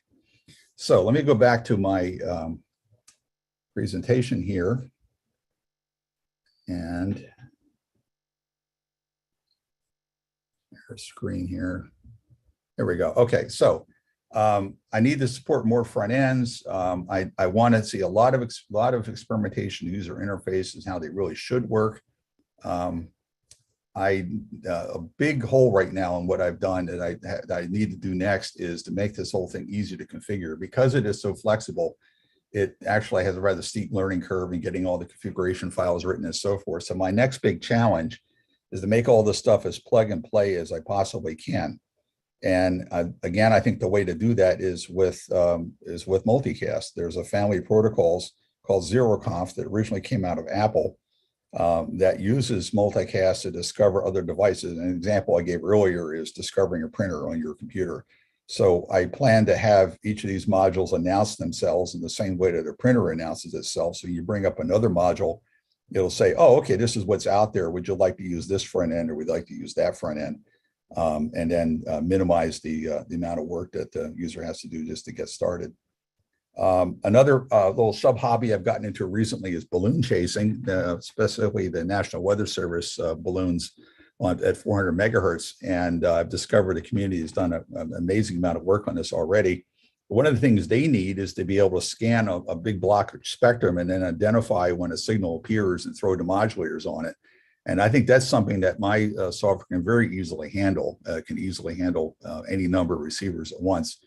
But to do that, it needs to have the ability to watch the spectrum and identify when a signal is present, and then actually put a demodulator on it.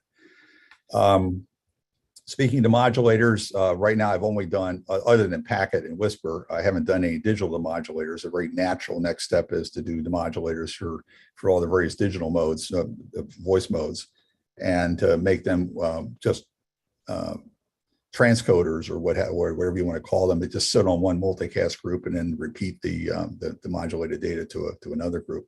And of course, to document everything. That is always a challenging, since things are changing so rapidly. Some observations on the two concepts I wanted to demonstrate. Fast convolution really does work. It's elegant and efficient. I think it's a good alternative to polyphase filtering.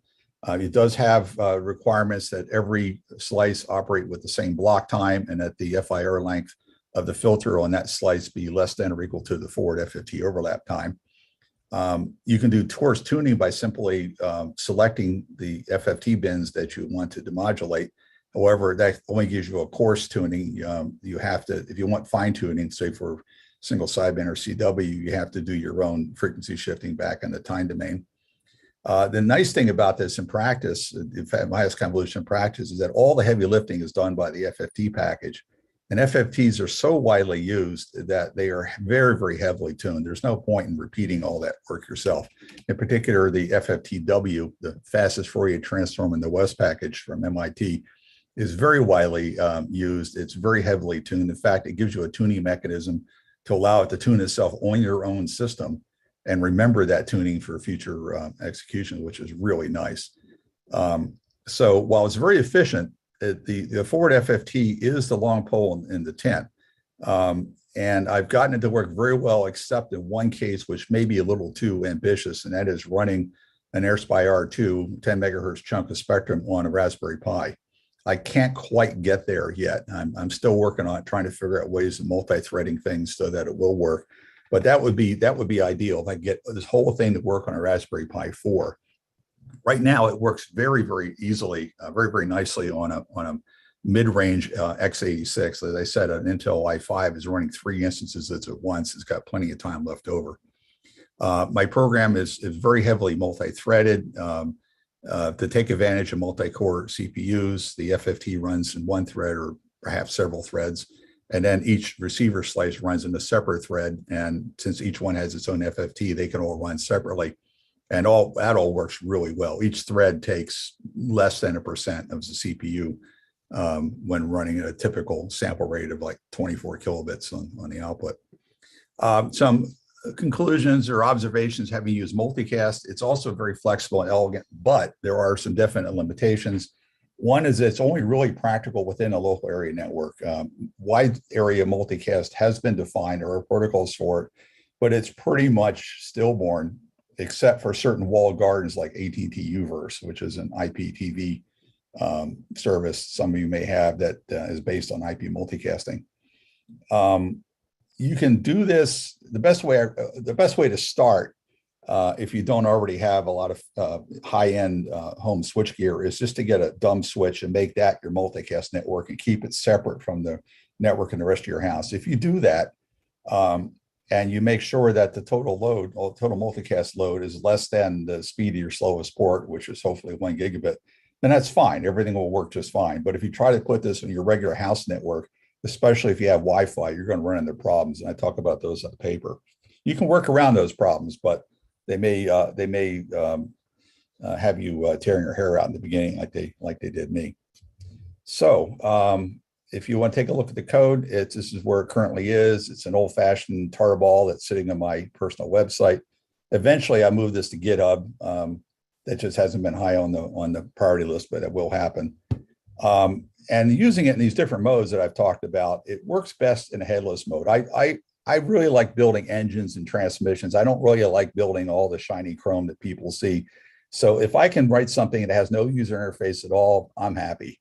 So this code really works best when it runs completely headless, when it's acting as a turnkey iGate, or when it's just acting as a vacuum cleaner on all the 2-meter FM channels. You can just turn it on and you don't have to do anything at all. I mean, you can monitor if you want to, but it just turns on, reads the configuration file once, and then just does what it does. So, but that doesn't mean I would not like to see people experimenting new user interfaces. I think human factors engineering is something that's been kind of missing in ham radio, and I wouldn't mind seeing a lot of concerted effort on it. So that's it for my presentations, and I'll be happy to take questions. Thank you, Phil. And we got a few minutes for questions. Phil, there's been a lot of chat channel, so you might want to go back and. Oh, okay. Yeah, I wouldn't see that, of course, while I was sharing. Yeah, true. 99 plus new messages. Oh my God! Can you summarize the questions to me here? Let's see. Well, yes. Really, just the one question here, to support RTL SDR for really cheap monitoring. Yes, that is on my list. I'm already getting strong pushback on that one from the balloon community. I'm looking over here. Performance characteristics on the RPI4. I assume that means the FFT. Well, the RPI4 is, I mean, it's the fastest of the Raspberry Pi 4s, but I can't quite get my the forward FFT running in real time. Now, maybe that's for the AirSpy R2. The smaller ones are no problem. I'm running an AirSpy HF Plus at a sample rate of 768 kilohertz on a Raspberry Pi 4, and that's no problem at all. That's easy. It's the high sample rate that is the problem, because the size of the FFT goes up with the sample rate. I'm currently using an overlap factor of 20%. So I'm having to execute, if I'm doing a, let's see, I'm doing a 20 millisecond, doing the FFT every 20 milliseconds, and I'm having to do a 500,000 point real FFT every at 50 hertz, which is easy on x86, but not quite on a Raspberry Pi. Now, the FFTW code does have the option to multi-thread an FFT, but it doesn't really bother me much. I'm not sure the FFT can really be multi-threaded that effectively, and that's been my problem.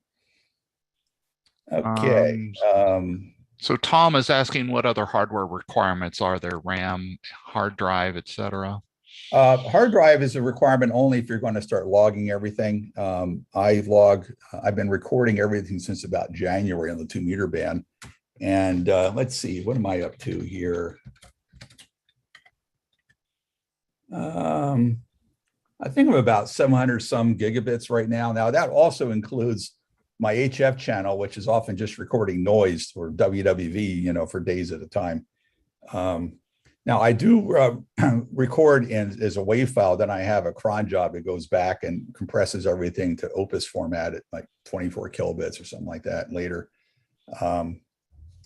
The receiver itself produces straight waves, so I have a nice clean receive signal that I can do digital modulators with. I don't use Opus for anything other than voice. I'm just going to listen to. Okay.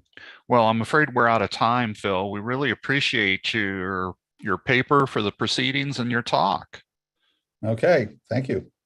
Wonderful. Thanks again. And all right. So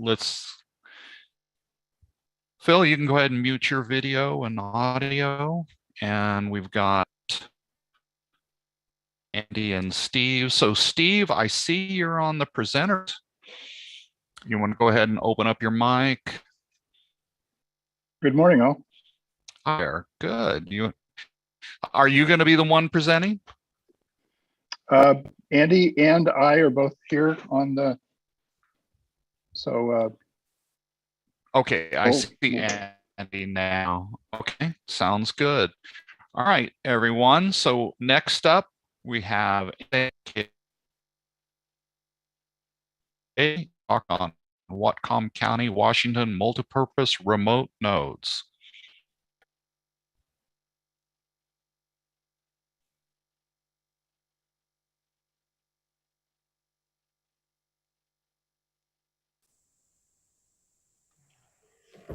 Good morning. My name is Steve Stroh, NHENJ, and this is the presentation on multipurpose remote nodes, Whatcom County, Washington.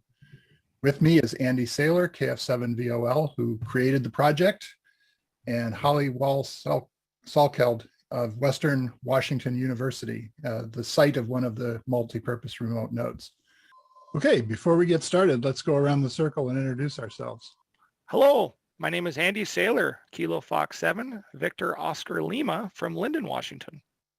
I'm Holly Wall-Salkeld. I'm with Western Washington University, which is in Bellingham, but I live in Deming.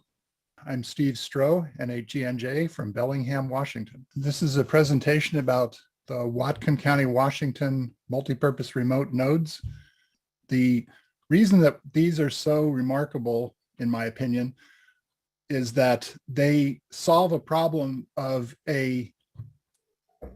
how to put a remote node, a digital node, in places that aren't mountaintops or towers and aren't individuals' homes. So this is a map of the multipurpose remote nodes, or some of these are multipurpose remote nodes. These are all the WinLink mail servers in Whatcom County.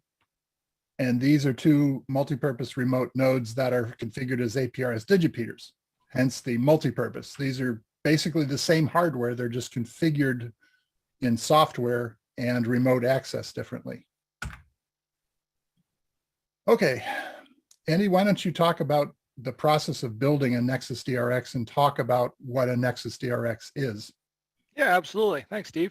What you'll see in front of you here is the kind of a parts layout of what makes up the Nexus DRX, or the cross-patch board that Bud Churchward produces and makes available. It's a very well-built PCB board he has generated, and then he sells you a parts kit with all the necessary the hardware, the resistors, diodes, LEDs, and things of that nature. So once you buy this kit from Bud, you're able to put it together, and it works as a very, very comprehensive hat that sits on top of the Raspberry Pi 3B plus or 4, any of the Raspberry Pis it'll work on top of.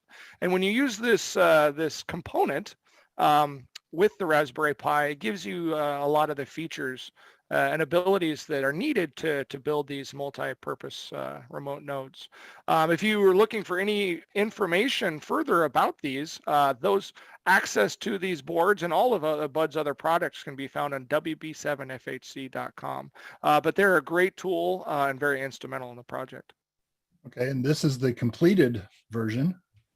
Yeah, so we had a couple of together when we were in our heyday building the sites up. Okay, so just to illustrate, the Raspberry Pi board is the bottom board.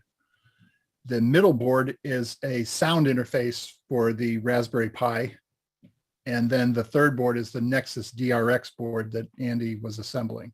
And then you stack it up. Okay, this is a typical remote, multi-purpose remote node. This is most of it. Again, the Ethernet switch and the UPS aren't shown. That's on the bottom. And this will make a lot more sense in a couple more slides. But this is the componentry of it. And again, most of the magic is in that upper right-hand corner, the Nexus DRX Raspberry Pi based, essentially a multi-purpose digital station. These next few slides are going to be about the specific installation at Western Washington University in Bellingham. And this is where we are going to let Holly talk a little bit about. Oops. So Holly, welcome. And thank you for agreeing to help us with this. So what is your formal position at Western? I am listed formally as a safety officer, and that's mainly because the state doesn't really have a title for what I do. But I do both fire safety and emergency management at Western. Who did you first get in contact with about this system? I was first contacted by Dr. Joseph Trimble, who was a former Western psychology professor here in July of 2019. And Dr. Trimble was involved with several students here at Western that were were active in the ham radio. So I worked with him and one of his students, Bryce Schubert, along with Andy Saylor to get this set up. Had you ever worked on a project like this in the past? No, not really. My husband is a ham radio operator, and being involved in emergency management, where everything is, or a lot of things are about relationships. This seemed like a benefit for all. My husband has made me aware of communication possibilities of ham radios. And along with Andy's explanation of how Western's location could benefit communications in the area, it seemed like a good fit.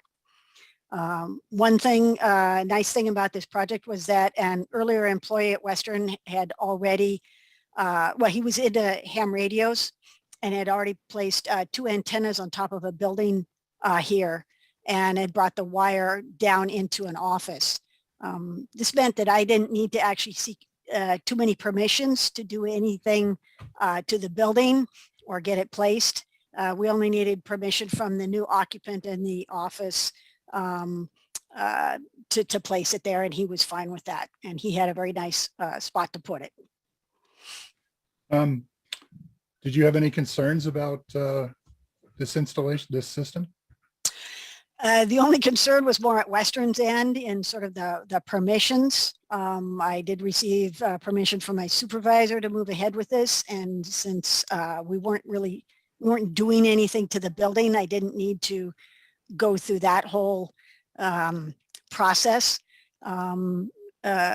We had to have an access node once for the maintenance, but otherwise it basically plugs along on its own and it doesn't bother anybody. It's out of the way. So it's been very easy to have. Could you talk a little bit about the previous use of the antennas? There was another amateur radio operator in that office that wanted to do amateur radio from Western? I gather so. I don't know too much about him, but I had always noticed these antenna up there, and before he left, I had gotten a little information that he was really into ham radios, and at some point in the past, had gotten those antenna up there and pulled the wire down into his office. So I don't have much history on how he was able to do that or anything more about him and the ham radios.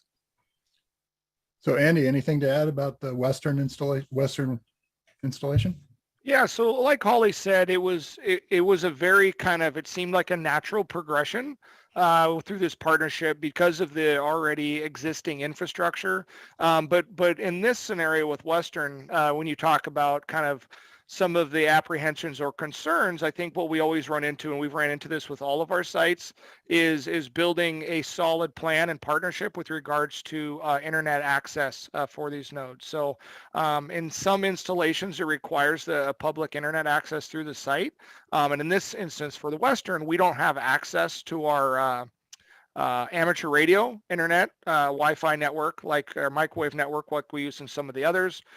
So we had to kind of bridge that gap. So there's a lot of kind of IP permissions and some hoops you got to jump through. But ultimately, once they understood the why, we were able to come up with a quality solution, got granted internet access with a static IP address, and it worked out very well. Question for either of you or both of you. How long did it take from your perspectives? Holly, what was the process like for you, the duration? I guess I'm not quite sure exactly how long it took us. I know, I've got an email from Joseph in July of 2019, and I think probably it was in place at least by the next summer, if I'm close to remembering correctly. Yeah, Holly's correct. At the Western install, from kind of conception of the idea of the possibility that we could do it to the final install, there was a duration of time. I think there was a couple things that were at play there. We were installing some other sites. We did do this install and others amidst a COVID environment. Which many people and groups and organizations shut down and backed away from all of their capital projects. This one forging ahead. So we did that. We were very cautious on real hard, right? So we did things there in the beginning. And some things actually helped us out because when there wasn't students, there was faculty around. Once there was access with the office to get the IP things are out. Being able to show up to the room was pretty successful. It had to do with sitting everybody between trouble to move to the next stage, but it did take a little bit of time. Holly, would you recommend something for other educational institutions because they're all located in really convenient places? Yeah, it's very not obtrusive in it's set on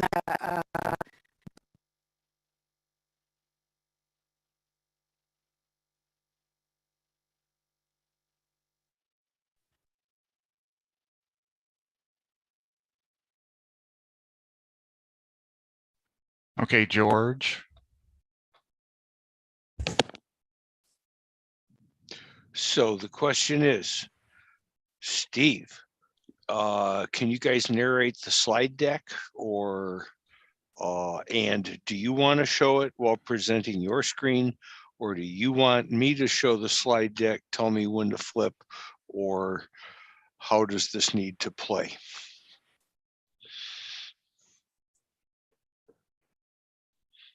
We can narrate the slide deck if you would like to host the slides, and we can advance through it. This is Andy.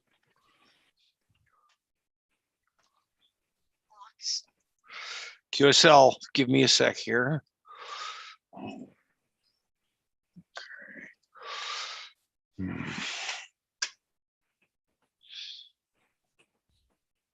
George, I assumed the video was going to play, so I'm. Well, there's no worries there, Steve and Andy. That's why we requested the slides as a backup for situations like this. This is like the third time this has happened to us, and we're not quite sure what's happening. Okay, so let me. Okay, I'm just about ready. Can you give me roughly a slide number to start at? Or start looking at? The cabinet that's sitting on top of the electronic rack that's sitting on top of the file cabinet. I don't know what slide it is. Yeah, okay. I think I'm at about slide 11. Give me 1 second to share this window.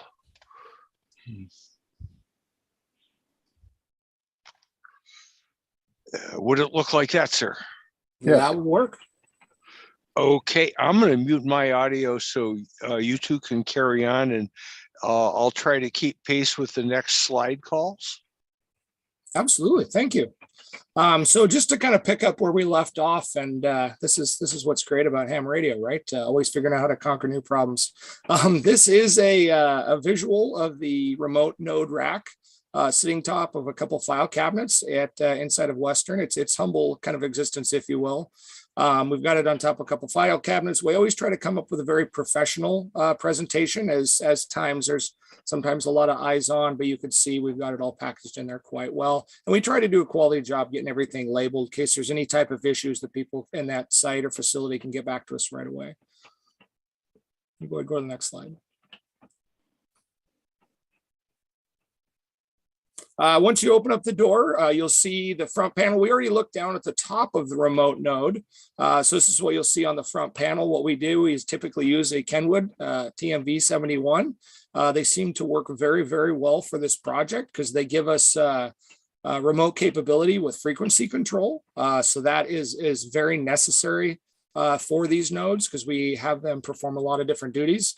On the right-hand side, if for some reason I need to go service one of the nodes, do something, what I can do is I can show up, I flip up that little trap door on the right-hand side of the panel. It gives me access for a USB dongle, keyboard and mouse, and I've got a little HDMI plug port in there as well. So I can very easily kind of jump inside that Raspberry Pi 3 or 4 and take a peek at look what's going on.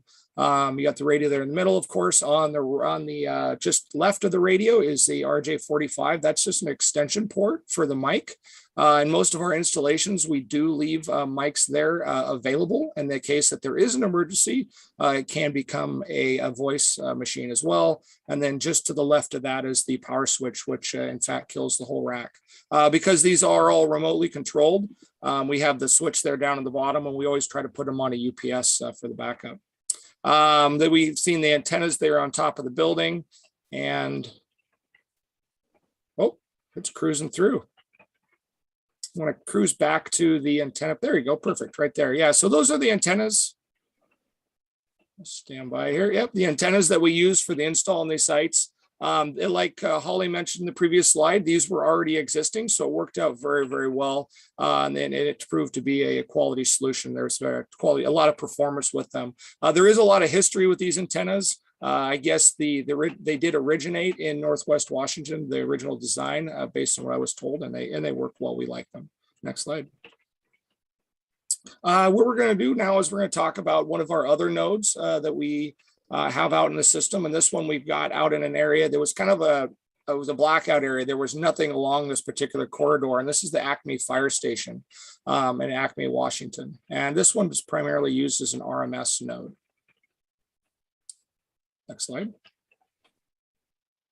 So what you'll see is down there on the bottom right-hand corner, K7 SFV, and that whole Highway 9 corridor all the way up to Deming, all the way down to Skagit County. It's a deep valley of where that highway runs through.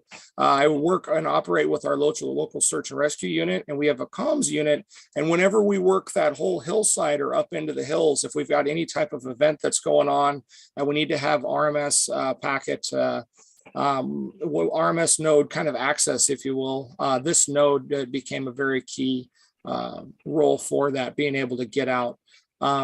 It has performed all the way up the Highway 20 area in some areas that I didn't think it would actually work to. So it was definitely kind of a dark spot, but it gave us some expanded capabilities. And it's that remote access aspect of the node that helps do that.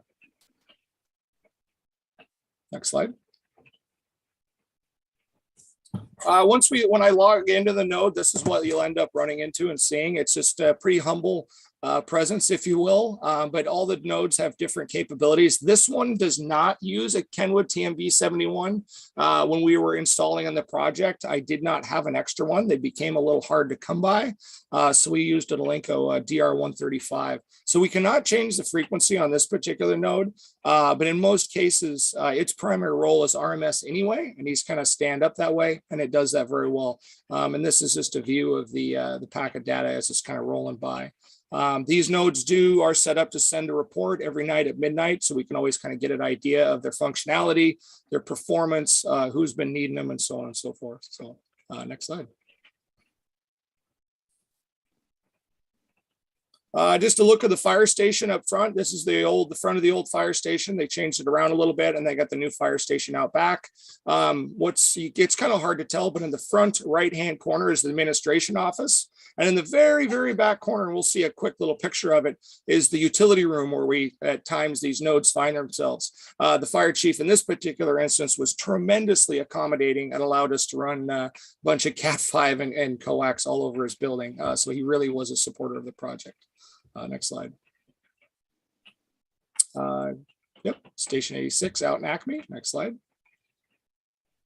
There's once again another image of what the cabinet looks like. Once again, we'll put them up near the ceiling. We'll put them down below inside of cabinets, down at floor level. And that's what's nice about them is they are very flexible and they can put in many different areas.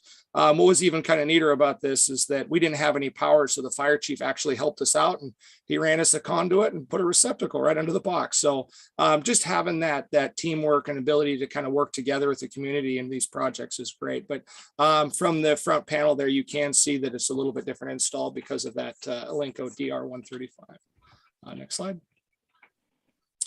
We took a little bit different approach with antenna on this site. A couple of the other ones that don't do RMS, they do APRS and a few other things, FLDigi, so on. We put some very robust antenna solutions. This site, we felt that the Edfong antenna was going to perform quite well.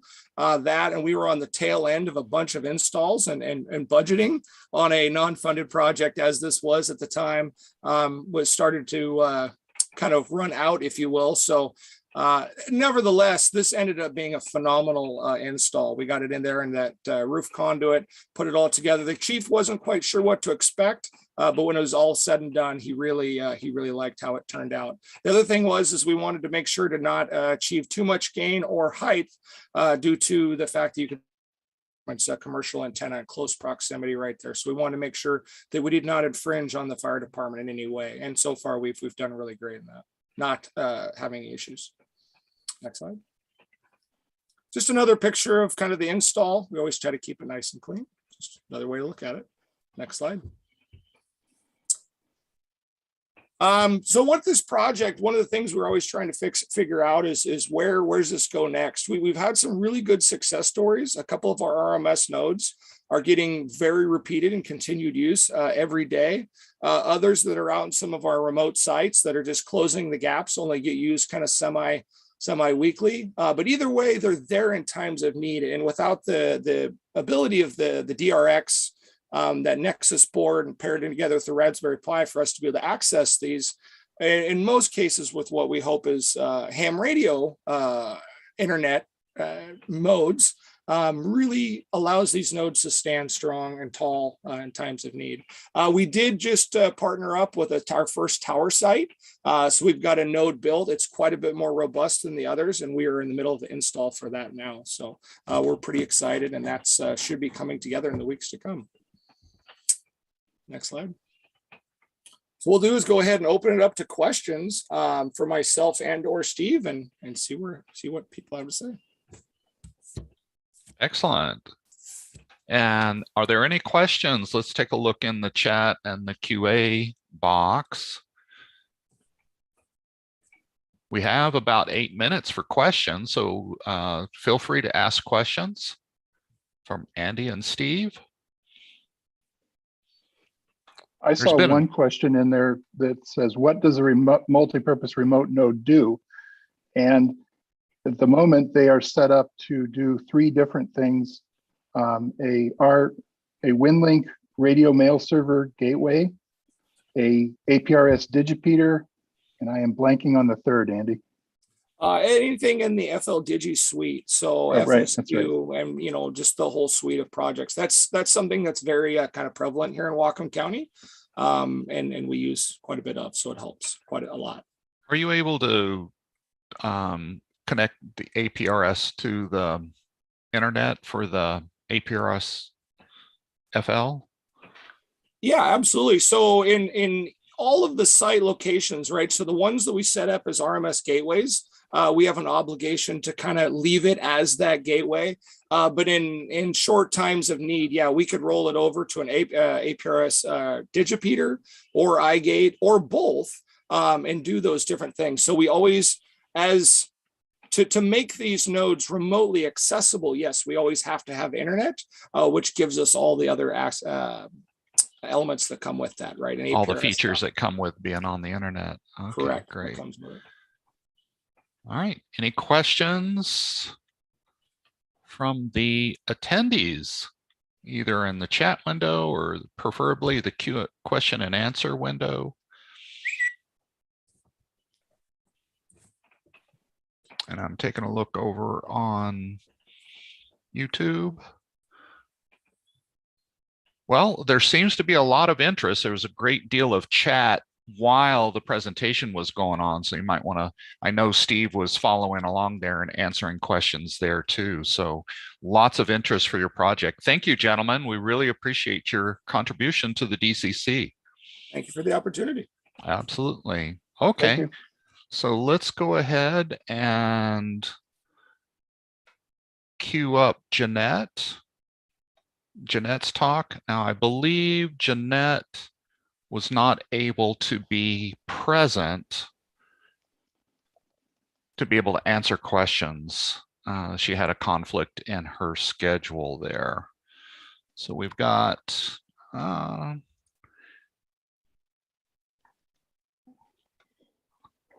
debating if we should wait 5 minutes or go ahead and start. If we go ahead and start, then Michelle can just tail at the end and we'll finish on at the regularly. Oh, you know what? Why don't we put Michelle's on right now? Because I already have Jeanette's queued. I mean, I can switch. Yes, I'll admit it.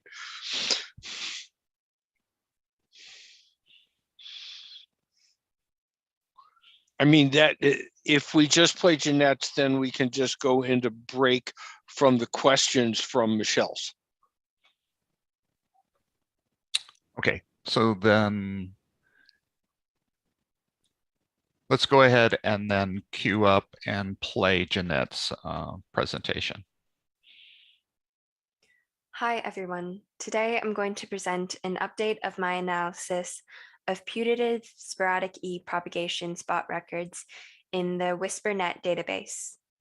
A couple months ago, I made another presentation for HamSCI with my initial analysis, and today I'll be presenting my updated results.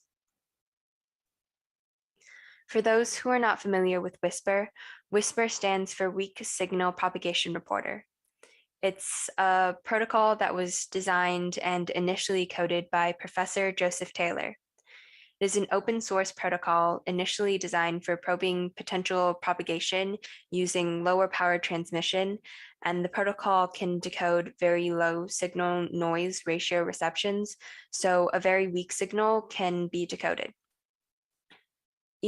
And if you use Joseph Taylor software, the reception will be automatically uploaded to WhisperNet.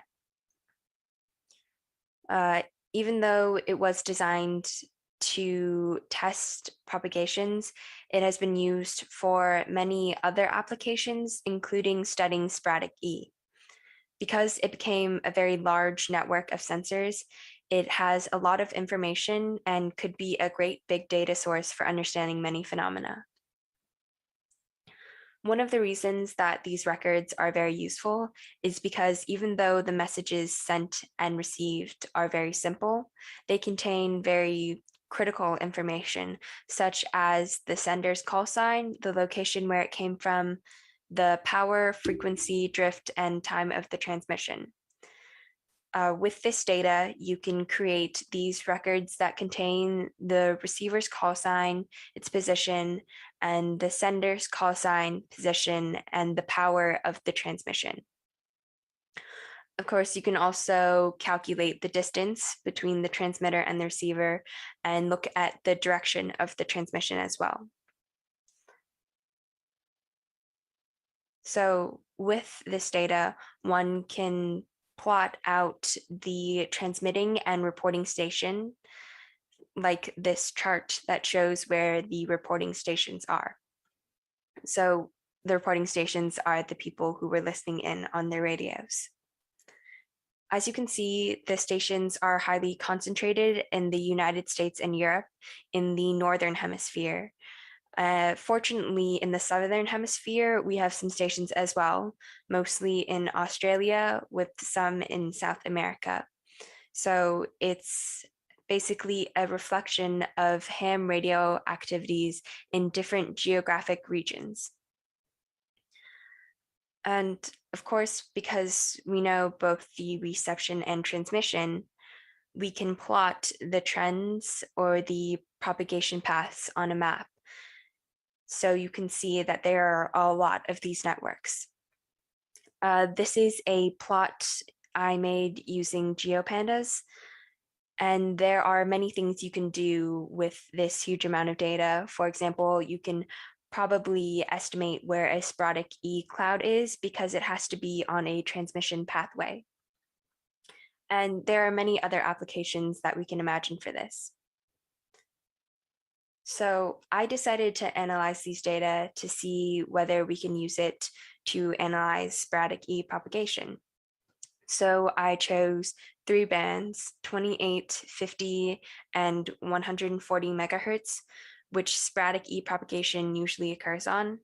And because it is sporadic E that I'm looking at, I decided to only look at records that are above 1,200 kilometers because the data is probably mostly sporadic E propagation. However, some transmissions, particularly those during the summer, actually might be tropospheric ducting instead of sporadic E propagation. I'm trying to separate them, but for this analysis, I have not been able to. This will probably be addressed in the near future. In my initial analysis, I used the 2020 monthly data. I limited my initial analysis to 2020 because the volume of the data was already very large and I needed to make my code more efficient to handle multi-year data. So I chose to focus on the most recent data available at the time. But now we have more data for 2021, so I wanted to update my analysis to confirm that the trends were similar. And for 2021, there are actually 2.1 million records used for the analysis.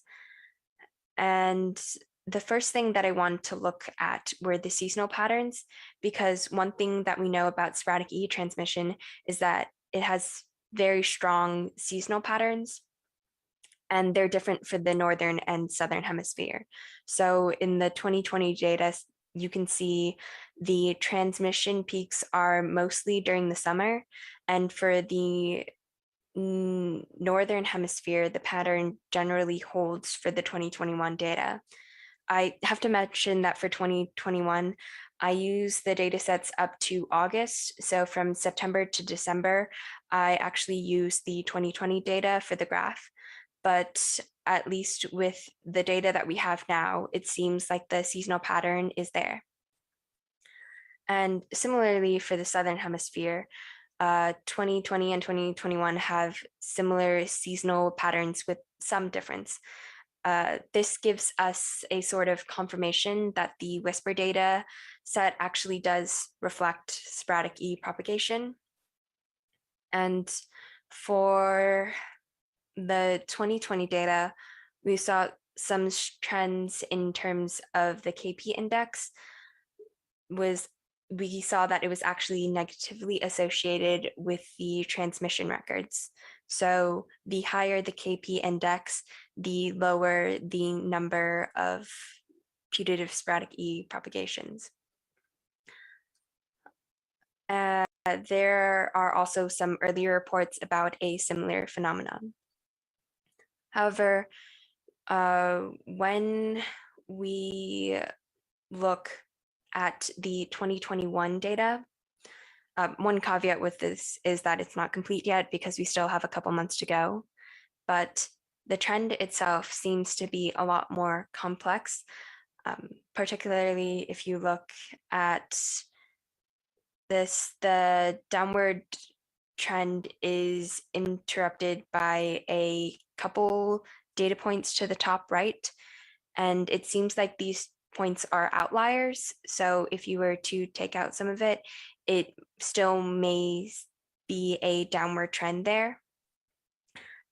But the bottom line is that we don't really know for sure, so we'll probably need to do more multiple year analysis.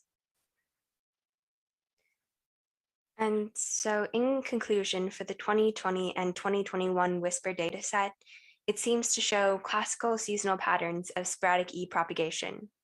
Therefore, because the large number of spot records seem to fit the known patterns for studying sporadic E and other propagations, they might be informative. However, the relationship between solar indices and sporadic E propagation in the WSPRnet dataset requires further examination.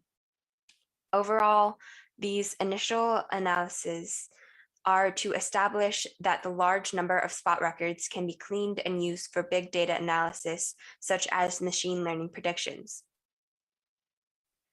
If you have any questions or suggestions, please contact me at kn6dad@arl.net.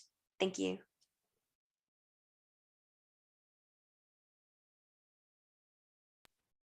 Okay, I'd like to, okay, I'm going to put into the chat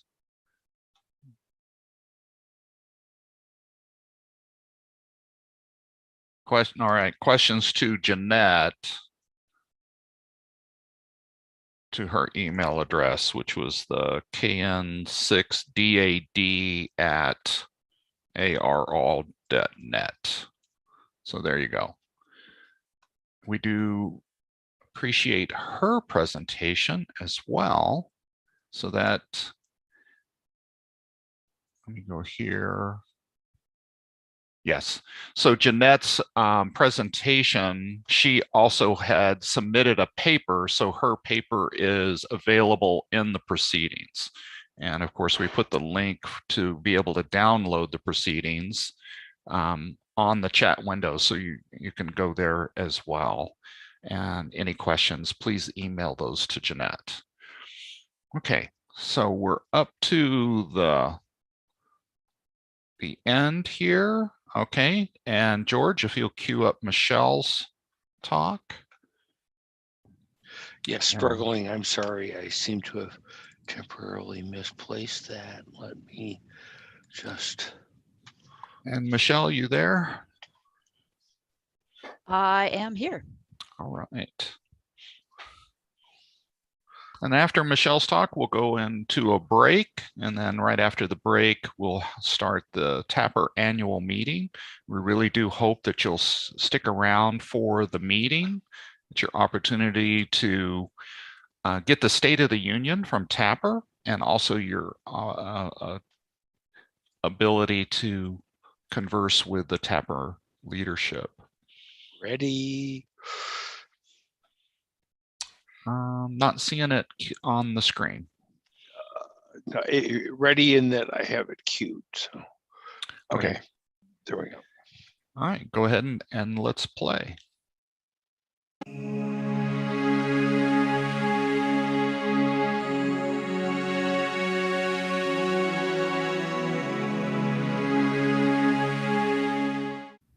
Greetings from Open Research Institute. We are a nonprofit research and development organization which provides all of its work to the general public under the principles of open source and open access to research. We're primarily focused on digital communications work for the amateur satellite and terrestrial services. We believe that the lack of accessibility and access is a threat to both critical infrastructure and our economy, and we're doing our part where we can to address that. Our activities range from technical work to regulatory work to practical initiatives such as the Engineers General Program, citizen science initiatives, and more. So what do? We do FPGA design and development for microwave band multiple access amateur communication systems. This work delivers a hardware prototype that can be integrated as a satellite payload or as a terrestrial central node. Work is carried out by an international open source team using resources like the ORI remote labs, and taking advantage of community assets like the Vivado floating license, and more. The hardware prototype is on the microwave bands at 5 and 10 gigahertz. If you have the skills or interest, you are welcome to join.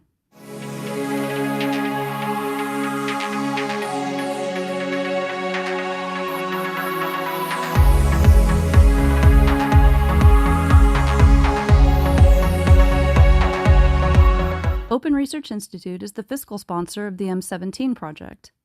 This exciting project offers an amateur open source VHF-UHF digital voice and data service that can be used today. Multiple hardware options are available or in rapid development. AMBISAT-inspired sensors. Taking the AMBISAT open source satellite project, we add a microwave beacon to the sensor array and develop a path forward for amateur deployment of the main board. ORI does regulatory and legal work. On the 2nd of September, we received the third and final, in a series, regulatory results from the U.S. government on a year-long effort to free the amateur radio satellite service from ITAR and EAR. Open source satellite work is free of both ITAR and EAR, and publication rules have been clarified. This is the best possible result.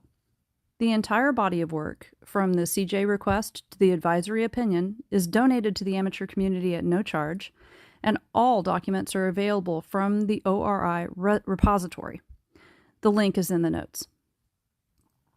Current regulatory and legal work concerns debris mitigation and open source. There is a lot of good news here, and you are invited to be a part of it. The IEEE Space and Satellite Symposium is a half-day virtual event on the 30th of October 2021, and all recordings will be made available. The theme emphasizes the intersection between amateur radio satellites and information theory, which involves the study of digital codes and modulation.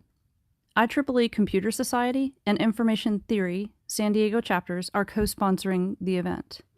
Open Research Institute is the logistics sponsor.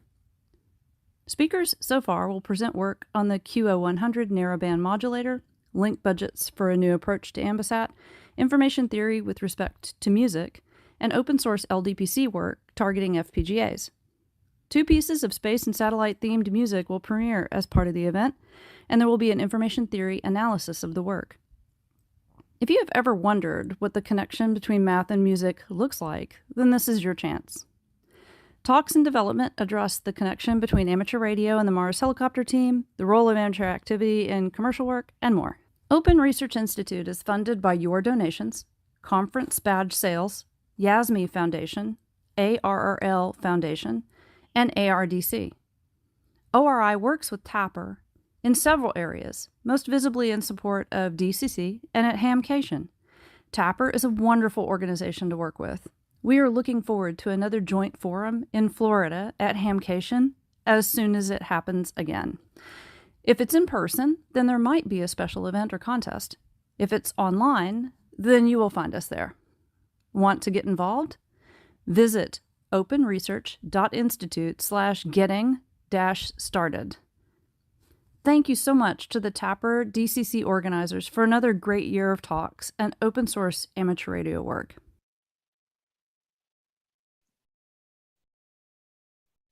Great, and thank you, Michelle. And any questions for Michelle while we have her online?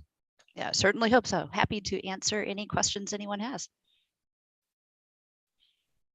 And of course, David had asked, is it virtual or hybrid? And you replied it was a virtual event. Oh, yes. Yeah, the symposium on the 30th of October, that's our first, I'd say, homegrown event as an organization. We participated in all sorts of conferences around the world. But this is the first one that we've helped put on, and it is virtual. Bruce is saying, please repeat the link for music and math.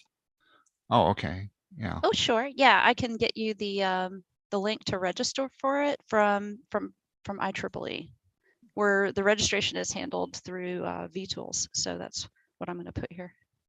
Okay. Any other questions? All right, there it is. Michelle just posted it. Okay. Anything in the chat? Can we hear a bit more about M17? Absolutely. I can tell you lots about it. This is super fun. And you can hear even more about it tomorrow morning. There's a stream with Ham Radio 2.0 podcast where a number of us from M17 will be on to talk about it. So if you have ever wanted an open source version of something like D-Star, System Fusion, those sorts of communications, digital communications systems, this is it. So this is designed from the ground up to be completely open source, all the way to the voice codec, doing all of the things that you may be familiar with D-Star, System Fusion, and DMAR or DMR. There's voice is the primary delivery or the focus right now, but the path forward is to have a wider band data version of this, the M17 protocol, which you can find linked from m17project.org. That protocol is going to be used as the native digital uplink for Open Research Institute's satellite project. So the 5 and Dime project native digital uplink will be the same protocol as M17. The goal is to where you have an M17 radio and it works terrestrially, but it also will allow you to speak to open source satellites that use our particular protocol family. Okay. Can you also give us some more information on the upcoming symposium? Oh, sure. This is it's a space and satellite symposium. It's a half-day conference to feature amateur radio and information theory. And the link should have the link above for vTools should have some of the information. If you want to actually participate, then the main tracking, I'll put the main project page up as well. Let me go get that. Yeah, because I looked on the ORI page, I didn't see any reference to it. So. Oh dear, we may have had so much news lately that it might have fallen off the front. Yeah. Here is there's our tracking page. So that has the call for participation. So if you have something that you want to present in this area, we still have a bit of room in the half day, and we have permission to go a little bit wider than 8 to noon. So if we do have a ton of people that want to present, we can accommodate that. That's the planning page for the event. And we want to highlight the role of amateur radio and show the intersection between information theory and amateur radio. The Computer Society is also from IEEE. They have also stepped up to help co-host it, and they are bringing at least one speaker that has some interesting things to say about amateur radio and computers.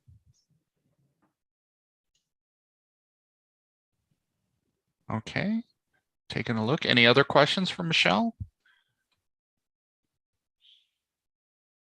Okay, so Michelle, thank you very much for your presentation. Very welcome. And what we're going to do now is segue into the break. Let me bring that up, the break slides here.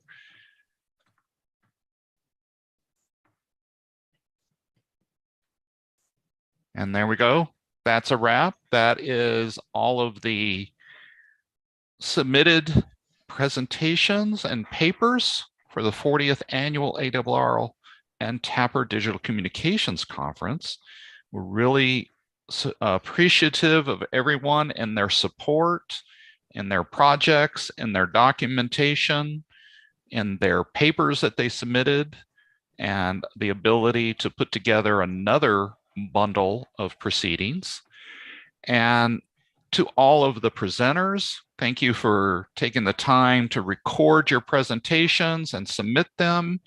And it looks like everything really went smoothly. We still had some of those issues with the audio, and we're still trying to figure out what the devil that's all about, but we'll try to get it figured out for next time.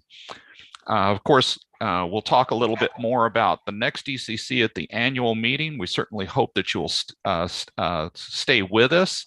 We're going to take a 30-minute break, and at quarter till the hour, we'll start the annual meeting, and that'll be Scotty taking the reins there. And we would also like for you to take a moment and fill out the survey. Let us know how we're doing, what comments you have, and also what we can do better next year. So I'll leave it right here that this is taking the break. Please be back at a quarter till. And Scotty, anything before we sign off for the DCC and then go to the meeting? No, how soon do you want my slides up for the meeting? Well, you can present those anytime you want to, starting at the quarter till the hour. Okay, well, because I have an intro slide that we could put up. As we get closer to the time. Let's do this. Let's leave this up for about 15 minutes, and that at the bottom of the hour, I'll stop sharing and you can start sharing. Sounds good. All right. And right now we're stopping the YouTube stream.